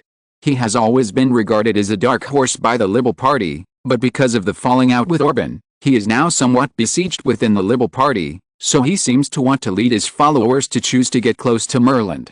This caused a huge earthquake in the Liberal Party and Belgian politics not long ago, because Dems is not at the top level in the Liberal Party, but with many years of operation, his support rate in the Liberal Party has always been around 10%, and his die-hard supporters are also around 5%. If these 5% of supporters follow him to the Catholic Party, then the marginalized people in the Liberal Party who are not Protestants will shrink rapidly, which is also a big blow to the Liberal Party, which has always been known for its tolerance and inclusiveness. This will definitely strengthen Merland's momentum, just like now. Many Belgian political analysts said in interviews with the Standard and the Brussels News that this will have a huge impact on the Belgian political situation, even threatening the foundation of the liberal ruling party. Therefore, many people feel that this election will change many things, and may even change the situation in which the Liberal Party has always been the only party in the Dutch-speaking area. It has officially entered a situation of 2-party hegemony. Leopold I of the Kingdom of Belgium unexpectedly stood up. In an interview with the European Times, the most influential media in the world today, on February 28, 1862, he said, "No candidate currently has the majority support, so he refused to publicly express his support for anyone, to avoid the country falling into more intense competition and destroying the healthy competition order." At the same time, he was also satisfied with the wonderful performance of the candidates, especially the newly emerging Senator Joseph Beit from the Dutch-speaking Limburg province and Senator Jules Daerneding from the Dutch-speaking West Flanders province, who are the top figures among the rising stars in Belgium. He promised to support the formation of the cabinet in accordance with the results of the election, and he would support whoever wins. Leopold I said that Belgium is deeply divided, making it difficult to govern the country. Therefore, despite the political crisis, he would not intervene rashly, because so far, no candidate has shown disloyalty to the country or betrayed the country's interests. If he intervenes, it will cause unnecessary trouble to the Belgian election, and the country will fall into a state of disorder, which is very unfavorable to the situation in Belgium. Despite this, Leopold I promised that if a candidate shows disloyalty to the country and betrays the national interests, he will do everything he can to stop him in order to safeguard the national interests of Belgium.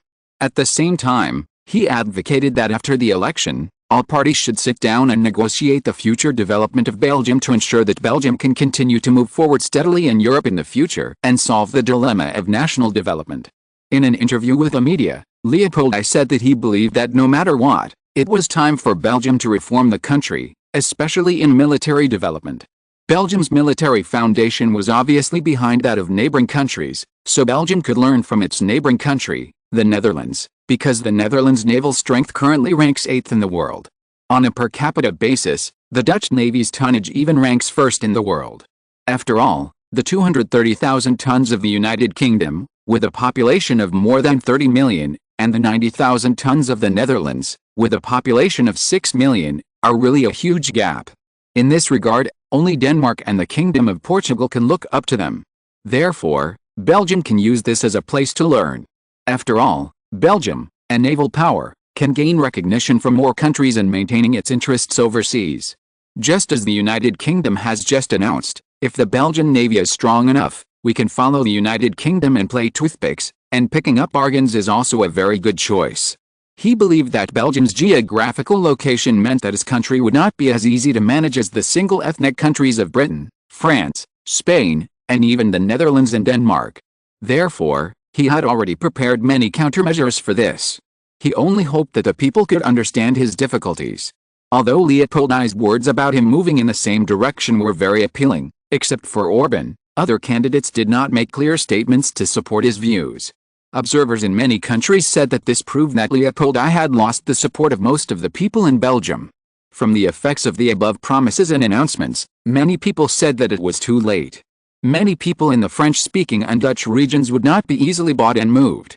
The Liberal Joseph Bite campaign issued a statement saying that although Bite supported most of the king's views, he did not agree with the view of being too close to the British, because the British maintained a diplomatic policy that prioritized their own national interests around the world, rather than cooperating happily with whoever they liked.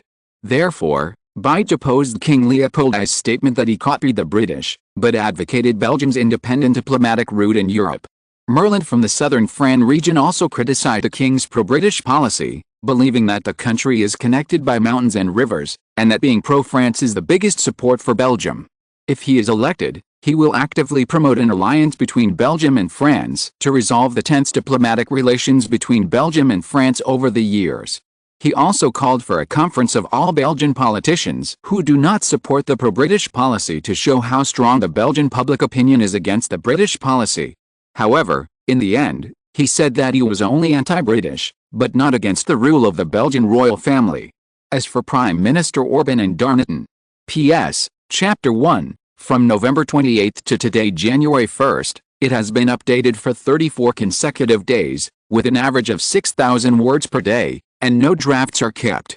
This shows my persistence in this article. Friends who like it, please continue to support it.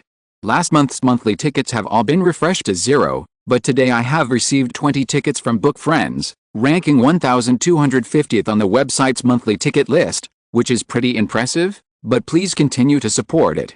After all, during the new book period, your monthly tickets, recommendation tickets, rewards, etc. are very important for the new book to receive attention from the website, so I beg everyone to continue to support it. Thank you, and Happy New Year. Right parenthesis. Chapter 72, The Global Shock of the Alaska Trade. This man should not be underestimated. I told Washburn that although I would like to see an Irish president in the United States, I think Seward, who is of English descent, may become an obstacle for the Irish to elect a president. Therefore, the Netherlands thinks Seward can be more low-key. William Henry Seward served as the governor of New York in 1839 and was appointed by Lincoln as the Secretary of State of the United States last year. In the original world, during the Civil War between the North and the South in 1861, European kings sent troops to split the United States. President Lincoln thought of the rival of these countries, Tsarist Russia, so he sent people to ask for help from the Russian Empire. In the end, Tsarist Russia agreed, Britain, France and Spain retreated, and the United States finally gave $7.2 million in rewards to the Russian Empire. In this life, Washburn completed it. From this perspective, William IV could see how far-sighted this Seward was and how perfect his strategic planning was. Just like the Hawaiian strategy that he vigorously promoted during his tenure as the head of the U.S. State Department, and the large-scale development of the U.S. West Coast, this was all an advanced deployment of the people of this world. William IV felt a little dangerous about such a person. Such a long-term American politician, who was also in power, was very dangerous to the Netherlands, especially when the Netherlands had a hand in America and Hawaii. Therefore, William IV did not think there was anything wrong with suppressing the other party now. Instead, if he had started the evening class he discovered a few years earlier, he could have saved a lot of energy. Since the United States has so much nonsense, why doesn't the Netherlands give them more opportunities to talk nonsense?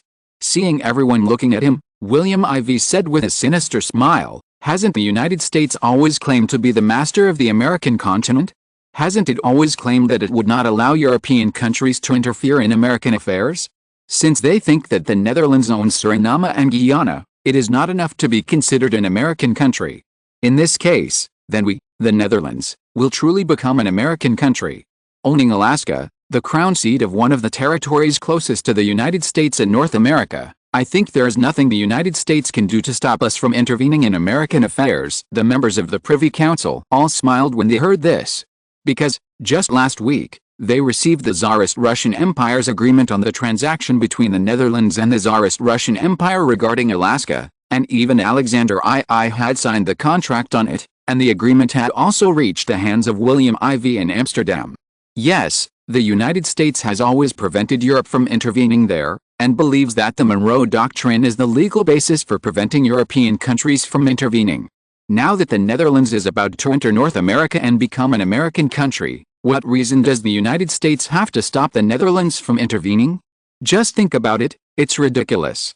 With a small fleet of battleships, it started from Pearl Harbor in the Hawaiian Islands, which was newly occupied by the Netherlands, and headed north.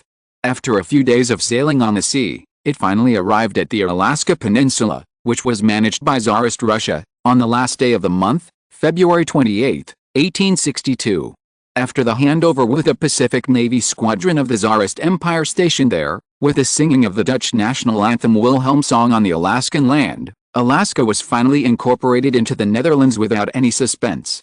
On March 1, a group of news appeared, attracting the attention of the whole world. This news was reported by the European Times. The content is, the Tsarist Empire and the Netherlands held a press conference to announce this event, and even the time and place were very clearly explained. All the people in the world, including the most powerful country in the Americas, the United States, paid attention to this matter on this day. The signing of the agreement between William IV of the Netherlands and Alexander II of the Russian Empire came into effect.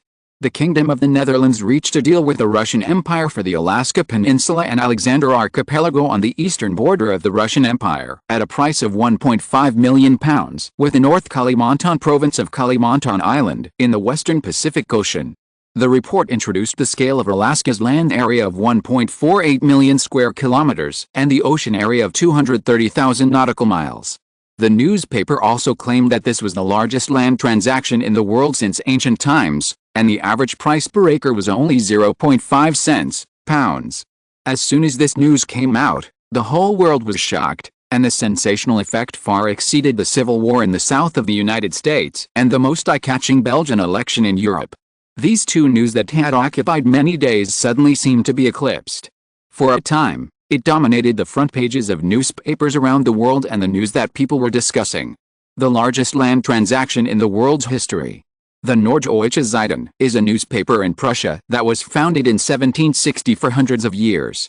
It is the oldest newspaper in Prussia. Its influence covers the entire North German Confederation. This was the headline on its front page on March 2, 1862. For people other than the Dutch, no one has the right to judge the merits of William IV, because they are the direct beneficiaries and victims. The Netherlands actually exchanged £1.5 million and a Pacific Ocean territory no smaller than the Netherlands for a piece of extremely cold and barren land. Many people are very puzzled. Why is the Netherlands so optimistic about it? After a detailed investigation of this transaction, this newspaper finally came to the final conclusion that most people in the Netherlands believe in the decision of King William IV of the Netherlands and the Dutch government, because the improvement in their lives in recent years has brought them earth-shaking changes. What even confused this newspaper was that in the survey that this newspaper immediately selected, the people of the country actually had a trust in the government as high as 70%, and the trust in the royal family led by William IV was as high as 80%, which is the highest trust in Europe, which is terrifying. For this reason, this newspaper launched another investigation and finally found that the reason why William IV had such a high trust was that he began to participate in politics when he was the crown prince, and supported the introduction of various policies, which brought real benefits to the Dutch, especially employment, etc. In the past few years, the economic development of the Netherlands has been obvious to all. While making the lives of the Dutch better, the growth of national strength has also increased the pride of the people. In this way, the support is naturally overwhelming. The Netherlands only has 50,000 square kilometers, but it has the Dutch East Indies overseas. This Dutch native has continuously donated blood for local development, and Guyana in South America has established the status of the Netherlands as a participant in the Americas. Now, with the emergence of such a huge territory in North America, although it is separated by the Canadian territory ruled by the British Empire, The Monroe Doctrine of the United States was originally uneasy because of the existence of Britain in North America and was difficult to implement. Now, the Netherlands, which does not seem to be a big country but is actually a top military power, has been added to participate in the competition in the Americas. No matter how you look at it, it seems that the United States can no longer maintain the Monroe Doctrine. At the same time, this newspaper, like all other Europeans who are dissatisfied with the United States' delusion of dominating the Americas, expects the Netherlands to play a more important role in the Americas. Finally, this newspaper asked weekly with a question: is the Netherlands, led by you, William IV, ready to challenge the United States' position in the Americas? His Majesty William IV and Tsar Alexander II actually secretly completed such a major transaction this time. It has to be said that it has set a precedent for the fastest transaction in terms of territorial area in the world. However, the United States has always insisted on the Monroe Doctrine. Now the Civil War has consumed their national strength. Even last month, it asked the Russian Empire for help, and the Netherlands, to scare away the United Kingdom, Spain, and France, who wanted to intervene in the American Civil War. If the United States issues any condemnation statement at this time, it will arouse the dissatisfaction of these two lifesavers of the United States. The consequences are likely to be unbearable for the United States. Therefore, this newspaper is very curious about how President Lincoln of the United States will respond next. It is exciting. While reporting, the largest newspaper in Spain, El Pioneer, did not forget to provoke relations between the United States, the Russian Empire, and the Netherlands. The reason? Because the Netherlands and the Russian Empire participated in North America last month, Spain was embarrassed and suffered huge losses. The fuel cost of sending warships there alone was a huge loss. Therefore, Spain naturally did not hide its ill intentions towards these three countries. However, compared with Spain's provocation, the newspapers of the Russian Empire, which was the interested party this time, were much milder. The Voice of Russia is the newspaper closest to the Russian government. Its sources or channels are the most representative. At the same time, its views are what the official wants to say. Sometimes Russian officials even publish official news directly on it. North Kalimantan Province, Kalimantan Island. This is the eye-catching title of this newspaper, The Voice of Russia. On February 27, 1862, the Russian Empire and the Kingdom of the Netherlands completed an agreement on the transfer of territories between the two countries. The Russian Empire will trade all the American territories east of the Bering Strait in the Far East to the Kingdom of the Netherlands, including the Alaska Peninsula and the Alexander Archipelago, which is about the same size as the entire German Confederation. Of course, that is because the area is cold and barren, but such a huge area exchange has never happened in human history. The friendship between the Netherlands and the Russian Empire has developed for more than 300 years. The two countries have a sincere transaction and a spirit of contract. The £1.5 million of the Netherlands also proves that the two countries are the most enduring and best example of partnership in Europe. This agreement has been passed by the parliaments of both countries, and the rotation of the two countries' troops will begin on the last day of February. Because the Russian Empire has only a few thousand people in Alaska, according to the agreement between the two countries, all Russian nationals will be evacuated within 1 month, and at that time, the Russian Empire will completely give up the sovereignty of Alaska. In addition to the £1.5 million, the Russian Empire also historically acquired a large piece of territory in the tropical Pacific Ocean, which is bordered by the sea on both sides and will become a breakthrough point for the Russian Empire's maritime power in the Pacific Ocean and the world's oceans. From then on, the Russian Empire will have a port in the Pacific Ocean that can compete with Vladivostok. Some experts predict that with the Russian Empire settling on the island of Kalimantan in the Far East, the situation of the four powers of Britain, France, Spain and the Netherlands there may change. Quotation mark. Chapter 73, The United States is in a dilemma?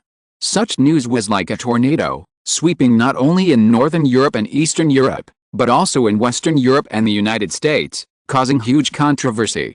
Countries are like people. Because of different interests, they look at things from different angles. The European Times reported neutrally, France was a little jealous, Spain was completely dissatisfied, and Tsarist Russia was the beneficiary of this deal. Therefore, the reporting angles of the above national newspapers will be biased towards the will of the country, and when reporting, they will report based on the interests of the country. Each country has different views, And the position under the but determines the perspective of looking at things. Therefore, the reports of the following national newspapers are more in line with the above statement. The Financial Times of the United Kingdom: the private transactions between the Netherlands and the Russian Empire have caused dissatisfaction in Kalimantan and Alaska. Especially in North Kalimantan province on Kalimantan, people there were originally dissatisfied with the harsh control of the Netherlands, and there have been many movements dissatisfied with Dutch rule. Last year, there were more than 5 incidents.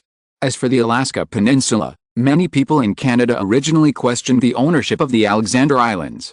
The United Kingdom and the Russian government negotiated on this matter. But unexpectedly, now Russia and the Netherlands are directly trading. For this reason, the British government is preparing to issue a diplomatic protest to the two countries to express dissatisfaction. As for whether to escalate and take more actions, it depends on the situation. The actions of the Netherlands and the Russian Empire this time have made people see that each country has its own different interests. Many times, it is necessary to face reality, take what they need, and live well in the current reality. Perhaps, there will be fewer conflicts and create more conditions and contributions for world peace, just like the friendly support of the two countries to the United States some time ago. The United States may also carry out similar activities in the near future. After all, this is a good method. Unexpectedly, the United States did not show any intention to refute the transaction between the two countries. This was greatly unexpected.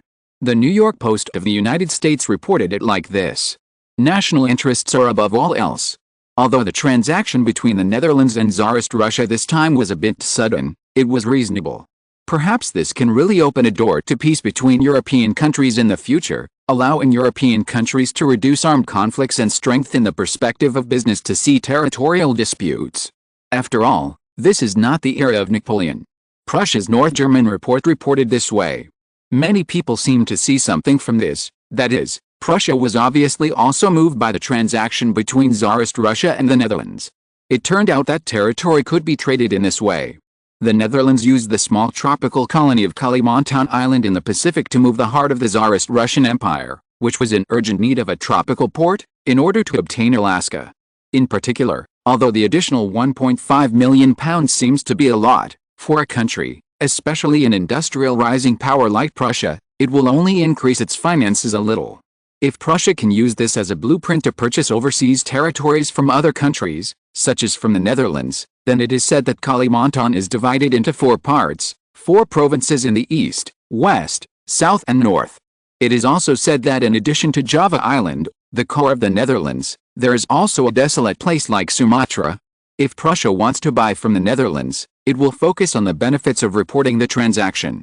Without mentioning the major media newspapers, the camera came to the United States where the New York Post is located.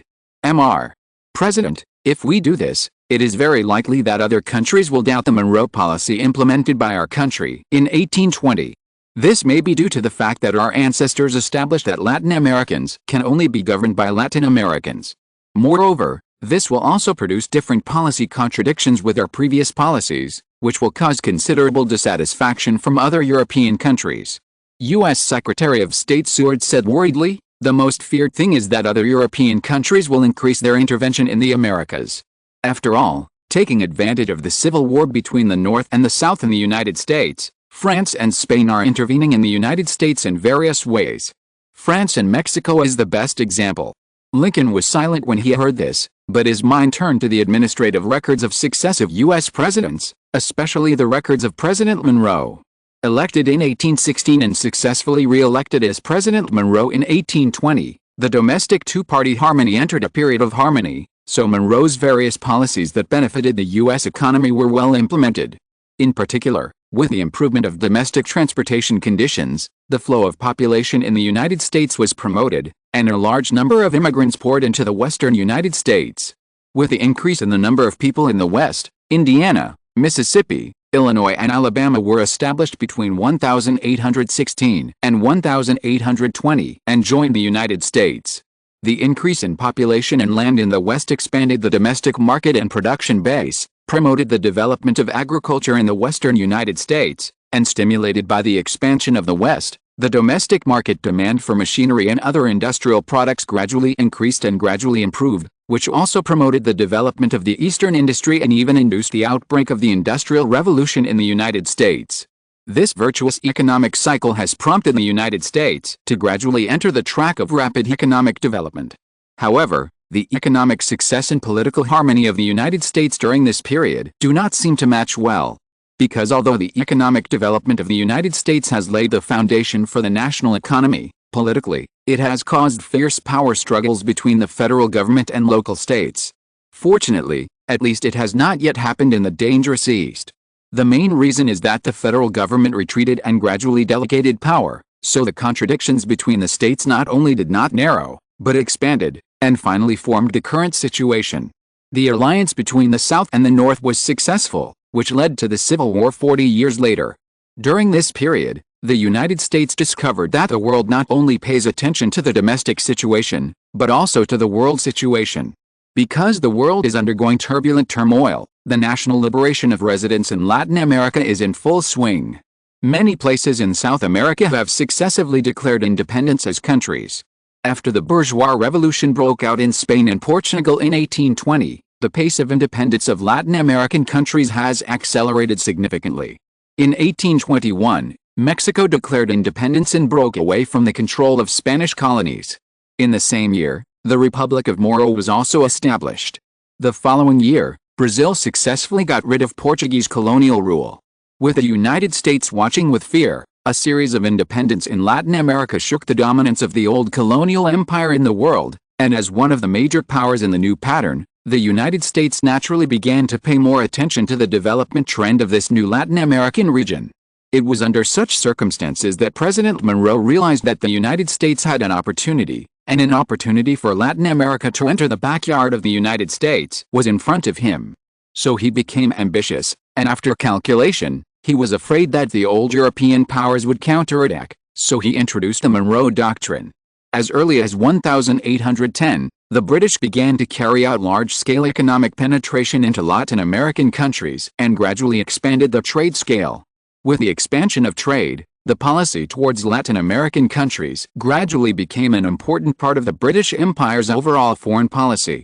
In 1822, George Canning, who once again served as the Foreign Secretary of the British Empire, incorporated America into the British equilibrium system and expressed support for the self-reliance movement of Latin American countries. Like the Americans, other European countries saw clearly that the real purpose of Britain's attitude was to incorporate the emerging Latin American countries into its own protection system and make the region a raw material site and commodity dumping ground for the British Empire. Due to the strength of the British Empire in Latin American affairs, France was even forced to make a promise to ensure that it would not interfere in Latin American affairs. Faced with such pressure from Britain, the gradually growing United States also responded quickly.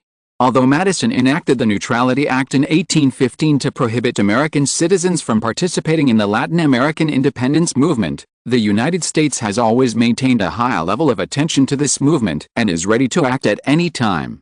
The U.S. State Department not only sent 2 large missions to inspect the east and west coasts of South America in 1817, but also took advantage of the chaos in South America the following year to successfully occupy the East Florida region. Completed the inclusion of East and West Florida into the territory of the United States. In addition, in order to ensure its absolute freedom in Latin America, the United States also began to implement an isolationist policy, wanting to isolate America from Europe. However, things were naturally not so smooth. In the second half of 1817, the annual meeting of the Holy League of Europe was held. The ambassador of the Russian Empire threatened to intervene in the Latin American independence movement at the meeting. In addition, a series of revolutions broke out in Spain and other countries. These caused chaos in the situation in Latin America, and the total trade volume of the United States also declined rapidly due to the chaos in Europe. However, due to the increased attention paid to Latin American trade, under the pressure of Britain, the United States had to change its previous neutral attitude and began to recognize the independence of Latin American countries. Lincoln read the records of Monroe during this period from the records of the policies of previous presidents. He clearly saw that Monroe recorded it like this: The main purpose of the United States recognizing the independence of Latin American countries under my leadership is to exclude the influence of European forces on Latin America, so that we can gain a good image in the region, and then gradually lay the foundation for the United States to dominate Latin America in a certain period in the future. Moreover, the British have changed now. Their domestic forces are complicated and their policies have diverged. Therefore, we only need to wait a little longer. After they lose the initiative in Latin American issues, the United States can take the opportunity to rise in the region. However, at that time, the contradiction between the United States and Britain will be unprecedentedly fierce. Later, Monroe's notes did record the fight between Britain and the United States. In addition to Latin America, Monroe also recorded that the United States was also troubled by the issue of the northern border during the same period. In particular, as early as the end of the 18th century, the Russian Empire began its colonial rule in Alaska. By 1816, Russian influence had gradually infiltrated California and announced the Russian Empire's sphere of influence in North American waters. The extension of Russian influence to the south in North America once troubled U.S. presidents, including President Monroe, and made the entire U.S. high-level political arena feel like sitting on pins and needles. Even Lincoln, who took office, was very vigilant about this. This was also a factor in the successive U.S. presidents' formulation of friendship with the Russian Empire. In this way, they privately proposed the idea of buying Alaska to Russia in order to prevent Russia from going south to affect the United States. Of course, the United States used the name of cooperation between the two countries to fight against Britain, but in fact it was guarding against Russia. For nearly 40 years, the United States has been opposing the intervention of old European countries in Latin America. However, it was unexpected that the United States used to keep an eye on the actions of Britain, France, Spain, the Netherlands and the Netherlands in Latin America. However, it was caught off guard this time. The Netherlands and the Russian Empire secretly completed the territorial transaction in North America. It can be said that the United States is somewhat dissatisfied, but Lincoln secretly breathed a sigh of relief, because with the Netherlands taking Alaska, it means that the Russian Empire will cut off its influence in North America. In this way, the United States can finally let go and just keep an eye on Britain and Latin America in the South. This is the president's record, and others cannot see it. This is the highest state secret. However, Lincoln still needs to do his job well on the surface, so there's this scene in front of him. However, the Netherlands and the Russian Empire have just helped the United States. If they overreact, it will cause dissatisfaction in the two countries. Lincoln knew the reason for Seward's overreaction. He knew in his heart that Seward represented the interests of the consortiums that were developing the West, including road construction. The United States was now in a stage of rapid expansion of various transportation. He naturally represented the interests of these consortiums in the government. However, just like the Secretary of War represented the arms dealers, these consortium merchants seemed to be more enthusiastic about the current civil war. Lincoln understood that these people claimed to the outside world that they hoped to end the Civil War as soon as possible. In fact, because the current international market for American weapons is very small, even the backward countries in the Far East do not look down on American weapons. After all, those in Europe have been through actual combat, while the United States is a flower in a greenhouse. Maybe it's just self-praise, and others don't believe in the function of American servers. Therefore, these people may wish that the war will continue for a few more years, so that they can sell weapons and make enough money before ending it. That would be better. Lincoln then said to his capable subordinate, "The Dutch control of Alaska is better for us. After all, facing Tsarist Russia, I still prefer the Netherlands. Secretary of State, don't go there. We also have enemies in the north. Since the Dutch are so keen on Alaska, the greed of the British can allow us to watch the drama between them, right?" Hearing this, Seward was stunned at first, and then reacted. The West has always felt the influence of Tsarist Russia, especially the Alexander Archipelago, which almost occupies more than half of the west coast of Canada. Now that the Netherlands has taken over, it is a blessing and a curse for the United States. Bad things may also be good things. Thinking of this, Seward understood what Lincoln meant. Seeing this, Lincoln continued seriously, "The most important thing for the United States at present is to deal with the South. Everything else should be put aside. When the energy is freed up, we can slowly do these things, right? If the South cannot be dealt with, then it is useless for us to think about these things. Everything is in vain, isn't it? Seward responded, "Yes." As Seward and Lincoln talked, the United States set the tone for the trade between the Netherlands and Tsarist Russia, which was to ease the tension and not to offend the two countries. Therefore, the world saw the reports in newspapers such as the New York Post. However, compared with the calmness of the United States, the British side was thundering. Chapter 1, 4,236 words. I just remembered that the monthly tickets seem to be doubled now. If you don't have monthly tickets, I hope everyone will actively support various tickets and rewards.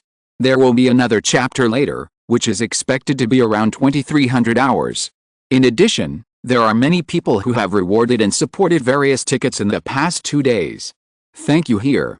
Guess how William IV of the Netherlands will crack the possible anger of Britain. Chapter 74, A New Tory versus Whig Showdown? The Netherlands actually dared to complete such a deal with the Russian Empire. This is already a provocation to the British Empire. We should directly send the First Fleet to Amsterdam, the Netherlands, and bombard the country. Only in this way can we maintain the dignity and core interests of the British Empire. Yes, although the Netherlands has a good navy, it is just good, and the country currently does not have steam ironclad battleships. It does not pose much of a threat to Britain. As long as we grasp the wind direction and attack on that day, we will definitely give the Netherlands an unforgettable lesson. Don't forget that the Netherlands recently established an alliance called the Triple Agreement with Prussia and France. This alliance was designed to deal with the British Empire. Now that the situation has become clear, I guess this may be the pit that the Netherlands has prepared long ago. Now with the transaction between the Netherlands and Tsarist Russia, this alliance seems to have become a guarantee. Don't forget, the three countries agreed to cooperate in the Indian Ocean. Not long ago, the two countries assisted the United States in the Pacific Ocean to resist the threats from Britain, France and Spain to the United States, and gained the favor of the United States. Didn't you see that the United States, which has always been serious about the Monroe Doctrine, did not oppose the Netherlands' entry into Alaska for the first time this time? It can be seen that the Netherlands has successfully gained the favor of the United States. Unknowingly, the Netherlands has become a strategic partner of various countries. Although the British Navy is superb, far superior to other countries, it is still okay to face a single opponent, but facing the layers of alliances of the Netherlands, it may be a bit difficult for Britain to deal with it. Even, this may cause other countries to reap the benefits of the fishermen because of the war with the Netherlands. In addition to the current cooperation with the Russian Empire, the Netherlands seems to have become a trend. If Britain wants to deal with it, it will cost a lot. But it is impossible for us, the British Empire, not to give the Netherlands a little color to kill the chicken to scare the monkey. After all, with the Russian Empire settling in Kalimantan, the situation there will be unpredictable in the future. It is possible that the situation of Britain's dominance will be broken because of this, which is also very likely. It's not very likely, but very likely. Sometimes I have to sigh that the Netherlands and the UK originally had disputes over the many islands in the Pacific, but now there is an action like Kalimantan. Now, the UK and the Netherlands seem to have some elements of hostility.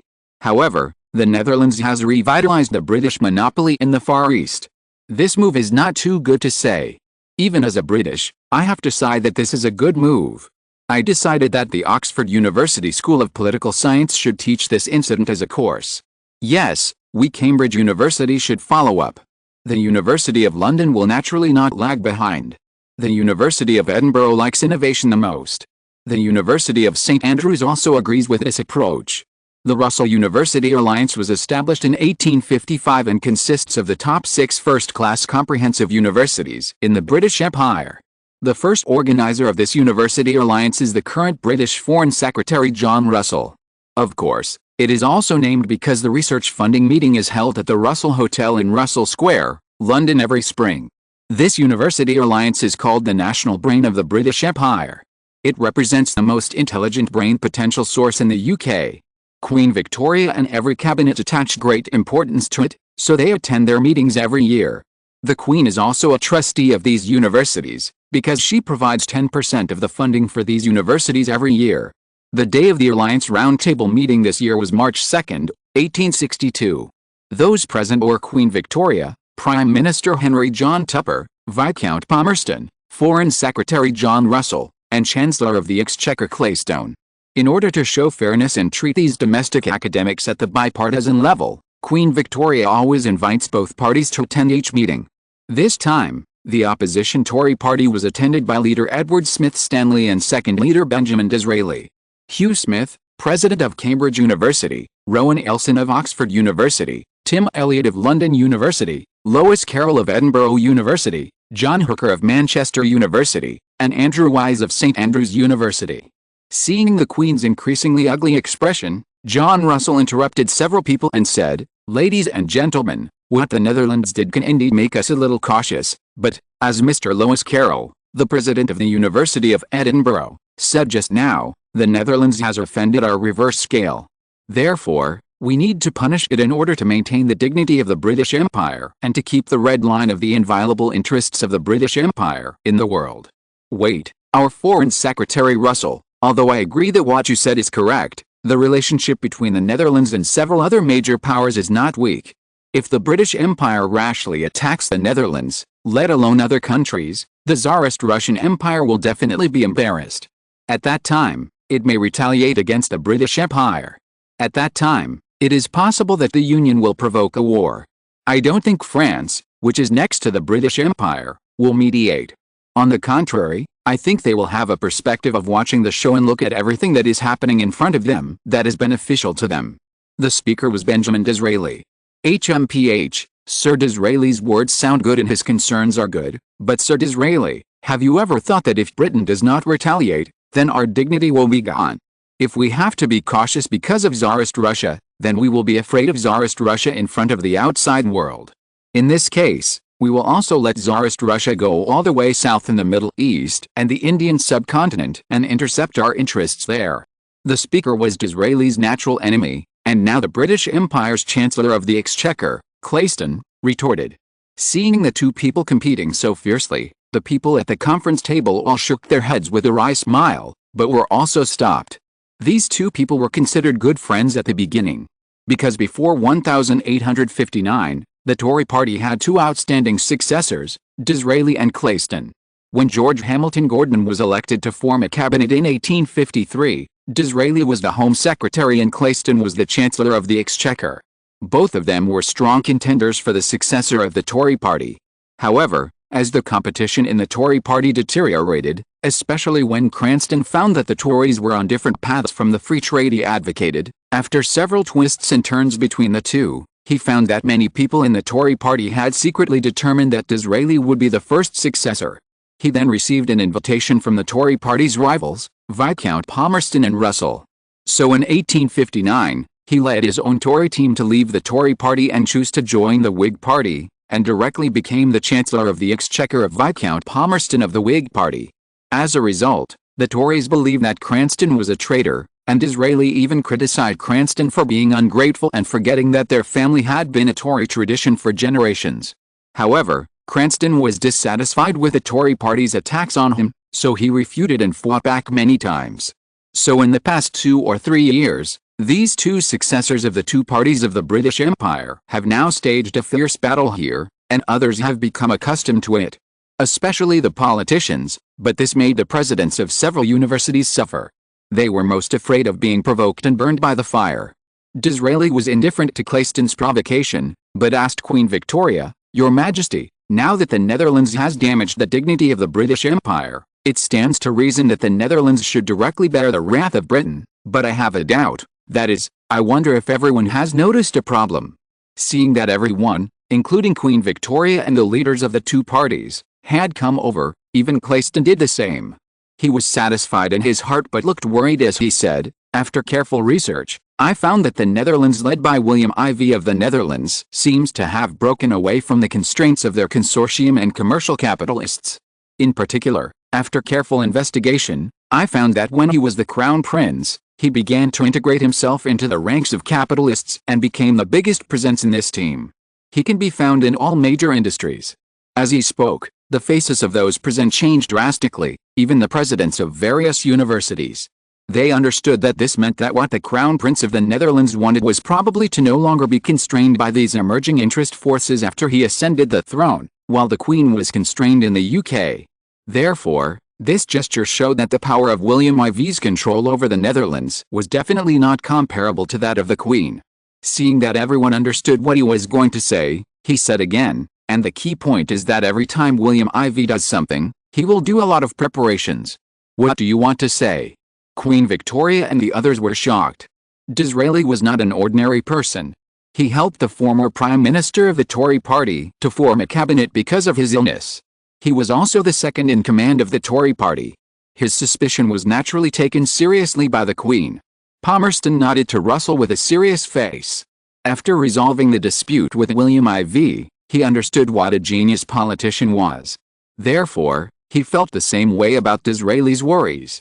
"I think he may have a plan to deal with the anger of the British Empire," Disraeli said. "In fact, I suspect that everything that is happening now is part of his calculations." Hearing this, Palmerston was shocked because he thought of a question. Could it be that the situation in Belgium has changed? William IV wants to use Belgium to threaten Britain? Chapter 75 Cape of Good Hope. This was not the first time that Shepstone represented his brother, governor of the Cape of Good Hope, to negotiate with the Zulu kingdom. This time, in addition to the trustworthy people he brought with him, the rest were from the Zulu kingdom. The leader of the other side was their crown prince, Wayo Kampanda, who was a tough guy. The location chosen this time was no longer Durban, the capital of the Zulu kingdom.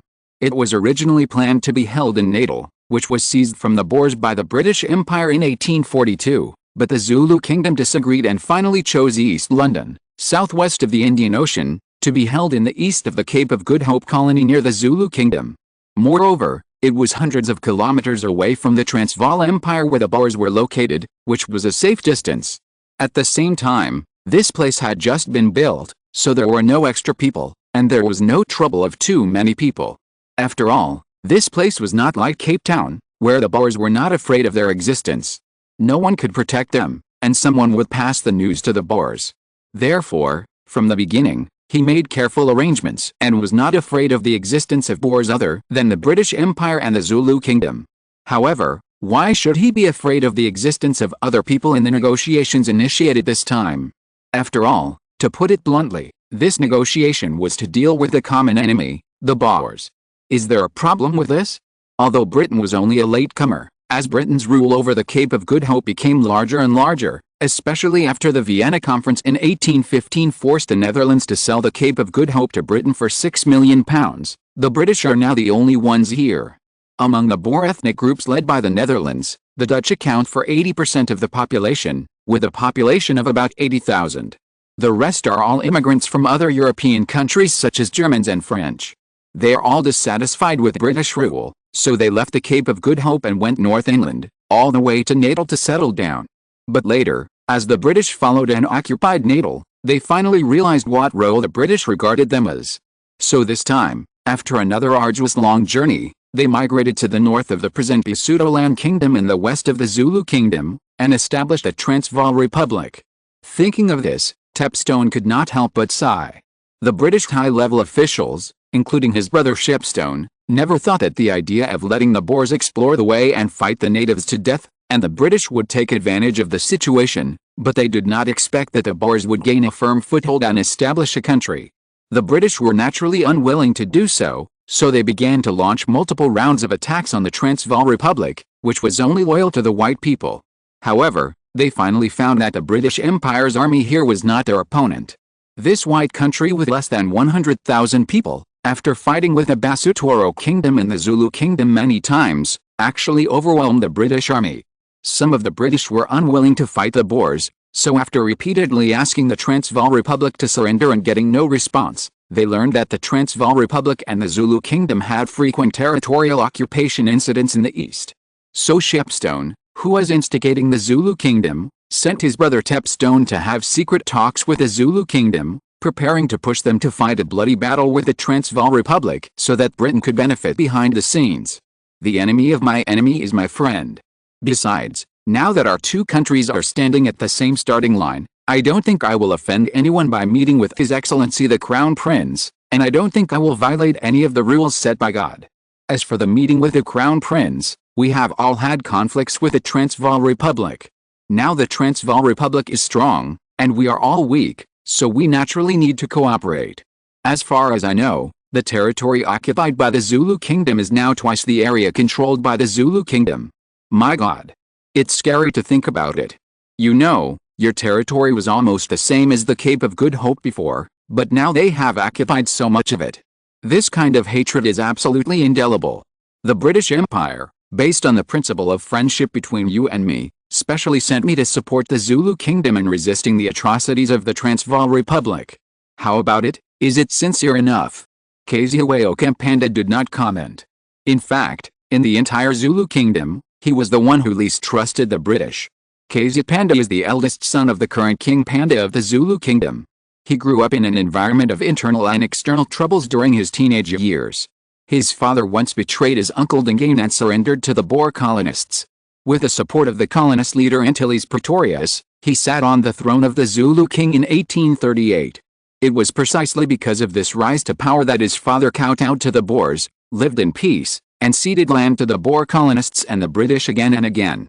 In 1838, the Blood River War between the Transvaal Republic and the Zulu Kingdom took place.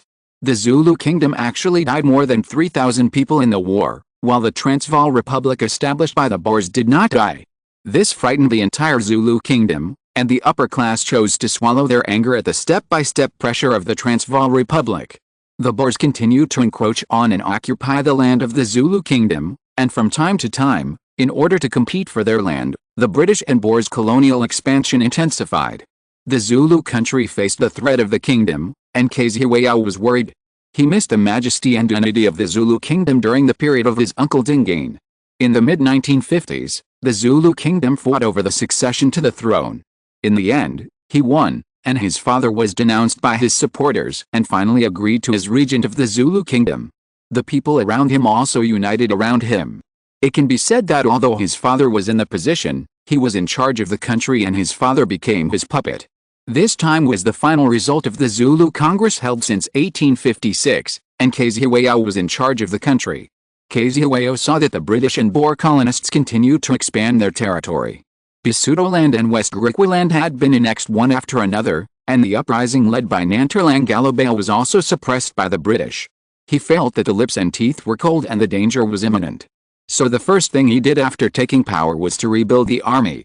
He used livestock to exchange a large number of guns and ammunition from the British and Boer people. He asked a large number of Zulu kings to work in both places, and all the money they earned was used to buy guns and ammunition and bring them back to the Zulu kingdom. But everything changed soon after. In 1858, his country had a group of strange guests. This group of people claimed to come to save the Zulu kingdom. They were from the Netherlands, one of the most developed countries in Europe. Almost 80% of the Boers in the north were of the same race as them. They claimed that they could help the Zulu kingdom develop into a powerful country. The premise was that they had to ease relations with the Boers and cooperate with the Kingdom of the Netherlands. In the end, after seeing the temptation of the Dutch's sophisticated weapons and the benefits of reconciliation after secret negotiations with the Boers, Kaziaweyo compromised.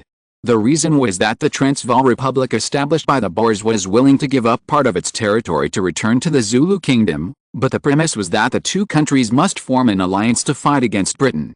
Even in such a situation, how could he refuse? He took back a large tract of land in the northwest occupied by the Boers to defend the territorial integrity of the Zulu kingdom. Under his leadership, the Zulu kingdom gradually established a powerful army that could use both spears and modern firearms, with a total number of 30,000 people. Originally, he thought that it could develop like this. With a population of 500,000 Zulus and 30,000 troops, the Zulu kingdom would definitely become stronger as long as he was given time. However, for some reason, the British kept asking him to have a secret talk to deal with the Boers. Originally, he wanted to just talk to him casually, but as he went deeper, he found that he was moved by what he said, especially the British. As long as the Transvaal Republic established by the Boers was defeated, the entire country would be divided equally, with the east belonging to the Zulu kingdom and the west to the UK. Fortunately, he finally suppressed his heartbeat, because he thought of a question, whether there were any Boer and Dutch spies around him. When he thought of the coldness and cunning of the Dutch for many years, he couldn't help but feel a cold wind blowing. So everything began to proceed according to the steps. When the negotiations went on until the evening, both parties agreed to resume the talks the next day. Just when he woke up the next day, thinking that he would have to pretend to be polite again, a piece of news came, which made him feel weak all over.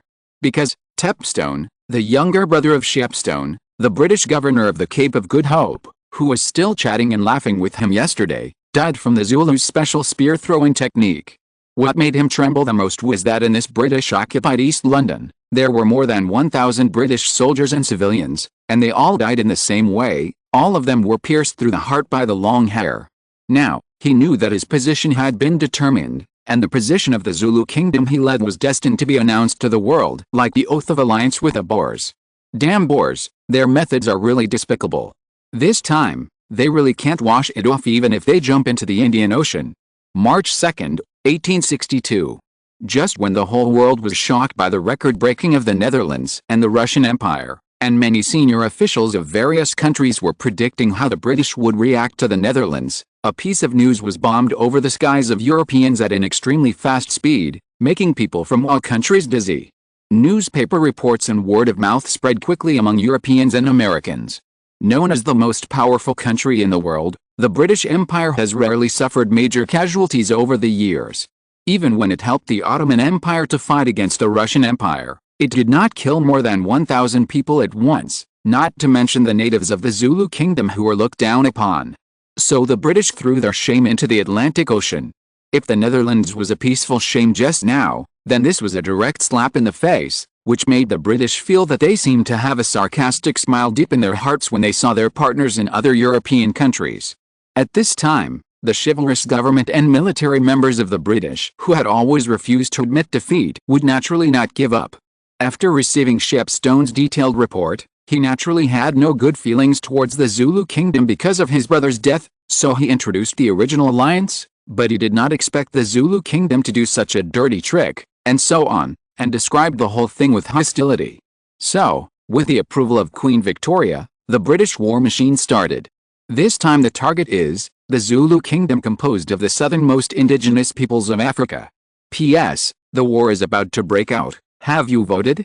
If not, remember to cast your entry ticket first, and if you have not collected it, remember to collect it. End of this chapter. Thank you very much for reaching the end. Don't forget to like. Looking for more exclusive content and immediate access? Subscribe to our Patreon. Remember, every like, subscription, or donation encourages us to continue. Thanks to everyone. See you in the next video.